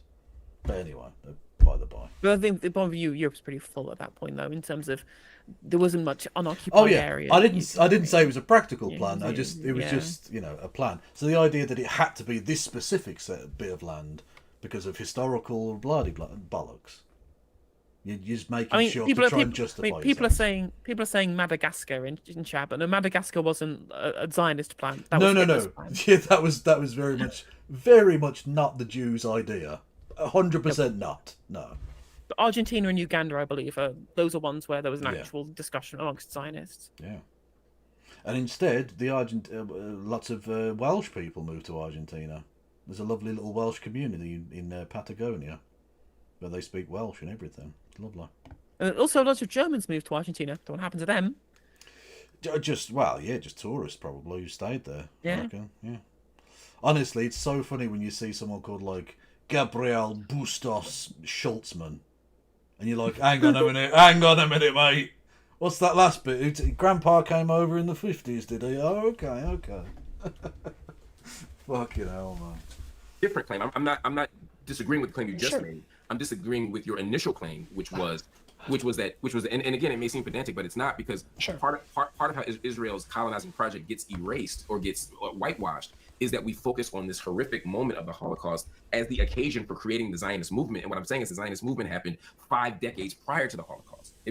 Modern political Zionism begins 5 decades prior to the Holocaust. And so we have to look at the political lot. Theodore Herzl knew nothing about a Holocaust, right? So we can't say that that's why it started or that's why it happened. Again, I don't disagree that it gave international goodwill. I don't disagree that created a different kind of... I think it just turbocharged the movement. I think this was sort of the way that the Zionists always wanted it to end up anyway. Basically, it just might have taken another century to do. Maybe, I don't know. Urgency. I don't disagree that created and really sort of played upon many of the tensions that happened between the British and the early Yishuv, or the later Yishuv, right before Israel was formed. I'm not disagreeing with any of that. That would be a straw man. I'm talking about the initial claim, and the only reason I'm pushing back against it is because it's harder to look at Israel as a colonizing project if you say, well, there's a Holocaust and they ran to Palestine and created Israel. That's not my issue. Yeah, hang on. In order for her claim about it being an anti-colonial project, what colonies were deconstructed? What colony was taken apart by this movement? Oh no, just the Rashidun Caliphate. That's what was being removed, wasn't it? Yeah. Yeah, I'm sure. Yeah, the historic Palestine as a part of the Ottoman Empire and the British Mandate is definitely analogous to the formation of the Rashidun Caliphate. Yeah, that makes loads of sense, doesn't it? 100%. You know what? You've won me over. I now agree totally. My issue is long before the Holocaust, they ran to Palestine and dispossessed. And to be very clear, I have no issue with there being a Jewish homeland there. I have no issue with Jews living there. I think every Jew that's there... Well, I do have a problem with having ethnic homelands. I don't mind. I don't give a fuck about loads of Jewish people living in a place. By all means, I don't give a fuck. I'm not some anti-fucking immigration person. In fact, frankly, in an ideal world, I don't want borders to exist fucking anywhere. But having an ethnic tie to a land, in the same way that I think it's dumb that there's like an Islamic Republic of. What the fuck? Yeah. It's dumb. Stop it. Anyway, so yeah, I don't like any of this fucking bullshit. Stay and live and build. I'm simply saying that everyone should have the same rights while they're there, that there should not be an apartheid state or an ethno state. And this idea that the Zionist movement wasn't a colonizing project. I mean, I guess the question I would have for you is, why did Theodore Herzl say it was? Why did Chaim Weizmann say it was? If the people who actually created the Zionist movement say, hey, we're colonizing, why do you feel comfortable saying that they're wrong and that they weren't colonizers when they... Can we say goy-splaining again? Is she goy-splaining from 150 years later? Well, no, because she's talking down. She's literally like, yeah, you know these people who started this movement? I know better than them. Like Herzl and Jabotinsky were explicit in calling it a colonial adventure. So yeah, and that was back when colonialism was all the rage. You know, the rush for Africa has just been done. Everyone's like, yay, colonialism, and they wanted their cut of the action. Anyway, Rusty's, but that's awesome. 255. Their dog had been unwell, and their dog is better, and that is good. They themselves said, "Hey, here's what we're doing." I mean, they look. I mean, if you look at, I'm just going to pull this up really fast as one example, right? You know, they had a department of colonization in historic Palestine, and the Zionists themselves had a department of colonization for people. Literally, like, the motherfucker brought like the best receipts. Like, it's literally called the thing you say it isn't. They called the thing the colonization. Like, you honestly, I can't wait to see how she tries to dance her way out of this one. Exactly. And on top of that, to try and... The other thing as well is that the idea that Palestinians aren't also like native to Palestine as well is silly, because there have been people of that kind of ethnic group within Palestine even during the times when it was Judea and Samaria. They've existed in that area for the entirety of that period. It's not like, whilst of course, you know, what the actions of the Rashidun Caliphate and all of the other ones are all bad, they formed a state around existing people of that ethnic background that already lived there. Yeah, it goes all the way back to the Bronze Age, actually, with the Pelishit, with one of the sea peoples that settled in that land, having attacked Egypt. So the Palestine or Palestinian peoples have existed for a hell of a long time, and again, that doesn't give them the right to the land any more than any Jewish person does. But it means that you can't kick them the fuck out either. Like, it's ridiculous. Well, I get it. It has no bearing on, as Mike said, whether or not you kick them out or not. You don't kick people out because that's wrong. You don't. Dispossession itself is wrong. They're people who live there. You don't kick them out. Like that's fine. That's what you don't do. It doesn't matter about where they were previously, but it means that the arguments that they make also make no sense about this idea that it's the Jewish land rather than a land where Jewish people used to live previously, which they also shared with other ethnicities too. Very silly. Literally in capital letters, will colonize Palestine. It's so perfect. Jesus Christ. Who wanted to make what was effectively Aliyah, right? I hear what you're saying. I do think it's important to remember this is originally where the Jews came from. If you've seen Joseph and the Amazing Technicolor Dreamcoat, this is their home. Oh my god. That's her historical source. It's her historical source, chat. She's Andrew Lloyd Webber is now her fucking go-to historical source. You have outdone yourself, Brianna. My expectations for you were so low, and yet you have still managed not to reach. Like, I gave you the smallest bar to clear, and you still couldn't do it. Fuck. Again, even then, again, who cares? Who cares? Yeah, exactly. Who cares? Yeah. Genuinely, who cares? Like, just because your ethnic group has ethnogenesis in a certain place does not give you an inalienable right to live in that area for thousands of years in the future. Yeah, exactly. Make it make sense. Make it make fucking sense. Yeah, amazing. They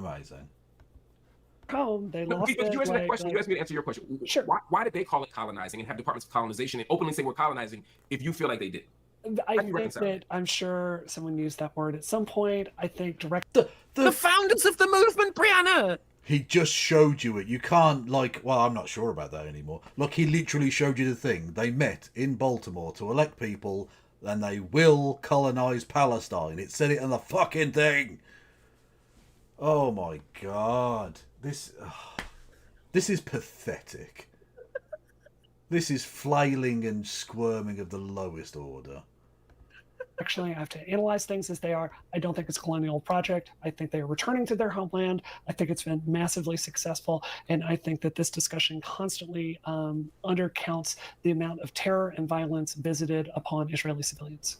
Okay. You didn't actually answer the question, but I'll leave it alone. No. You said someone used this. You said someone. You didn't even answer the question. Yeah. I think more people need to do that. Like, you can take the approach, you can take the Paxman approach and just ask the same question 20 times. That's perfectly justifiable as well. But you can also just go, you didn't answer that question, and then ask them another question, and then when they don't answer that, you go, you didn't answer again. Because that just reinforces in everyone's head, this person is full of shit. I'm sorry, I'm still laughing about Joseph and the Technicolor Dreamcoat. It is a belter. That is amazing. I was going to do a segment about the earlier bit, but I might change this thing now so to have a segment titled Brianna Wu Source Andrew Lloyd Webber. It is an absolute...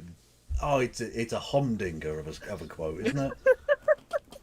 Look, and not just that, but no one's contesting that Jewish people lived there. You didn't need to go to Joseph and the Technicolor Dreamcoat, because you know that's not a documentary.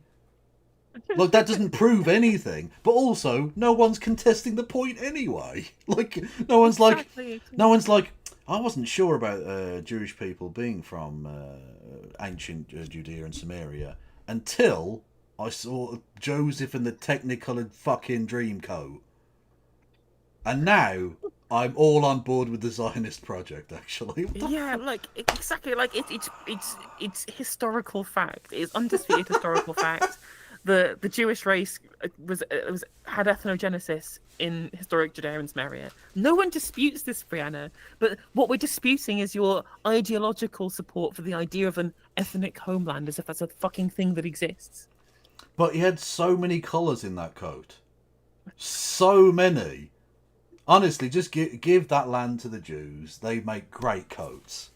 Like, what the fuck what is this argument? Someone probably used that term. Someone probably used that word. I don't think that's evidence. I'm saying the actual Zionist. Them using that word isn't evidence that that's what they were doing. I think it might be. Actually, I think it literally is. Technically, yeah. I mean, technically, it's not. I don't think it should be evidence, but the evidence that they went there, they created a plan to ethnically cleanse people and settle in the land, and then settled in the land and ethnically cleanse the people based upon the plan that they made. That's colonialism. That's colonialism, and it's just extra. It's just extra proof that we're right on this one. That they literally said it themselves. Yeah. There was an organization, the World Zionist Organization. They had a department of colonization. They called themselves colonizers. They said we're colonizing. When you read the work of Theodore Herzl, he said we're colonizing. That's not somebody saying it somewhere. It's like the Austin Powers with the Swedish-made penis enlarger bit, where he keeps bringing out more and more evidence that it's like he was. And it's like, it's not my bag, baby, honestly. And then he brings out the book that literally says Swedish-made penis enlargers are my bag, baby, by Austin Powers. Like, it's literally she's doing the thing. No, you don't understand. It's not colonization. I don't know how that got in there. One newspaper cutting entitled "Zionists Will Colonize Palestine" by Theodore Herzl. This really is my bag, baby. Yeah. Oh, love it. That was fundamental to the project itself. I'm asking if you feel like you need to come back and circle back and read on that and come back. I'm fine with that. No. I'm wondering when the colonial, like we have this word we use in progressive circles, like colonizer, all of that. I'm wondering at what point that like academia took place, because I would suspect it has a very different interpretation today than it did back then. That would be my initial guess, but you're right. I should probably read more about that. Okay. Yeah, why are you guessing? Don't guess. If you don't know, it's fine to say I don't know. It's almost like she's not engaged with any of the academia and is just repeating points that she's seen on Twitter from pro-Zionist types. Yeah. It's almost like that's the case. I can't say for certain, but it sounds very much like that's exactly what's happened. There's a little bit. I don't want you to guess. I've spent my career reading and talking about this. So when did settler colonialism? When did this academic? Yeah. So in 1902, Theodore Herzl writes a letter. No, settler colonialism. When did this start becoming settler colonialism is a more modern right. So that's when colonialism kind of takes a darker turn of phrase, right?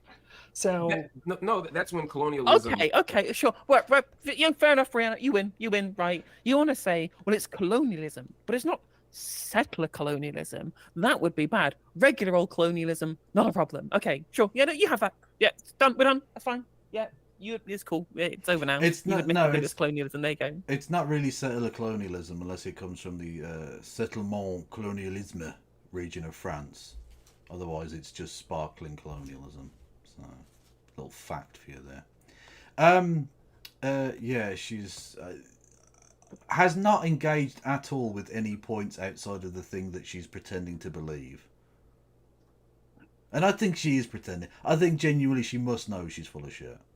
I think it all sounds like self-rationalization to me. It literally up to the point of saying, well, I've not seen any academia on this, but I can go and research it.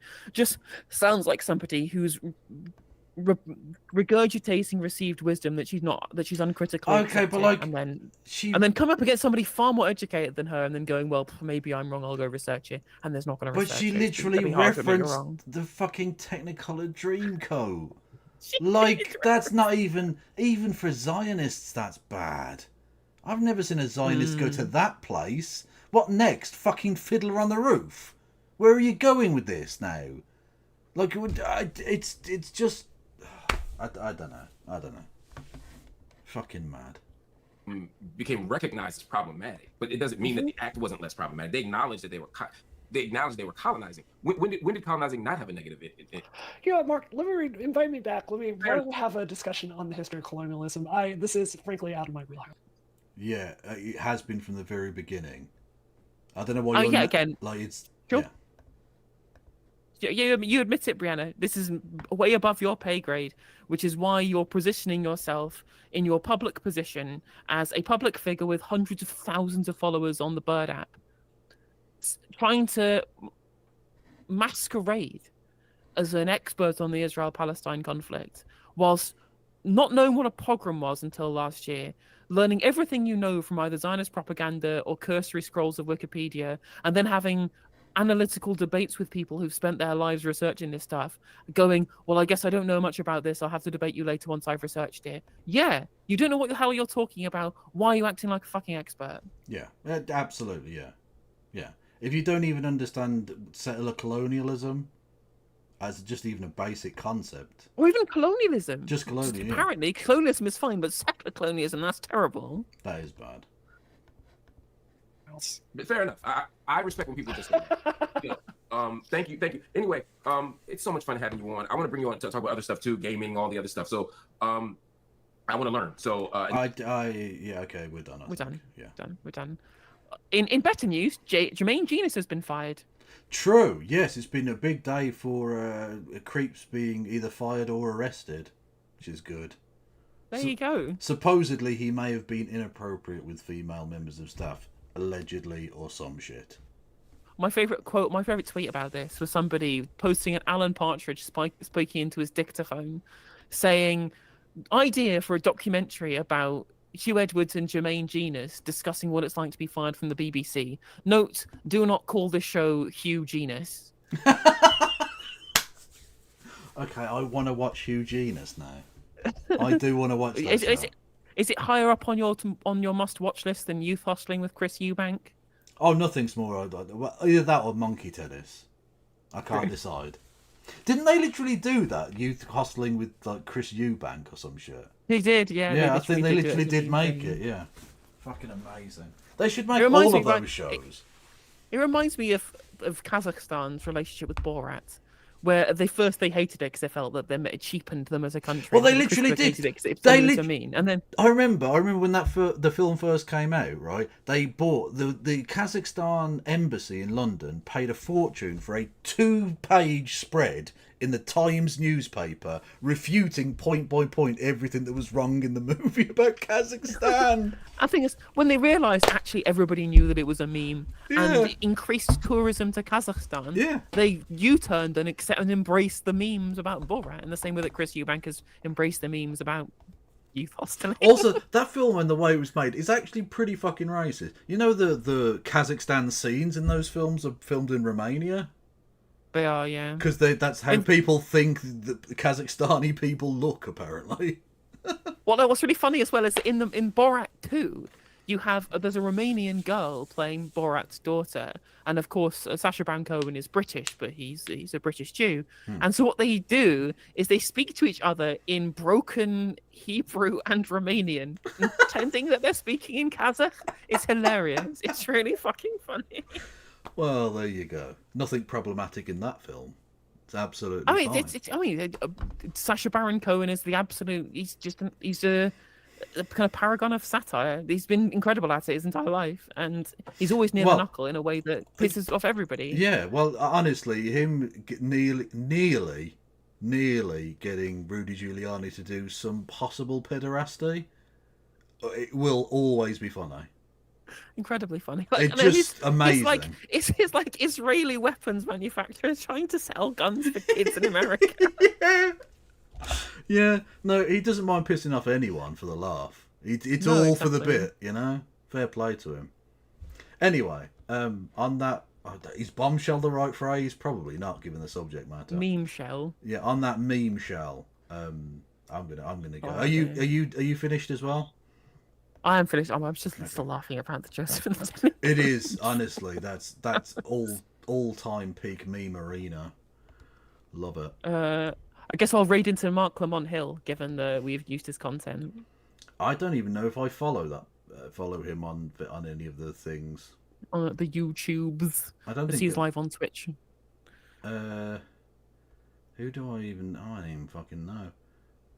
There's. Oh, actually, I'll go into Vosh. I mean, he doesn't need the support, but it's literally the Young Turks, you, who's about to finish, or Vosh. So, and he rated the other day. He did, and he could do with the Logan bump, you know. And also, you get to like Clout Shark. Yeah, a little bit. Nothing wrong with that. Who's live on Twitch for us to raid into? Should we do Cosmopolitics again? Apparently, she was saying nice things about this. Well, she should. We're awesome, but also she's awesome. So, I've been very bigging myself up tonight. I wasn't really feeling it, but I'm in the mood. Anyway, yeah, go and follow Cosmopolitics, who is a really good person. And if you want to feel generous, help them out, because they were having some problems with their car bills and stuff. So if you want to help them out and you're feeling generous, please do so. Absolutely. I'll be back tomorrow with Christy. You're having the day off usually, don't you, Friday? No, I'm doing a daytime one tomorrow. Because I didn't stream on Tuesday or Wednesday, and I usually only take a maximum of 2 days off a week, so I'm definitely do a Friday stream to make up for it. Fair enough. Well, you get a twofer. You get afternoon No Justice, and then evening Happy I can Hour. raid in. Yeah, lovely stuff. Okay, no, take care as always. Stay safe. Free Palestine. See. Make sure you subscribe to Careful Logan 1875 on Twitch. I don't know why you went really high pitched there. That was you're trying to get to the end of the anyway. Everyone, go and follow No Justice MTG. Take care, everyone. Bye. Bye.